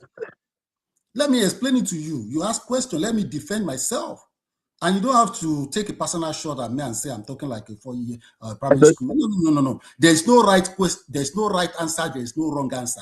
No, there are wrong answers. Hold on, let me finish. Your opinion is your opinion. You don't have to take my opinion, and I don't have to take your opinion. It's democracy here, okay? You are not you're not going to dictate what I'm going to say. Gentlemen, I will listen to you. Let me finish. Are we having a conversation, or you are going to rant on that? What you said, as far as I'm concerned, it is a theory that have been how do you call it now? That have been promoted, postulated by several persons, and it is a beer parlor ranting, empty ranting. Okay, on intelligent argument. Go ahead. You can call it. You see, that's what I'm saying. You can call it an intelligent argument, but to me, it's highly intelligent argument. But let me explain it to you. You don't have to understand it, but just hear me out. Tinubu floated the naira as a managed flow system, right? When it went all the way to almost 2,000 naira, they intervened. They defended it and brought it back and brought it down to what it is. And I'm telling you, we have over $50 billion in our foreign reserve. If you want to defend naira to bring it down to 700 naira to a dollar, we can do it.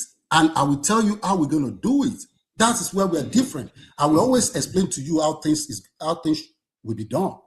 This is how we're going to do it. The reason why Tinubu floated naira to let it go to as high as 19 or 18 or 15 or to the level it is today is because Nigeria was broke.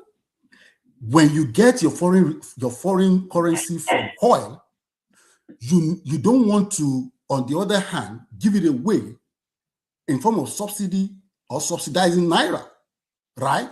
So you don't want to give it away.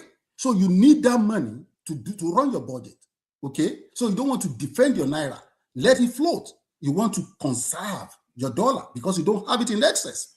That was the reason why he floated it, okay? But now that we have reformed our tax system, the tax system in Nigeria, Nigeria is now running efficient tax system. Now we can get more money.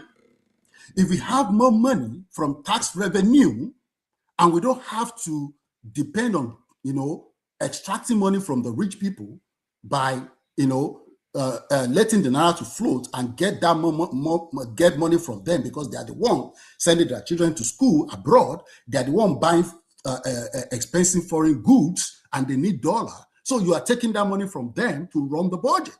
But when you get to the level that you have over $50 billion, when you get to the level that you have more money coming in form of revenue from your tax system, okay, you can now defend your naira.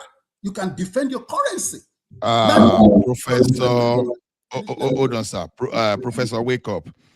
You've just murdered monetary policy, and you jump like you now made a radical jump to fiscal.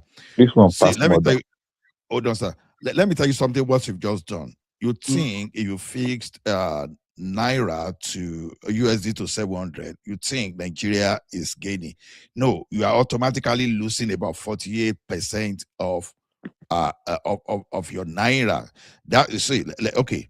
Now for every naira, for every USD you fix to a particular amount, you are losing a particular volume of naira. You understand? So this is the way it is. If the exchange rate now is 1,500 to USD today, if you fix it to 700, you are losing 800.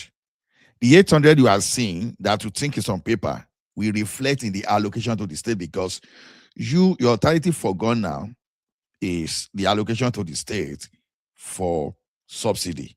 You understand? So it's not that straightforward as you just pick it like that. Then there will be a serious shortfall in FX immediately, because So once you do that, because you see that you hold on. I don't want you to run away from there. You are not listening to me.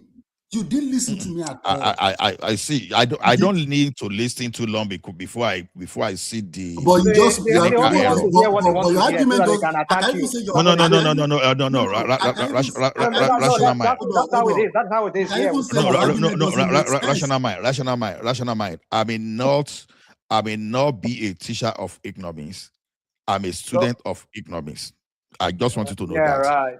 Yeah, right. The principle that Wake Up just discussed now is a serious monetary disaster that will create a serious shock. You see, the shock you will find in that government, you understand, before you can reach another level of balance or equilibrium, if you not take Nigeria less than 1 year to 1.5 years. Because it's not simple. Hold on. You don't understand. It's obvious that you don't understand. Hold on now. Please listen to me. Listen to me. It's not so simple. You forgot that consequence to floating of naira and removal of subsidy, you understand, they've increased minimum wage. So they've increased a lot of infrastructure projects. You understand? They are paying the outstanding areas of pensioners. Now, once you revert all those things back, you understand, you will now be short of money to now balance all those things. And the tax you are talking about that you say you will increase, the reform in tax is not to create burden upon people. You will see people that are the lower edge of that earning, they no longer pay tax that they used to be paid before. So, except you are telling me that you now want to restore tax to those people that are earning barely minimum wage. You understand? That's what you are saying. So, can I quickly respond to you? You are hold on. Okay. You are going inside. You are going inside bush. Let me bring you back. They like to listen to themselves. They like listening to them. Hold on. Let me bring you back. You have gone inside bush. Now, you said it will reduce FAC allocation. It will not, because I will tell you why. I'm not saying they should reinstate subsidy on fuel. That's not what I'm saying. I'm saying, if you pay attention to me, you will see me mentioning we have over $50 billion in foreign reserve. If you have listened to me, you will hear me say that the tax regime that we are running now is efficient, and they want to, it's not that they are raising taxes on anybody, but they want to collect, what they're supposed to collect. And if you listen to them when they were doing the tax reform, they said they only in the whole regime, they only collect about maybe 8% of the GDP in taxes, and other countries are doing like 16%, 15%, and their projection was that they want to collect at least 14 to 15% of the GDP. So you literally just double your revenue. Okay, you just double your revenue by putting that tax administration in place. That's number one. That's why I continue to applaud them for doing that. Okay, what are you you applauding cannot for doing what? For doing what? Taxing people that don't have. Where is the money you're taxing? rational man, hold on. You pay people 70,000 naira, 150,000 naira, and you're taxing them. Let me address what Bishop said for him to know that he doesn't understand economics at all. Now, that is on one side. Now, if they're able to collect all the 50% of the GDP, that is very good. Now, if they now bring the dollar value down to naira to 700 naira, let's say our GDP is 300 billion right now. Automatically, our GDP is just $600 billion. By doing that, $600 billion. Can I come back? You stayed long now. You did not let me even speak for 2 minutes before you jumped in. You have not let me talk now. Okay. If you don't want me to flow and no, there's no point. What you are saying, you have the hard state. You just told me that I'm an economic illiterate, and everything you've said is completely very laughable, ridiculously laughable, because you are contradicting yourself in all ways. Tell me. Hold on. Just hold on. Tell me why. Number one. Let me talk now. I kept quiet completely when you were talking. Number one, $50 billion in foreign reserve for a country of over 200 million people. We are still a very poor nation. And that's the misconception you guys keep having. They are saying 50 billion as if El Dorado has arrived.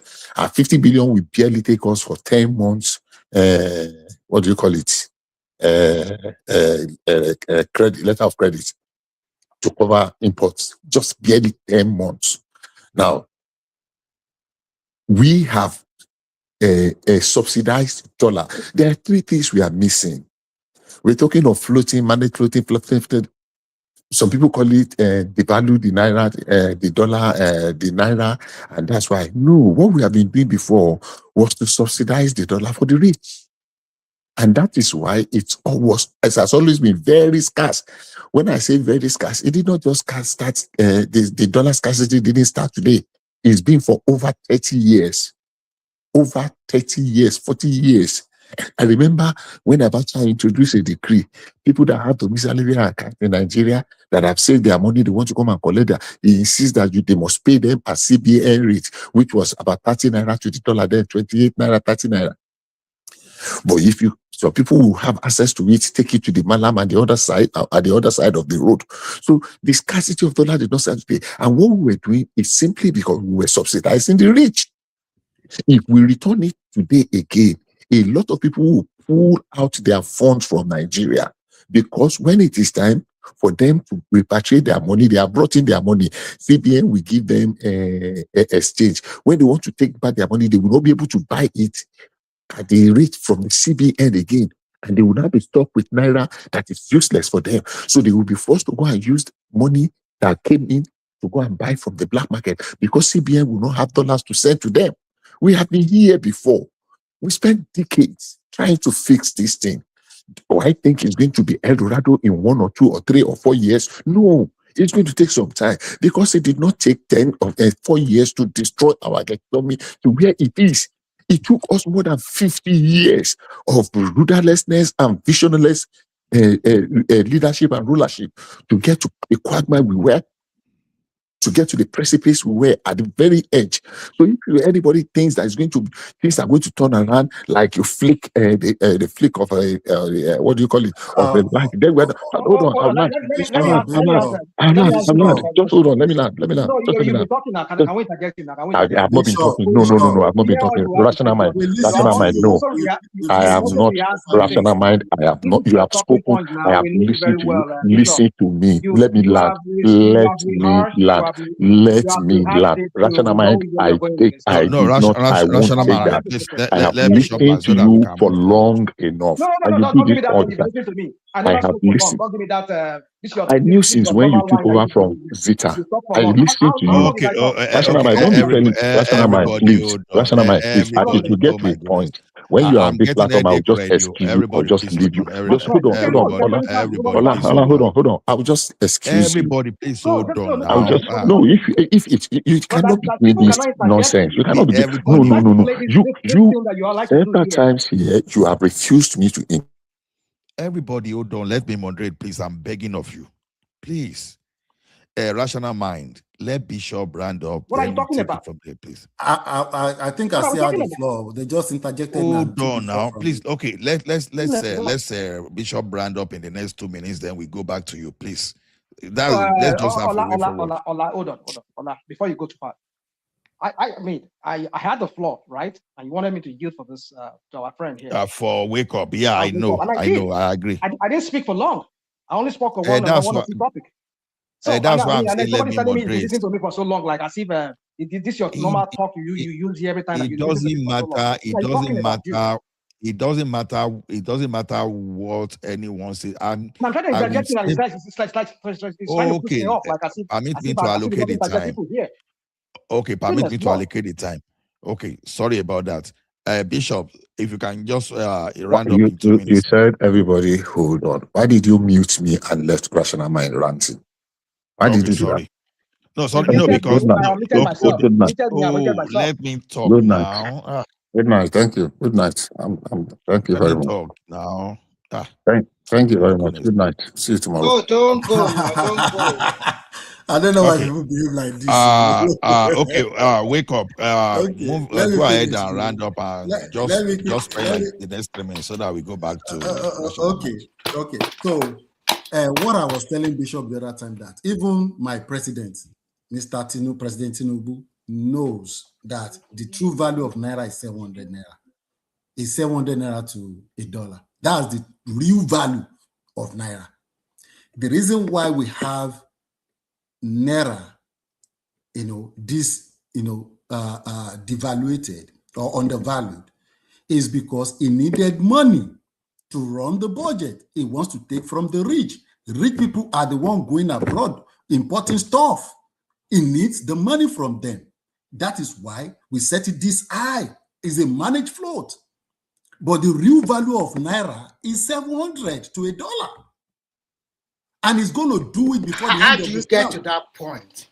Can you tell us why you know it's 700? Remy, he himself said it. When? Go on Google and say, can you give me? Hold on now, listen now, hold on now. You see, I don't argue about things I don't know. Okay. And I'm not going to lie against my president. If I didn't hear him and saw him saying that the true value of naira is 700 naira to $1. Sorry. Is it when he become the president or before? I believe maybe before or when he became. I can't remember. Sure. I'm not. I'm not sure about that. But it was after he has won. He has won the election. After that was when he said that. Okay, so he himself said it, that the real value of naira is 700 to $1, and I agree with him. This level of devaluation, to me, I know what he's using it for. It needs the money from the rich. That's it. And I can argue that the reason why we have naira this devalue is because we are running they call it a mono economy, or how do you say it? Like we only trade on single commodity. We depend only on crude oil, and that is how we get our dollar. So, but it's trying now to diversify the economy. We can use gas, we can use agriculture, export agricultural produce. We can, produce some, consumable or consumer goods and export them. Once we're able to diversify the economy, right? I can see, naira this devalue. Naira is still undervalued. I continue to say it, and even people these big economist people, I've listened to them sometimes even say the same thing, and I know that Tinubu is still going to do it. Can I quickly ask you a question? Do you think if the value of the naira to the dollar is 700 naira, do you think our product will be will attract buyers from the rest of the world? And that's one. The second question is this, so that you can marry them together. If you look at a country like Japan have really made their currency devalue against the major currency of the world. Why do they do that? Thank you. Remy, you remember what brought us to this argument was who's saying he's going to restate subsidy. And I'm saying that instead of restating subsidy on fuel, it could just maybe, defend Naira and make the Naira appreciate against dollar. And that will crash the price of petrol. That was what brought us to this argument. I understand your question about, if we have a strong Naira, it's going to make our goods and services produced locally to be expensive at the international market. Spot on. I agree with you. And if you remember that I continue to make this argument that our president or CBN should cut interest rates, because you cannot, you can't hold the economy, at the throat, at the jugular, by setting the interest rate that high. When you have a weak Naira, when you have a weak currency, that is a signal that you go and produce a mass to export, because your locally produced goods and services will be cheap at the international market. And international buyers will be coming for your goods to buy. But they said there's an improvement in the macro. People that are here that are championing macro every time, they come here and shout out macro up and down everywhere. If really there's the macro, like they said, is really improving, like even themselves, they always like to give themselves that award every time they talk about macro. So the interest rate. A few days ago, I was reading the leadership online, and they said that the Nigerian Manufacturers Association are complaining to CBN that they should try and bring interest rate down. That most manufacturers that goes abroad to go and buy their raw materials, they cannot afford to borrow money at the current interest rate. So where is this so-called macro that they're always talking about? Where is it coming from?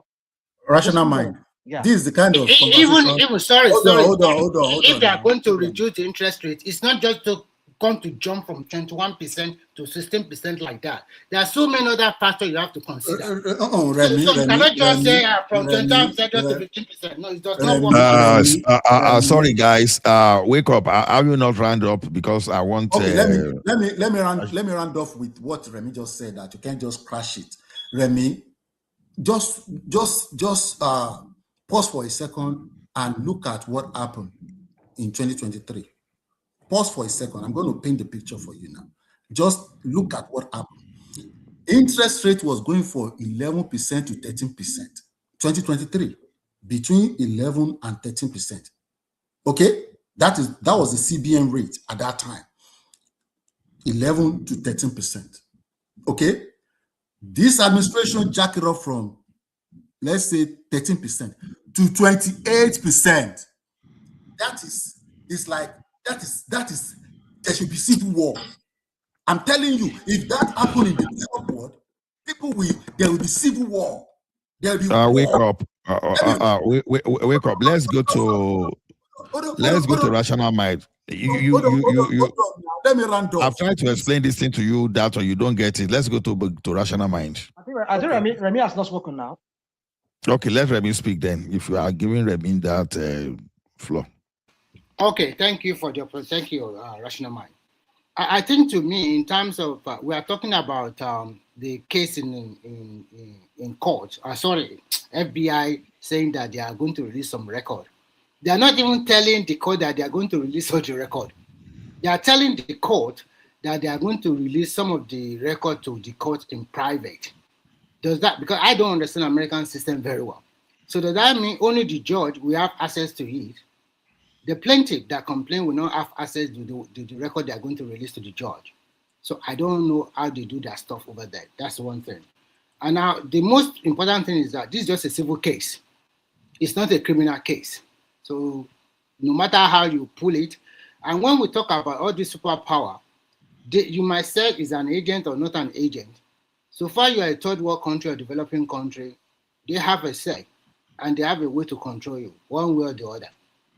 So, and when you put your head in politics, you already compromise. Anybody, whether President of America or President, you already compromise. Because the reason why I say you are compromised, that when you go for bilateral talk, it's all about negotiation. And when it comes to negotiation, everybody come up with their leverage. And one way or the other, you have to compromise some of what you have in mind before. So that is politics for you. So no matter what, you cannot say a perfect human being. Everybody will have something, a debt on them, one way or the other. Just like Rashomon said, he said he likes a woman. Maybe tomorrow, a woman will come out and say Rashomon raped her 20 years ago when he first came to America. It's possible, right? So I'm just kidding. Yeah, I am just kidding. So I'll make I say, okay, I want to go for councillor of my state, and then a woman will now come and say, Rachel, before you travel to America, you remember you impregnated me, you never claimed the child. Now is the time, and people will now use that one to start talking about you. But you find a way to go around about it. So that is for that. I don't see anything will come out from that one. I think Atiku does not. Unfortunately for Atiku, I think Atiku have been doing a slightly good job attacking issues but not giving solutions. He attacked some of the federal government policies, but he's not giving his own solution on how it can work better. And the last interview he had that he said he's going to remove subsidy. You should have used the opportunity to tell us where are you going to get the money? Because at the end of the day, it all depends who are the team that is going to work with you. Who are you bringing on board to work with you to change the fortune of the country? So you cannot just come and say, okay, I will restore voting back. I think it's just a political statement because there are so many things in play. What about all those refineries that came on board? And so many of another 2 or 3 will come on board, maybe this year or early next year. There's one already in Port Harcourt that will come on board probably before the end of this year with 100,000 capacity. And there's another one coming on board in Ondo, Ekiti, I don't know, maybe Ondo. So from that angle, I think Atiku is just making a political statement. And I think most Nigerians, probably, they will not even want the subsidy to come back anymore. Because right as we are saying now, if not because of the crisis in the Middle East, Nigerians have been buying fuel for 725 naira per liter already. So if there's no crisis in the Middle East and the price of crude oil continues to go down, maybe by now we're buying fuel at 500 naira per liter, which to me is not bad. So I think most of the state governors, sometimes they're not doing what they're supposed to do. If they have mapped up their capital city or their state very well, they can also introduce something like BRT and subsidize those kind of transportation for the majority of the people. But what do you have? Everybody is not taking the money. It's like the swear for black people. You take the money to America to do what? Even if you are spending $100,000 in America a day, they will flag you immediately. Even here in Europe, they will flag your account and they will start to monitor you. And before you know it, they will call you for question. So sometimes that is one thing I hold my head high for the Chinese. They stole money, but they never bring the money to Africa or Europe or wherever. They use the money to create more wealth in their own country. So all this stolen wealth, why don't you use it to create factories, create more opportunity for your people in Nigeria, even if you are stealing the money? Yeah, you just take the money to so-called America, Caribbean land, whatever. Sometimes that's why I say that black men, they are mumu too much. So that's for that. And when we talk about the economy of the country today, Nigeria always forgot that pre-May 2023, Nigeria is already gone. That country is already collapsed. So it needs a drastic action. And the drastic action will come with initial pain. And everybody will felt it. And when the pain comes, people cry. So those ones that can be helped.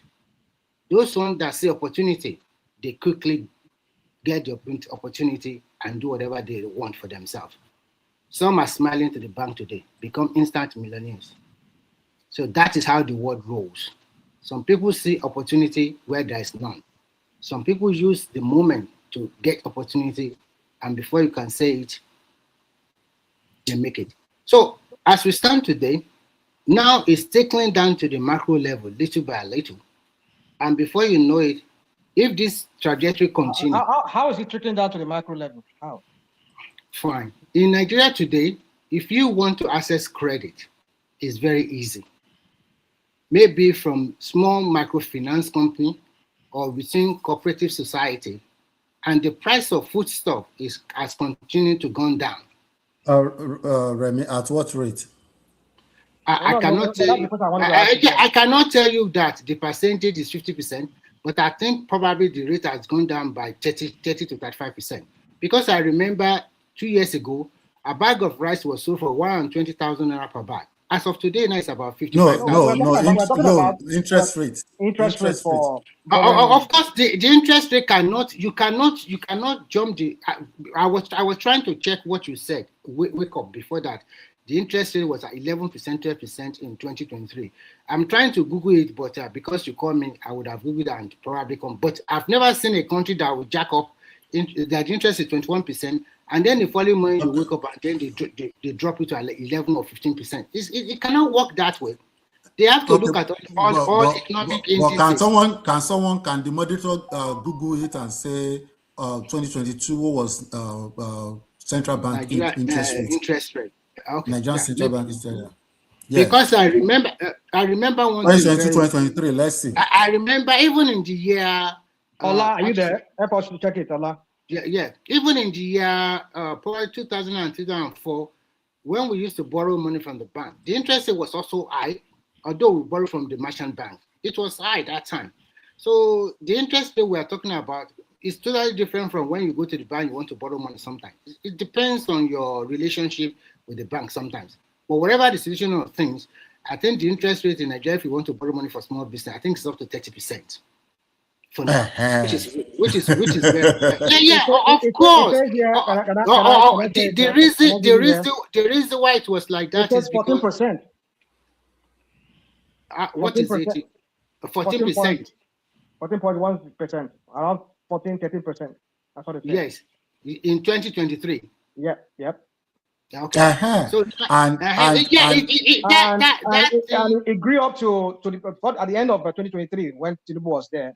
It grew up to 18.75% from that 14-13%. Yes, and when the reform kicked in, and now is around 26%. Wake up. Let me say this: when the reform kicked in, there is tendency for the interest rate to go up again. That is true. And when all the reforms, what they have done is now working, then you see the interest rate coming down. But we're asking the question. I'm asking you the question. The micro you're talking about. How has it impacted the micro? How are people? How has it trickled down to the micro now? Yeah, I will give you a very good example. I will give you a very good example. I will give you a very good example how it has trickled down. For example, increasing the minimum wage has benefited a family. Remember, not everybody is on level 1 in Nigeria. So many people on different levels. So when you increase minimum wage, there'll be more money for the household.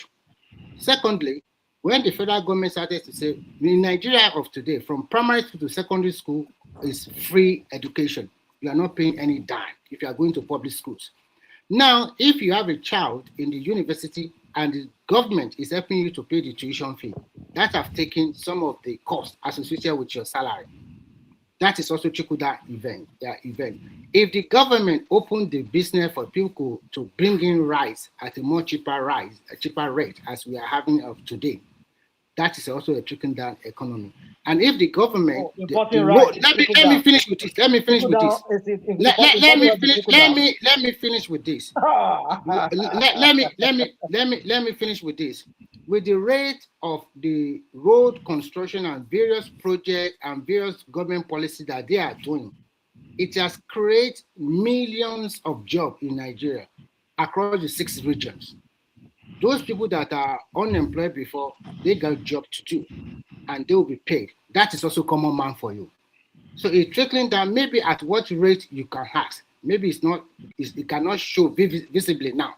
But if we continue in that trajectory, maybe in the next few years, things will fall into place. You just have to continue. Yeah, they just have to continue doing what they are doing. It's just. No. So what you want to hear is that what you want to hear me say is that. I'm not no. Let me say this. I think you gave me the chance.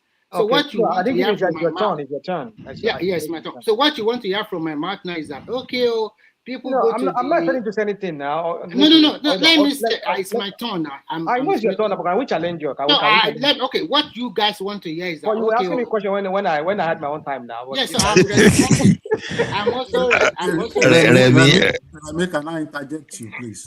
No, They don't will never interject let you. you. But he was interjecting Don't me now. But he interject won't too. allow me to interject Remy, you. Remy, hold on. Remy, hold on. Remy, You have to allow them to Remy. interject too, because you but I want to. interjected them. Okay, because I will soon conclude. I don't normally take a long time. Allow them to interject you. Before you run Okay, away, let let's him conclude. Let him interject you. conclude. Let him conclude. No. Rational mind. Don't let him run away. Interject him. Don't let him run. Okay, you can go ahead with his interjection. So the point is this: you said trickle down. It's trickling down. I mean, I don't even know what you're talking about.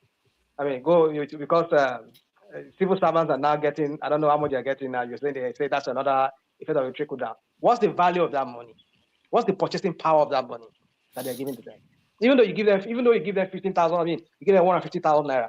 What is somebody that has 3 kids? Even if you have to send those kids, which I know not everybody can allow their kids to go to so-called public schools. Those public schools. Have you seen some of those public schools? Have you seen how gory they are, how despicable they are? I mean, I know people they would rather send their children to some private school that is not even up to par. You can even call it private school, rather than even send their kids to a public school. Not because they just like that name of private school, but because there is nothing going on in most public schools, most public elementary schools, even secondary schools. So I don't know what you're talking about. Because somebody that's receiving 150 naira, 150,000 naira, or even 200,000 naira, kill every shit. So thank you. You know, thank you. Let me quickly respond. You are paying 2x. Because you are just interjecting, let me quickly respond so that people give more people opportunity to talk. Actually, you are wrong. I have people that are still sending their children to public school.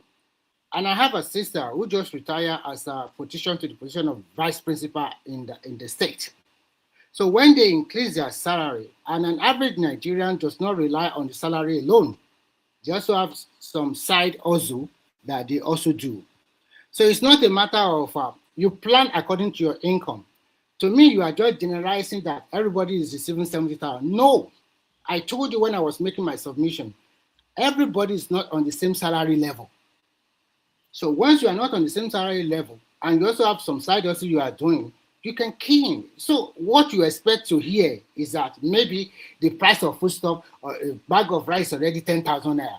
People can transportation is already 1 naira. Is that what you want to hear? If you take a time, this is a country that has been bastardized and mesmerized for. You will never take any time. It's not going to. The so-called America you are living. No, the so-called America you are living. What is your inflation rate today? Here you go. I just asked you a simple question. I asked you a simple question. What is the inflation rate of America? No. Listen to the question and then I will conclude. Okay, go on. My question: you are not the only one living in America. What is the inflation rate? That's my question. What is the inflation rate of American today compared to 4 years ago? Okay, you want me to answer your question? Go ahead. Thank you. So, you see, when you do this comparison, that is false parallel that you like to do. Hold on. It's part of my response to you. It's a false parallel.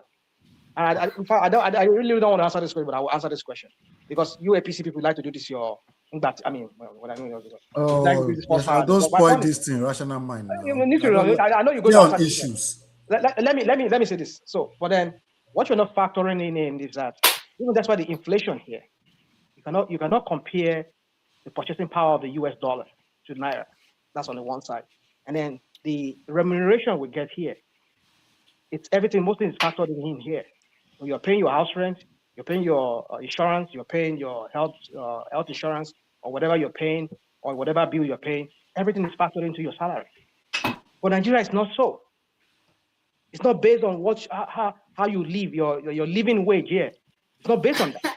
I think I don't know. Even in Europe, where you live there, even in Europe, okay, let me intervene. I just asked you a simple question. Even in Europe, where you live there, hold on.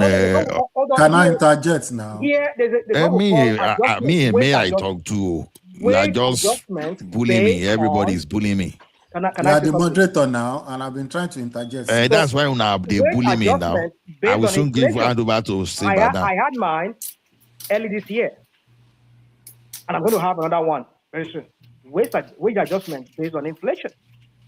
So what are you talking about? Okay. Remy, hold on, Remy, Farabale, Remy, calm down. Pour cold water for body. Rational mind. Let me help Remy out because people keep saying no micro impact. Your name fund is a micro impact. I bet. You send me that BS of them. Hold on now. Calm down now. Hold on. 1.5 million have benefited from a net fund. The stipend that you give them to every month is part of micro. Okay. Then your ability to pay salary every month without owing, like Arigbeshola was owing like 8 months, 10 months, and all those stuff, now part of micro. You understand? Cash transfer that they are doing, now part of micro. If you do it, so what cash transfer are you talking about? You see, you people like to do this your lies and propaganda. So you don't know there's cash transfer in Nigeria. He does not know. He does not even know about wage award. He does not know. Whoever you know. They are giving them wage award. I didn't see any cash transfer. Can I interject now? No. Just give me 30 more seconds. For you to declare technical education free, technical school education free is part of micro. Now, for you to divert money to more of health care at the local level is part of micro. So the question is this: don't let us come and be speaking big grammar without even putting those in on table. So before you say micro, ask yourself simple question: what is micro? Then what is macro? So people keep saying, so consumer credit expansion, for example, it's a form of micro. So I don't just understand why people. Consumer what? What are you talking about? Consumer what? Consumer credit expansion. Like what the heck is that? Okay, you want to go and buy your TV from LG now, instead of you saving for like 2 years or stealing money from the government treasury. So you just go to LG, you just pay, you just give them check for the next let's say 12 months, and you carry your TV. It's part of micro. It's part of micro. Let me say this. Come on. You see, when people do like to do this, your APC propaganda, macro, whatever you do. Now you're telling me that because I send my child to go to university, and he borrows money that you didn't give to him free. Go to Algeria there. Go to Morocco there. Education is free up to university. In Algeria, you don't have to use the model there now. Hold on, please. Don't give me this macro. People that this is why I like us to be debating real issues. Now I see we've always debate the real issue. It's just that you people have your own issues that you want us to debate. All of them join. No. Rational mind doesn't have that capacity of debating real issue. If you are talking about rational mind, management, you have just helped Remy escape what I was trying to hold him accountable. If you are talking of construction management, nobody will be rational mind here when it comes to that. What rational mind is saying now is like you two are going inside the bush. Someone is giving you loan, no interest on it, subsidizing loan for you, and you say that is not good. When I did my second degree here in America and my master's, I borrowed, and I'm still paying 6% interest on that loan. Okay, so someone is giving you loan to go to university. I borrow money past you, Joe. No shagarami. Borrow money past you. Don't mind rational mind, Jari. Wake up. Let's show him. If you want to hold these people account, that's not just pay it back. Accountable. No, I'm asking you. Are you not going to pay it back? But it has interest. No, that's not even the issue. What's the interest? That's not even the issue. Now, student loans. Let me tell you one thing. Hold on, rational mind. Rational mind. It's not free education. I'm giving you go to Algeria, go to Tunisia. There. No, we are not there yet. What we should applaud what Tinubu is doing. No, I'm not going to applaud that. Don't give me that applaud whatever. Okay. I have many issues against Simba. Sorry, hold on. Simba, are you there? Simba, are you there?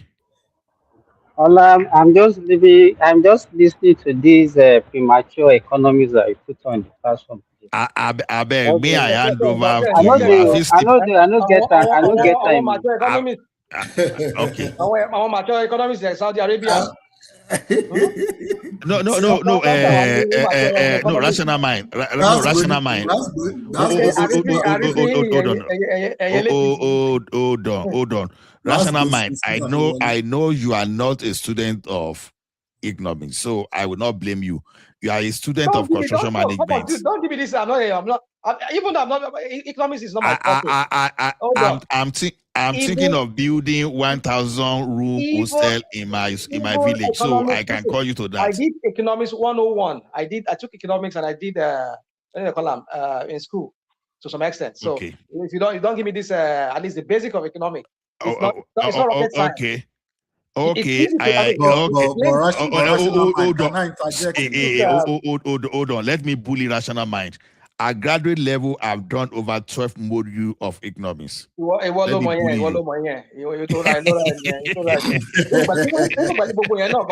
It's not advanced than people are talking about here. You come here, you draw this drama. No, he wanted to bully me with 101. Anyway, can I interject real quick? Go ahead. Can I say something, guys? Can I ever say anything on this platform? Okay. Can I ever say anything? Daddy. Okay, go ahead. Go ahead, Prince Daddy. Everybody is listening to you. So, Rashomai, you're like a typical replica of Peter B. You know, that's who you are. You know, you want to give examples of. Okay, even worse. Okay, thank you, Allah. You want to give example of countries that have hold on, please, Daddy, we continue. Simba Joe, please help me moderate. I want to bath. I beg. I want to bath. Please help me moderate. Simba. Go and come back now. We'll be here. We don't need to back. Don't worry, I will moderate on your behalf. I will shut down. Okay.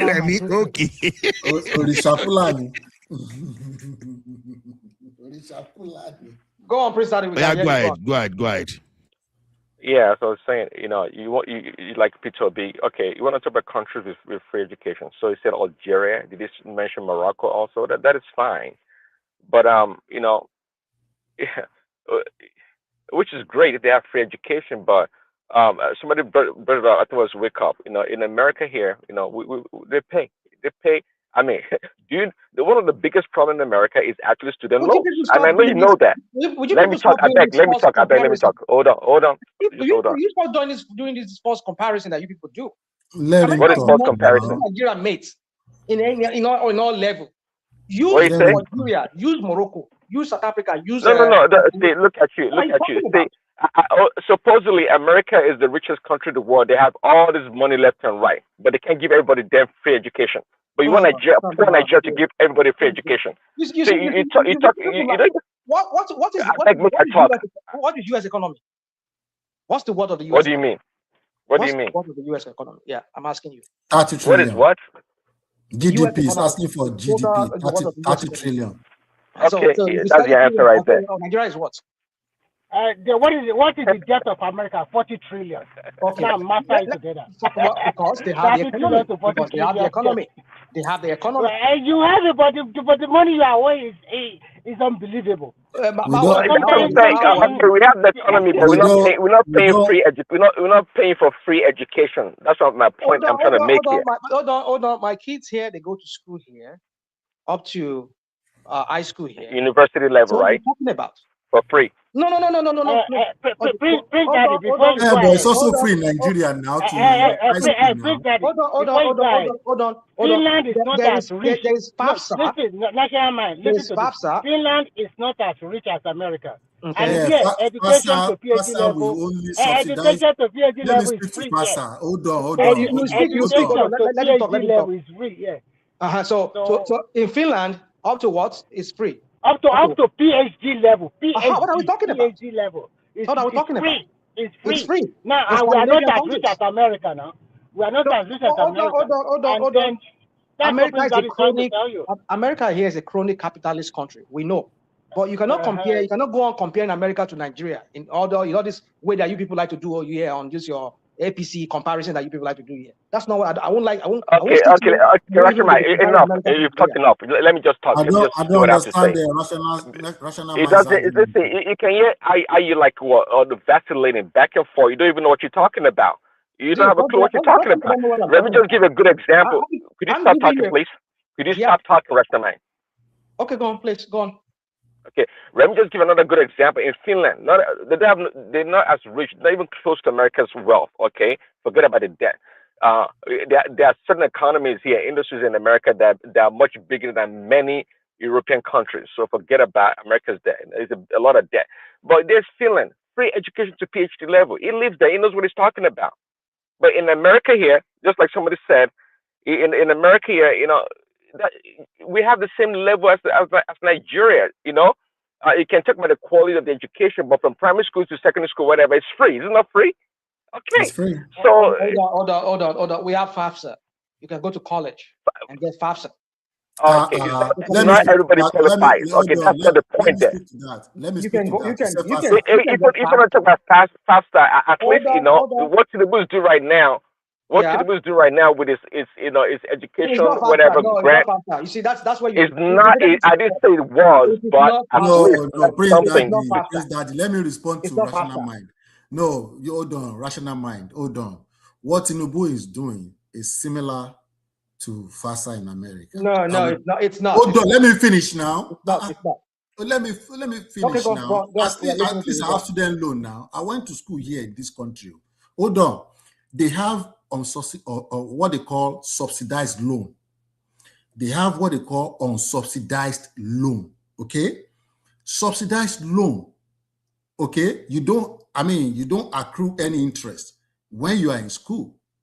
But 6 months after you finish, then your loan will start accruing interest.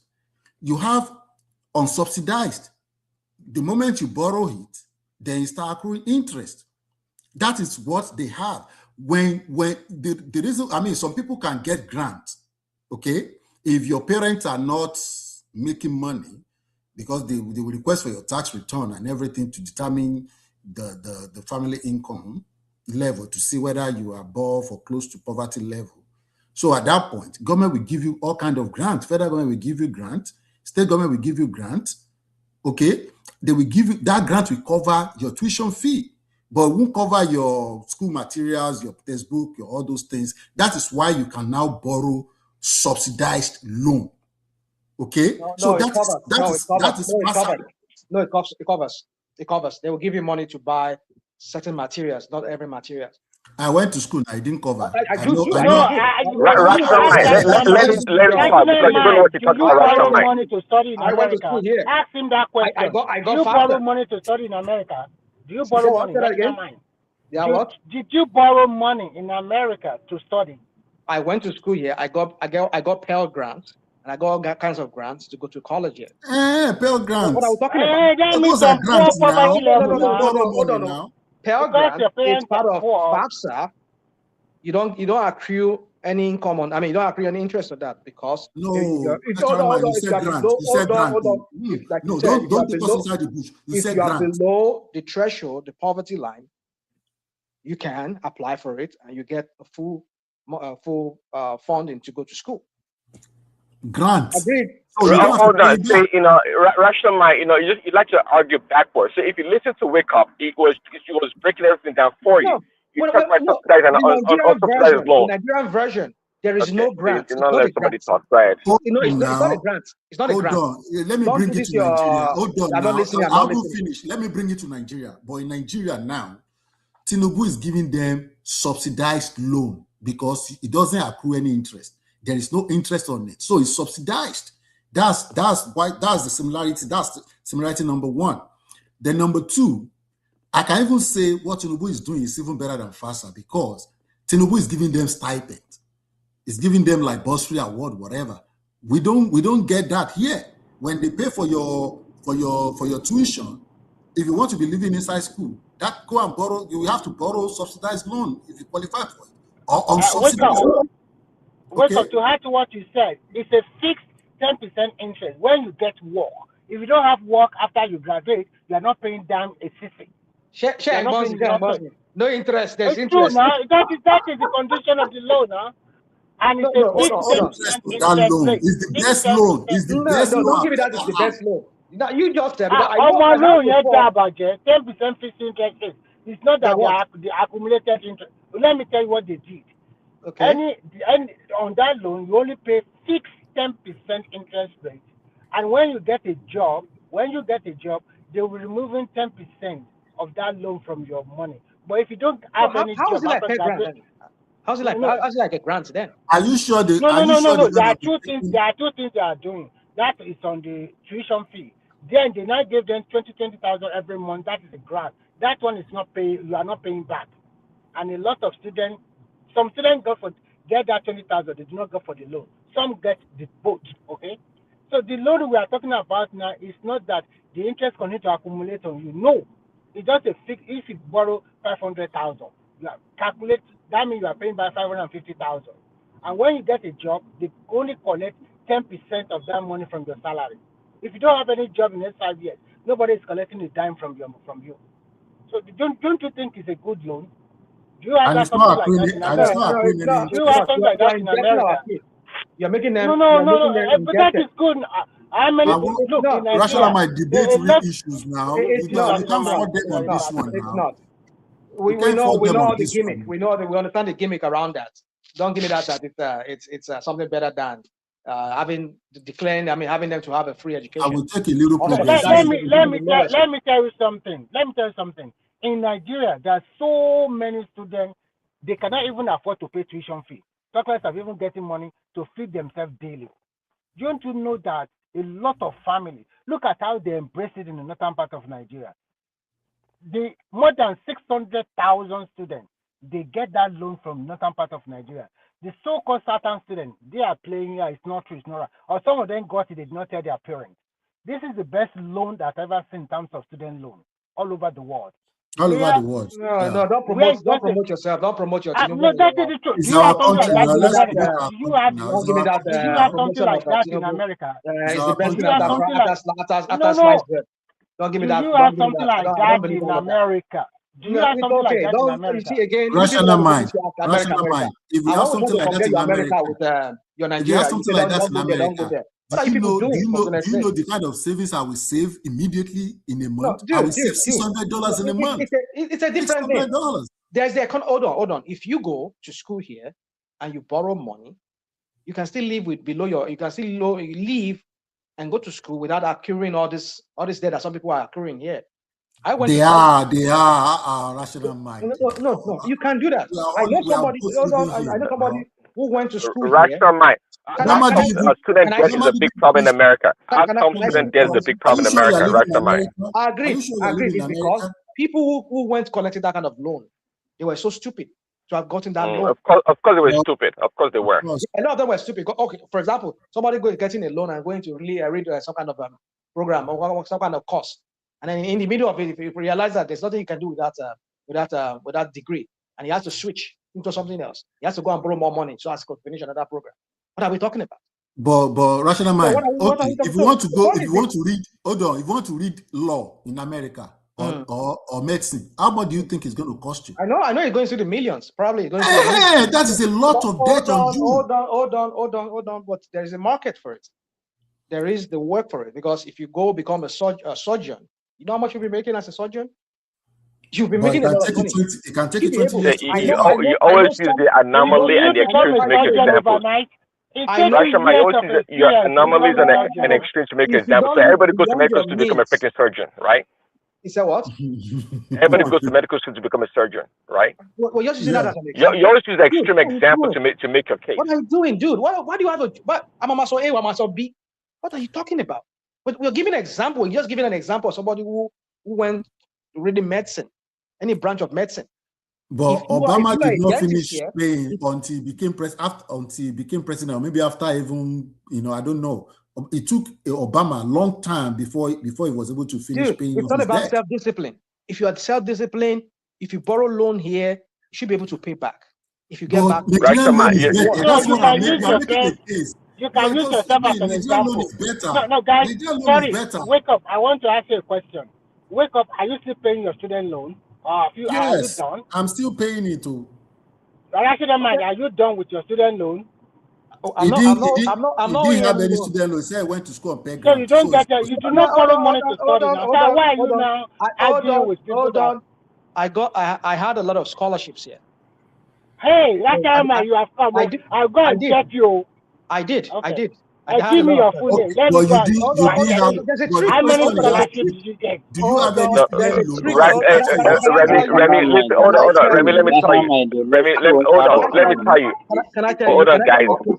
Hold on. Remy, let me tell you this. I guarantee you, all the scholarship that Rashomon received was not based on academic scholarship. It's not possible. It's zero academic scholarship. It is quite clear. It is pretty quite clear. Hold on. I tell you the truth. There's a trick to it. All right. So if you go to community college here, you get your associates, and then you go into some other thing, you work. You can get scholars from different places I work. So if you go to college, is it equivalent to technical school? Just answer the question. Give me the different degrees. Hold on, I have different degrees that I got from places where I worked. They pay my full tuition. I agree with that. So what are we talking about? You just need the food in it. Let me get clarity. Not the government now. Wake up, please. Let me get clarity from rational mind. First, you went to like a technical school, right? And after you find a job, and then your company. Community college to get associate. So community college is like equivalent to what in what? Is it like OND or NC? OND. Yeah, OND. Okay, like OND. And when you start working, your company sponsor you for degree, right? Yeah. Mm-hmm. So how many degrees do you have? I'm not going to tell you how many degrees I have. No, that's not the question. Now you say you have various degrees. I want to. I have different degrees. I want to. I'm not going to tell you. I'm not here to promote myself. Sorry. Did you have about 5 degrees? Do you have I'm not answering that question. I'm not answering that question. Because various degrees. Are you able to sell that? Focus on that. Okay, Remy, hold on. Let me tell you how you can have several degrees. Now, if you are taking, let's say, Doctor of Information Technology with, let's say, Wharton University. Why is it that you guys, when you're having conversation, you just deviate? Yeah, how do you guys go from Nigeria fuel subsidy and this thing to degree in America? What are you guys doing? From fuel subsidy is not degree. We come there. We come I there. I don't even see the correlation. Let me finish my thing. No. From fuel subsidy, you want to now you want to tell us how you can get different degree. Like let me finish my words. I don't need that. We're not interested in that conversation. Whatever you say, I will finish. Whatever you say, I will finish this statement. I will finish this statement. Whatever you say, I say I will finish this statement. You can't. I can do my power. The one they give you in America, is it useful in Nigeria? We're talking about Nigeria issue. You say you want to from I will finish my interjection. No matter what, you are not going to bully me out of this my interjection. See, if you are going to the like of Wharton University, if you are doing PhD, there's a way you can get like about 4 master's degree before you even finish your PhD. So if Rational Mind is saying he has 10 master's degree, I will not blame him. So that's what I wanted to say. I don't like it. Oh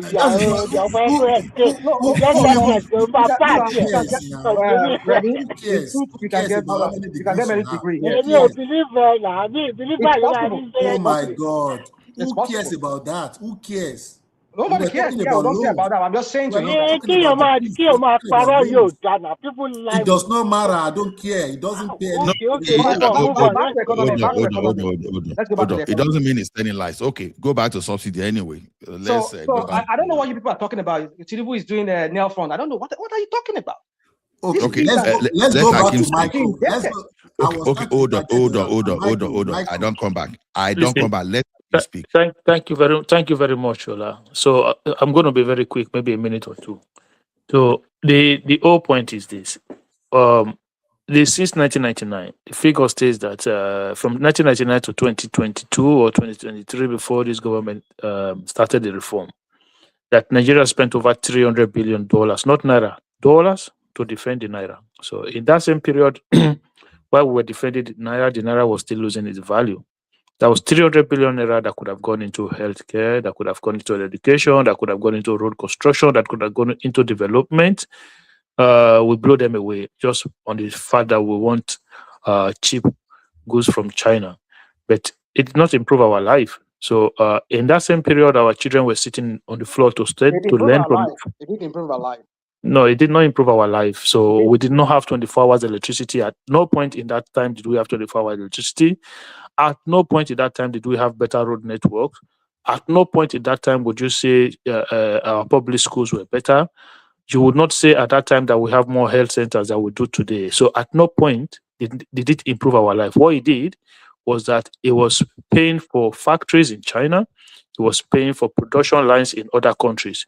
Why you pretend to be consuming cheap goods and causing untold damages to your future generations in the guise of you trying to make life easy for the people. So while we spent $300 billion to defend the naira keep depreciating year after year. So at no president from Obasanjo up to this day were able to stabilize the currency, even while we were defending it. So put that aside. That is what you do to yourself when you want to eat your cake and have it.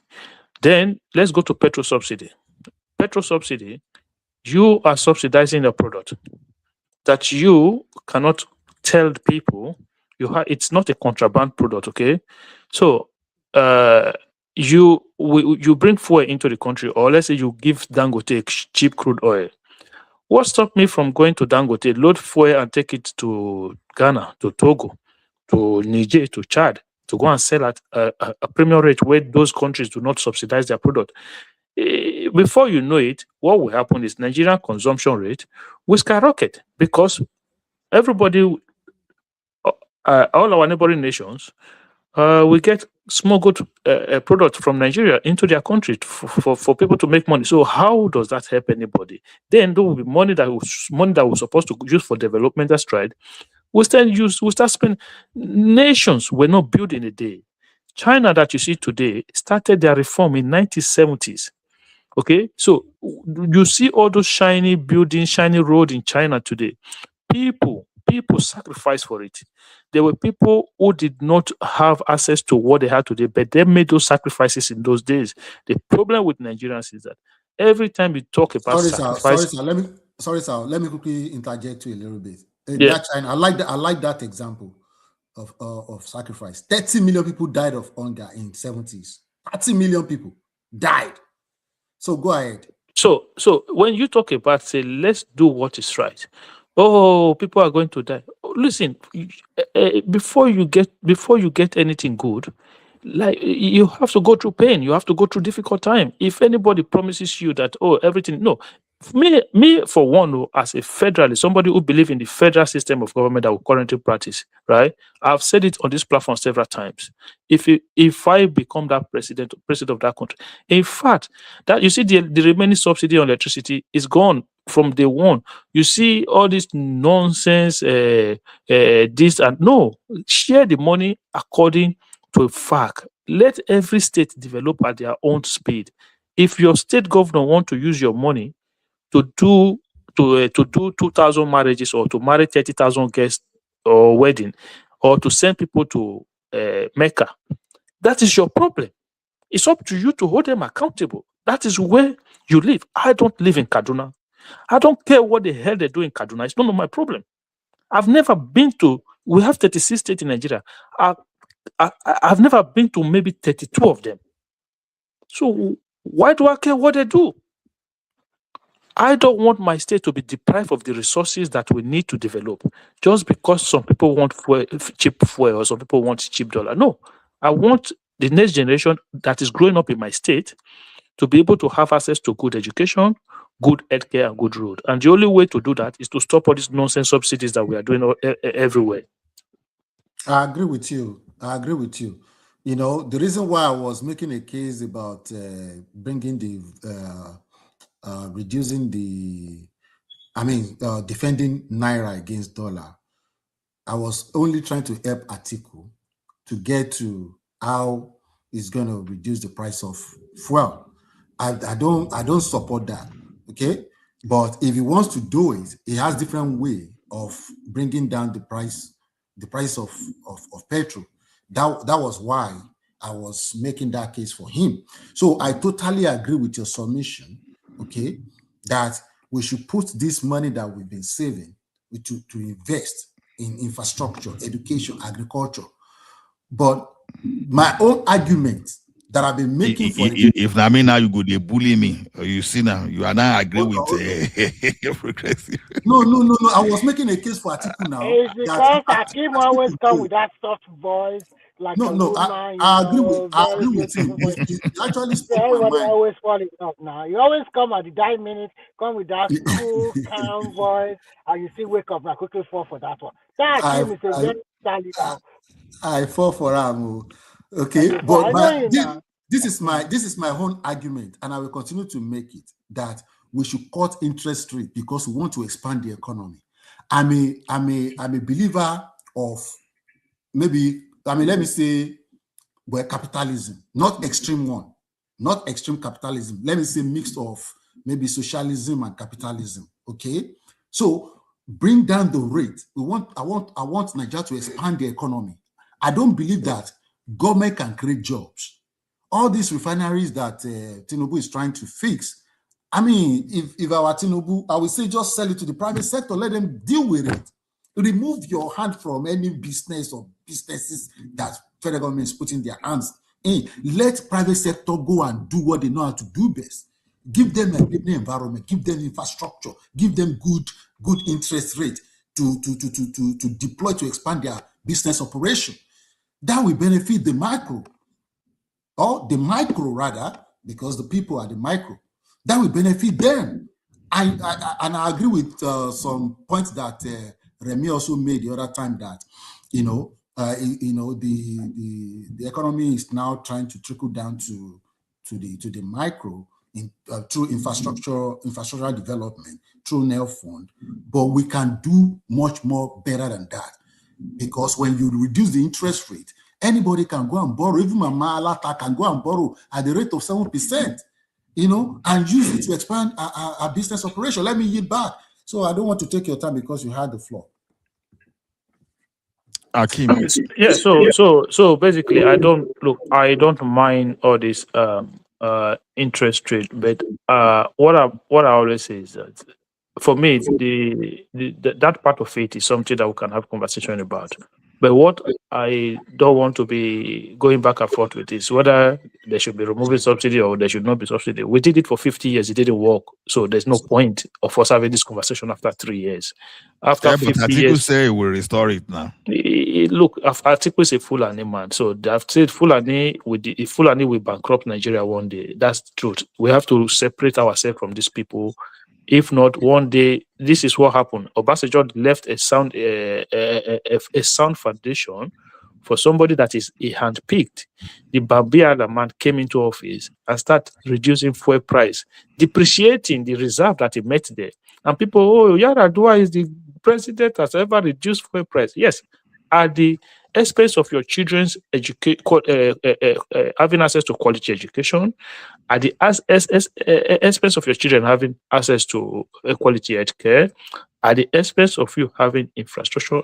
You can never eat your cake and have it in this in life. You have to choose. You have to choose one. Nigerians always think that you can have a poor Nigeria and then have a healthy Nigerians. It doesn't work like that.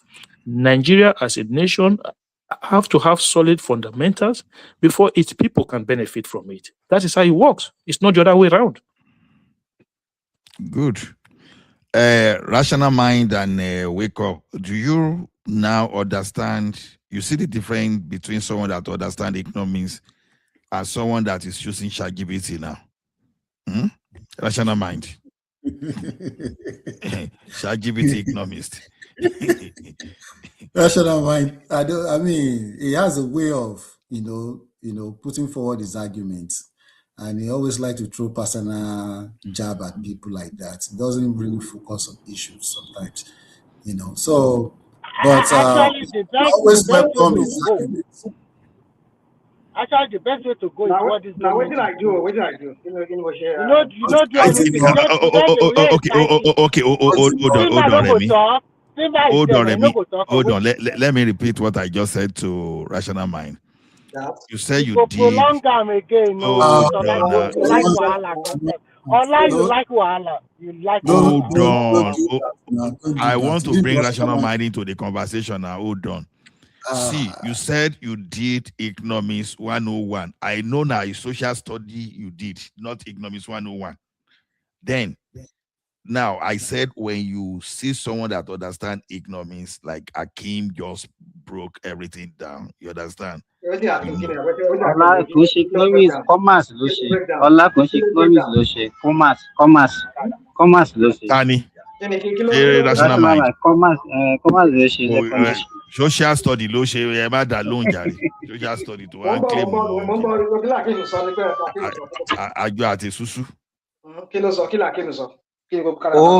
National Mind, Simba, abeg take over the floor jàre. National Mind àti jáwùjẹ. Ọlá mi ò lè, I cannot talk, I'm in transit. Okay, you can't talk. Okay. Ride the camel lọ́wọ́ ni. See, Rational Mind. Oh, are in desert, Arabian desert. All right, the camel lọ́wọ́. We don't Bukola Olayode. Bukola Olayode. Do you want to offer something? Who is that person? It's me. Speak up. Good morning. Good morning. From my own point of view, well, the problem that Nigeria has starts with privatization. The moment all the government institutions become bastardized and the rich take over all the government institutions, they were unable to manage it well. When before, during our school time, education is free. Like me, in Oyo State then, Bola gave free education. It was free education. When when all this private the privatization started, then the people that took over started bastardizing all government institutions, all government projects. From there, we enter into big problem. I think that is what I see about this this issue. Thank Yeah, that was Hello? yeah, I think he has made his submission. That was socialism at the best at that time. It's part of, welfareism and socialism. Yeah, welfareism. Creating like a nanny state. It was a good thing that they gave free education. Nobody's going to argue against that, because free education or education is a public good and it has positive externalities. So every government around the world should fund public education up to high school level, secondary school level in Nigeria. But tertiary institution, should be by choice. If you want to go, you need to pay for it. You have to pay for it, because if you are paying for it, the Rational Mind would not be having so many degrees. No, you don't have to pay for it. In other countries that are at our level, I've just given you 2 countries in North Africa. I'm sure their economy is not even, maybe their economy is more than us now, but when we were in our glorious, before this Oloyinboko APC came into the pictures, when our economy was not right. Let him land. No, rational mind. We were never at the same level. Don't look at the GDP. Look at the GDP per capita. We were never at the same level. Forget about it. Don't let them give you. Don't give you something that's not right. Simba, you are in transit on Kurakumi, Elo. You go shower glass. Arabian desert.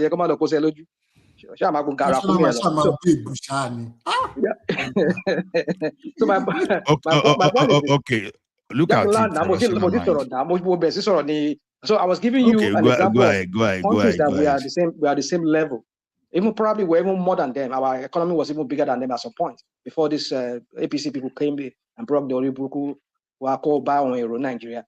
So our economy just deflated, shrunk. So I will ask you a question. I agree with some of the points. Don't get me wrong. I'm not saying what Tinubu is doing it's wrong per se, or it's not something that we should be doing. But it's just anything these guys do, I take it with a pinch of salt. They don't really they only pay lip service to all these things. They're not really doing it because they really want to turn around the country. And these policies, I'm not saying by even floating the naira and devaluing the naira, because these are two things that this guy did. Not just only did he float the naira, it devalued the naira, because the series of loans that he was getting from World Bank and IMF and the rest of them, African Development Bank, the more you get all these loans, the more you devalue your naira, you devalue your currency. Either you guys realize it or not. So the more you do that, you float your naira, you're devaluing it. So that's why you see that naira has always been that 300, 400, 1,300, 400 range. It doesn't go down because we keep borrowing money. Borrowing has nothing to do with the value of your currency. Borrowing has nothing to do with the value of your currency. Yeah, it does. The more you borrow, you devalue your naira. Wait. See, there you go. So you are how? borrowing. Okay, explain to us. You are borrowing. Hold on now. We are listening. Rashta might keep talking. A lot. Mute now. A lot. Mute. I mean, we are hearing your voice. I mean, we are hearing all your noise there. My point is that you are not producing anything. We're not productive.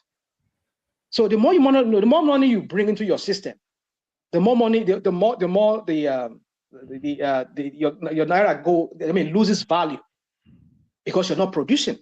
What kind of economy is that? That is not true. That's not true. What kind of economic theory is that? What kind of in fact, you can even borrow to strengthen your wait. Let me just say Hold on. Rational mind is not necessarily wrong. Let's listen to him. It's not necessarily wrong. Because borrowing. Don't patronize me. No, I'm not patronizing you. I'm not patronizing you.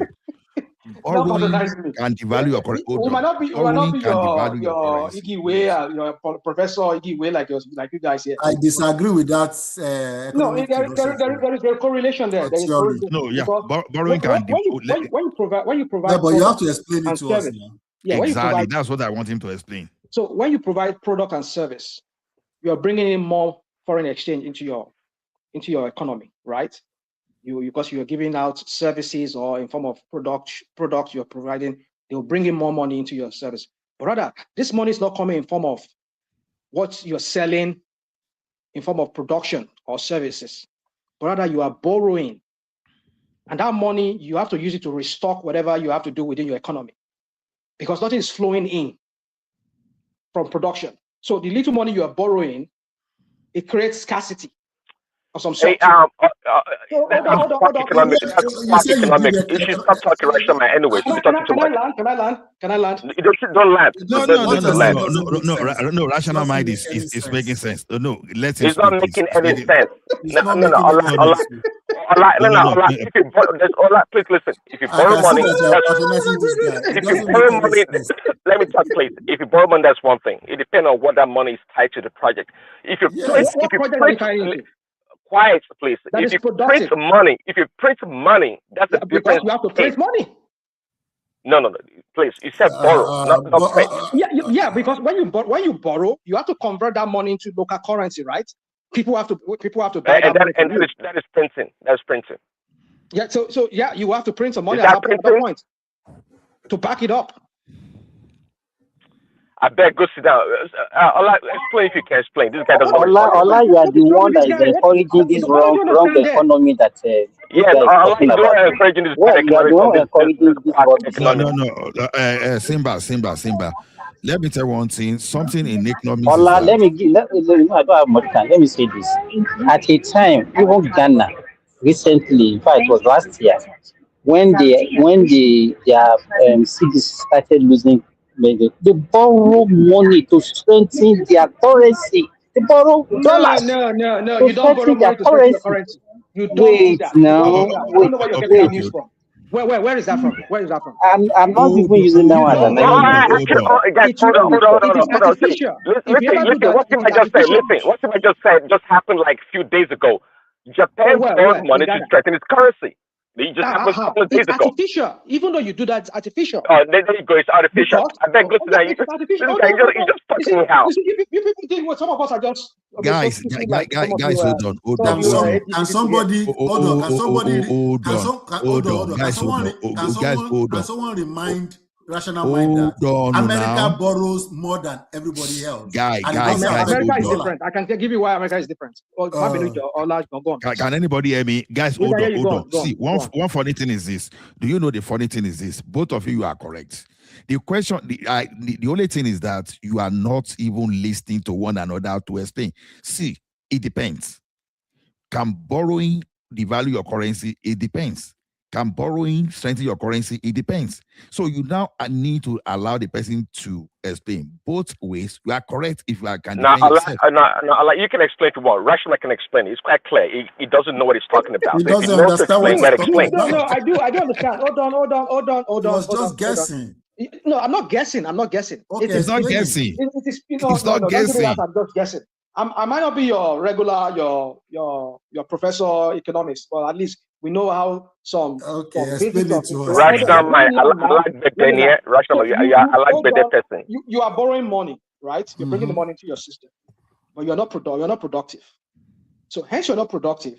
That money that you're bringing into your system, you will have to at some point either maybe local suppliers and everything, and they have to mop up that dollar, right? Then when they mop it up, there'll be competition around that dollar because anybody that can pay more money for it because it's so scarce, that's the only available dollar that's with you. Or use it to pay.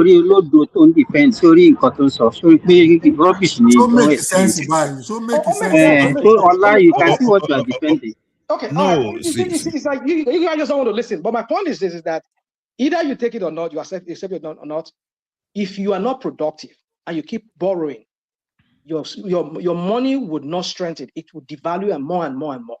Because keep in mind too, you have to repay that money back. You have to repay that money back. If you have to repay that money back, you have to mop up more of your currency to pay that money back. Because the money in the first place, you're not productive. You're not getting more foreign influence into your economy. You're only borrowing, and that borrowing is what you are using to rational mind. The question you should ask yourself. Hold on, let me interject you. The question you should ask yourself: why are you borrowing? What are you borrowing for? You ask your APC now. What are you borrowing for?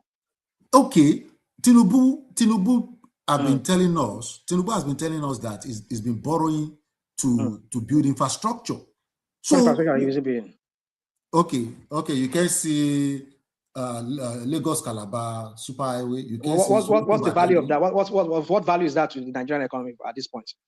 Rational mind. You see what I'm saying? You see what I'm saying? Don't give me that. You see what you're saying? The other roads that are there that are more economically viable. Let me explain. I cannot see why. I cannot see why Obi will never win the election. I can see now. Don't let us divert. Let me tell you one thing. Borrowing can weaken your currency and can strengthen your currency. It depends. Explain. Now, let's assume you go ahead, you borrow 5 trillion naira domestically, and you spend it within. Now, do you know what is going to happen? You are releasing money, more money into the economy. That what will happen? People will have more money and they start demanding for your scarce goods. So immediately there'll be inflation. So when you have inflation, what happens? You have already devalue your currency because people have more money now and they are fighting for that same resources you have. You are not producing. That's why Rational Mind says something the other time. You borrow, but you are not producing. Productive, yes. You are not productive. So when you borrow, you was have unable to link before. it and explain the way you are explaining it. Exactly. You have 10 laptop and you now put 5 trillion. Everybody now want to buy laptop. Maybe now only 4 people will buy before now. You now have 100 people that want to buy. What will the supplier do? We increase the money immediately. So No, but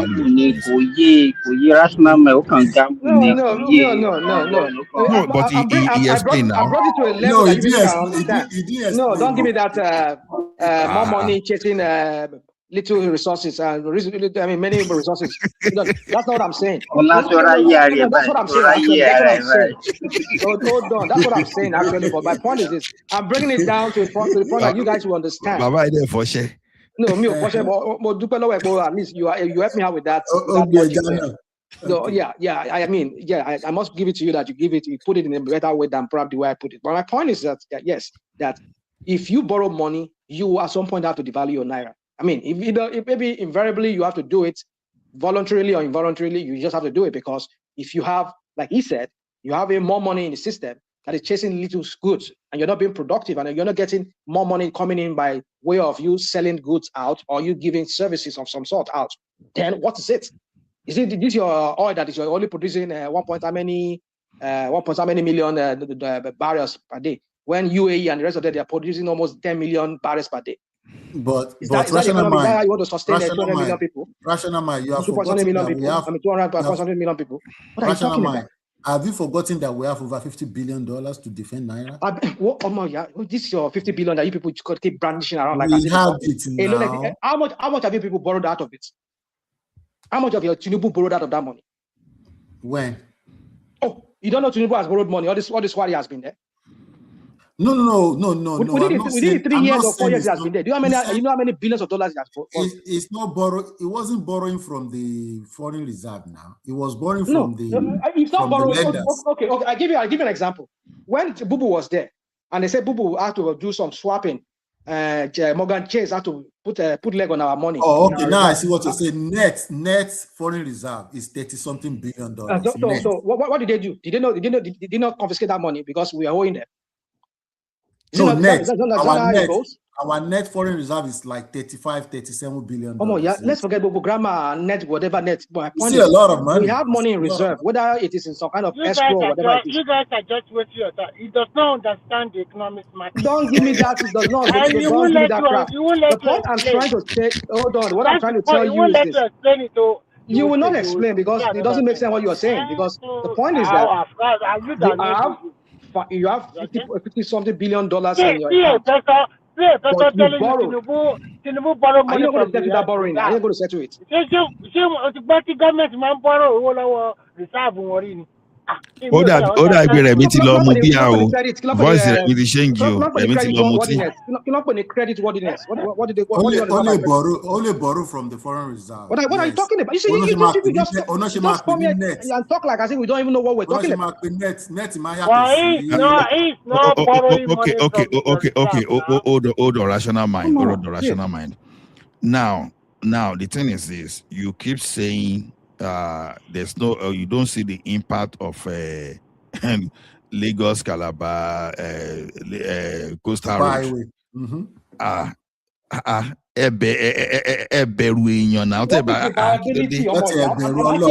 ask you a question. In Nigeria right now, let me ask you a question. In Nigeria right now, you're going to north, you're going to east. On east, north. Which road do they? I mean, which road are they driving on? Okay, calm down, sir. To go and calm down, sir. Let me explain to you. Now, you see the lies that flies in the social media that people believe over time is that all the project is like the project in Nigeria is like there are several new projects that they are just opening without any reason. When you look at most road projects going on now, they are mostly the old road.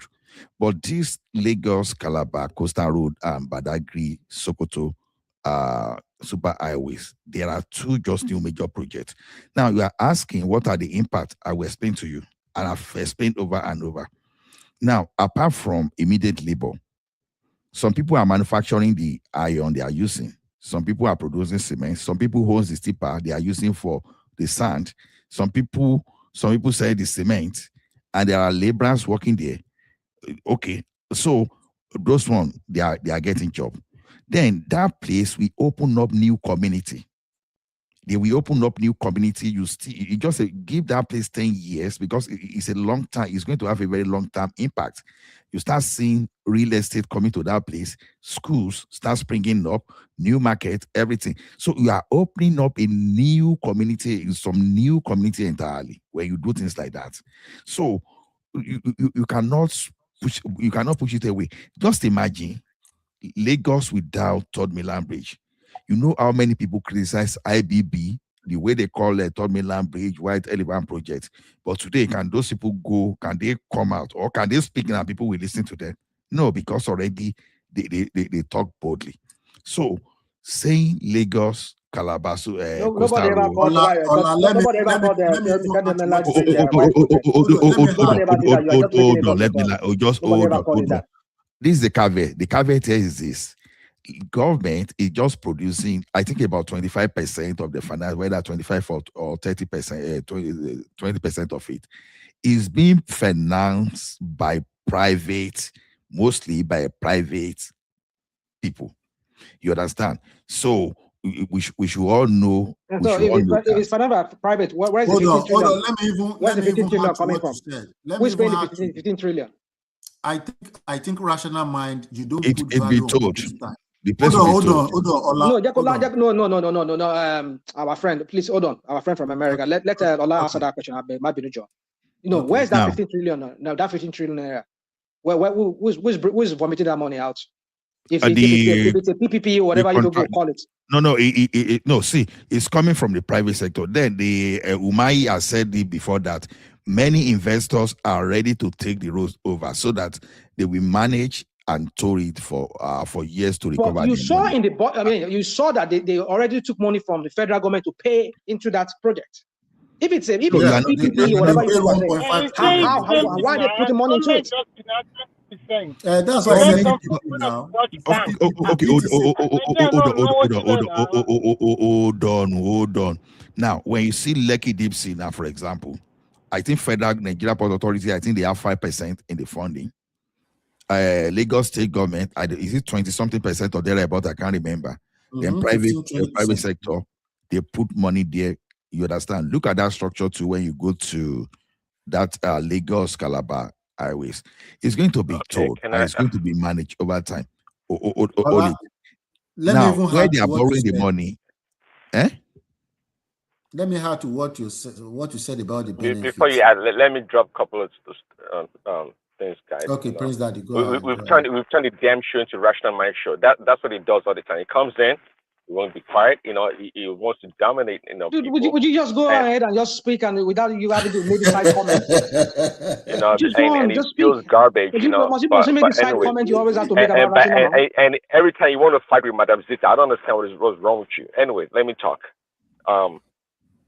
See, if you borrow money, right, and you can't pay your debt, that's one thing. If you borrow, keep borrowing. I'll let you know this. If you borrow, keep borrowing, and you can't pay your debt, and you go to default, that can affect your currency, of course.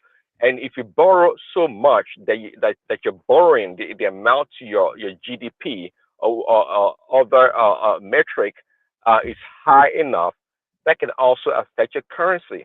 But simply borrowing money for projects and things like that in your country is not a bad thing. It doesn't make your currency automatically go make it worse. It does not. And one thing about rational mind is it has age on his side. Therefore it has some sort of knowledge. But Rashma is not an intelligent person. We all know that because he rambles all the time. He doesn't know what he's talking about. So you're not talking to Rashma. You're not talking to children. I also know you're not talking to damn children, right? I know you may be older by maybe a little bit, but you're not talking to damn children. And people here, we got background too. So when you run your mouth back and forth like you think you're talking to some people that don't know their left from right, you're kidding yourself. So you don't have to talk too much. If you don't know, say I don't know, and ask questions, and you learn. That's where it goes. Oh my God. Man. Even priest that he got smoke. I know because the thing is this. Okay, People keep saying people keep saying Tinubu has borrowed more than the previous government. Do you know the wickedness? That's why that you have to be very careful. You see some of these celebrity or these social media people, they are among the What are you most talking about? This dangerous is not people. social media. Is it not on their book? How much they borrow? What are you talking about?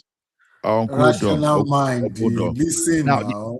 Uncle Don, if you see this government you see is not borrowing for consumption.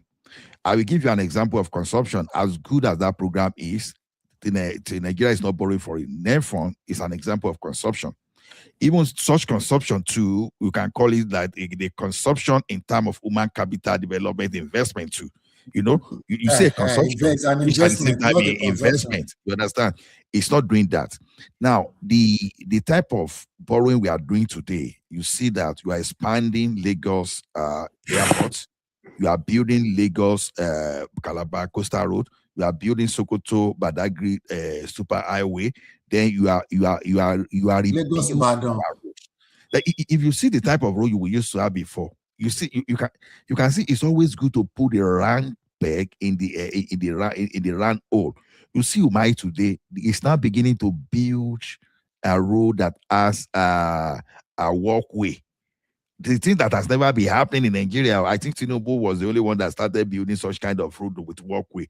You can see the one Kudirat Abiola road, all those stuff. So you see that all those old roads that people keep saying they are not building, I keep telling people that when they lie to you, use Google version of Google Word. Come on, don't give me this. Use Google, whatever. We've seen it. We've seen everything. We've seen images that are coming out from that country. The only thing you may not see, the roads are very, very deplorable. Hold on.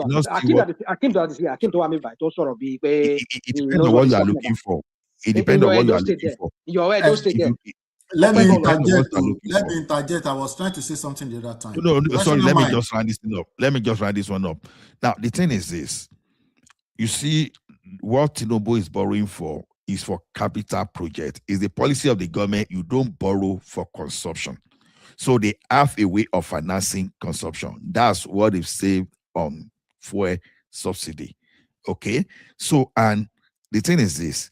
You get approval for loan. It's different from the disbursement of that loan. Yes, Tinubu got some loan for capital projects. Yes, plenty of them. How many of those loans have actually been taken? It is what you have to find out.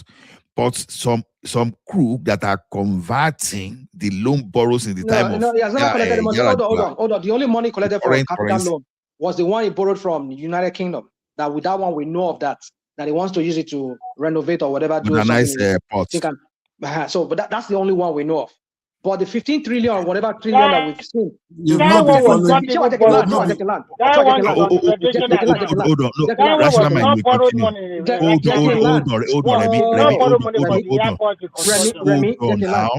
Hold on. Guys, hold on. Why are you so quick to use trillion naira now? Stay with dollars. Because you see that's the manipulation. We use naira in Nigeria, right? Hold on. No, don't do that. We know what you are doing. Wait, guys, wait. During the time of Jonathan, you want to stay with dollars just because you see the figure is lower, right? You don't want to use that. But during the time of Tinubu, you want to use the APC talking point now. That is manipulative. APC talking point now. Your ambassador to Mexico, talking point here. Okay, I know we know you people. We know you. Don't send me that. Point of correction. Nigeria did not borrow money for the construction of the Murtala Mohammed International Airport. The money was. So where's the money coming from? directly from our reserve, So, $500 million. Oh, from So it was reserve. not a borrow money. Okay, Yes, all right. yeah. We hear you. from, So from we hear our you. revenue. So, From our, it's true So now. Oh, Baka, you yeah, might it's pass true, to it's bed true, now. it's It's true true, now. it's true, it's true. I mean, But mo beg you, me ò beg you now, but my Oh, point see, is, on the rational Coca-Cola, mind, one of the mi borrow ò it beg now. you. Ẹ máa farabalẹ̀, They mi don't ò beg borrow you. it. They Me ò said they beg borrowed you. the But my money. point is this. The point I'm trying to make is this. I'm sorry. The point I'm trying to make is this. Somebody said here that it's borrowing money for infrastructure. No, the only one I know of is that money borrowed from when he went to the United Kingdom. Tọ́lọ́ ṣe fọ́n fẹ́ mbẹ́ tó ń bẹ̀ sí wà kẹ̀kẹ́ royal kẹ̀kẹ́ káàkiri. Wọ́n ṣe pé wọ́n ti rí yìí, wọ́n ti rí kẹ̀kẹ́ wọ̀ rí. That's on that side. America is that one UK. Araba carry but, constitution. Little Let me carrot continue. in America. rational mind.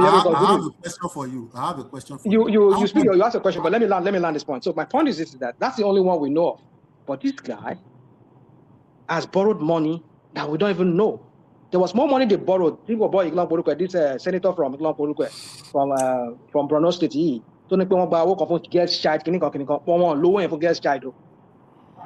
There be grants to be IMF, low for World Bank, low for low yen. Low for Kinio. You don't think about. And you're not telling me that he collected money for infrastructure. No, all the money that he's been voting out for those that Lekki or whatever road to nowhere, road to Ilela, to nowhere from Badagry to Ilela. I don't want us to lose focus. My point is this: where is that money coming from? Where is the appropriation coming from in our budget? And now you are changing it to something else, though. But remember that I have answer for you, but let's wake up continue. Yes. You remember the argument was, if you are borrowing money and you are not productive, it's going to affect the value of your currency. That was the argument. And you also stated that you asked a question from Ola that what is the immediate value of these infrastructures that Tinubu is building? And I mentioned Lagos Calabar, and you said what is the immediate value? I wanted to say something that do you even care about human time? Do you care about human time that people spend on the road? Do you care about it? You see that kind of gigantic infrastructure and you are asking what kind of benefit would it bring to Nigerian people? Point of correction. Hold on. Don't give me this. Do I know the value? Hold on. Let me make an announcement. Let me make an announcement. Just hold on. You will continue. No, you will continue. It's 6 hours max, so I don't want to go beyond 6 hours. So, okay. Thank you, people, and thanks for staying with us and learning with us. So, I know that I've learned a lot tonight. So, and we are going to shut it down for now. So, anybody that want to join, I'm going to leave the link here. So, you join the background. Sometimes this class will continue for the next 4 or 5 hours. So you may come to the background and join. Thank you, everyone. See you later. Yeah. Continue, rational mind. So rational mind. You know that if your internet is very slow, it will piss you off. Something that let's say something that you're supposed to do within 1 minute, and now you are doing it in 10 minutes. It's going to piss you off if your internet is that slow. Okay, let's compare that to road infrastructure. Okay, if before when people are traveling from point A to point B, and it took them maybe 10 hours to get from point A to point B, and now a new construction shows up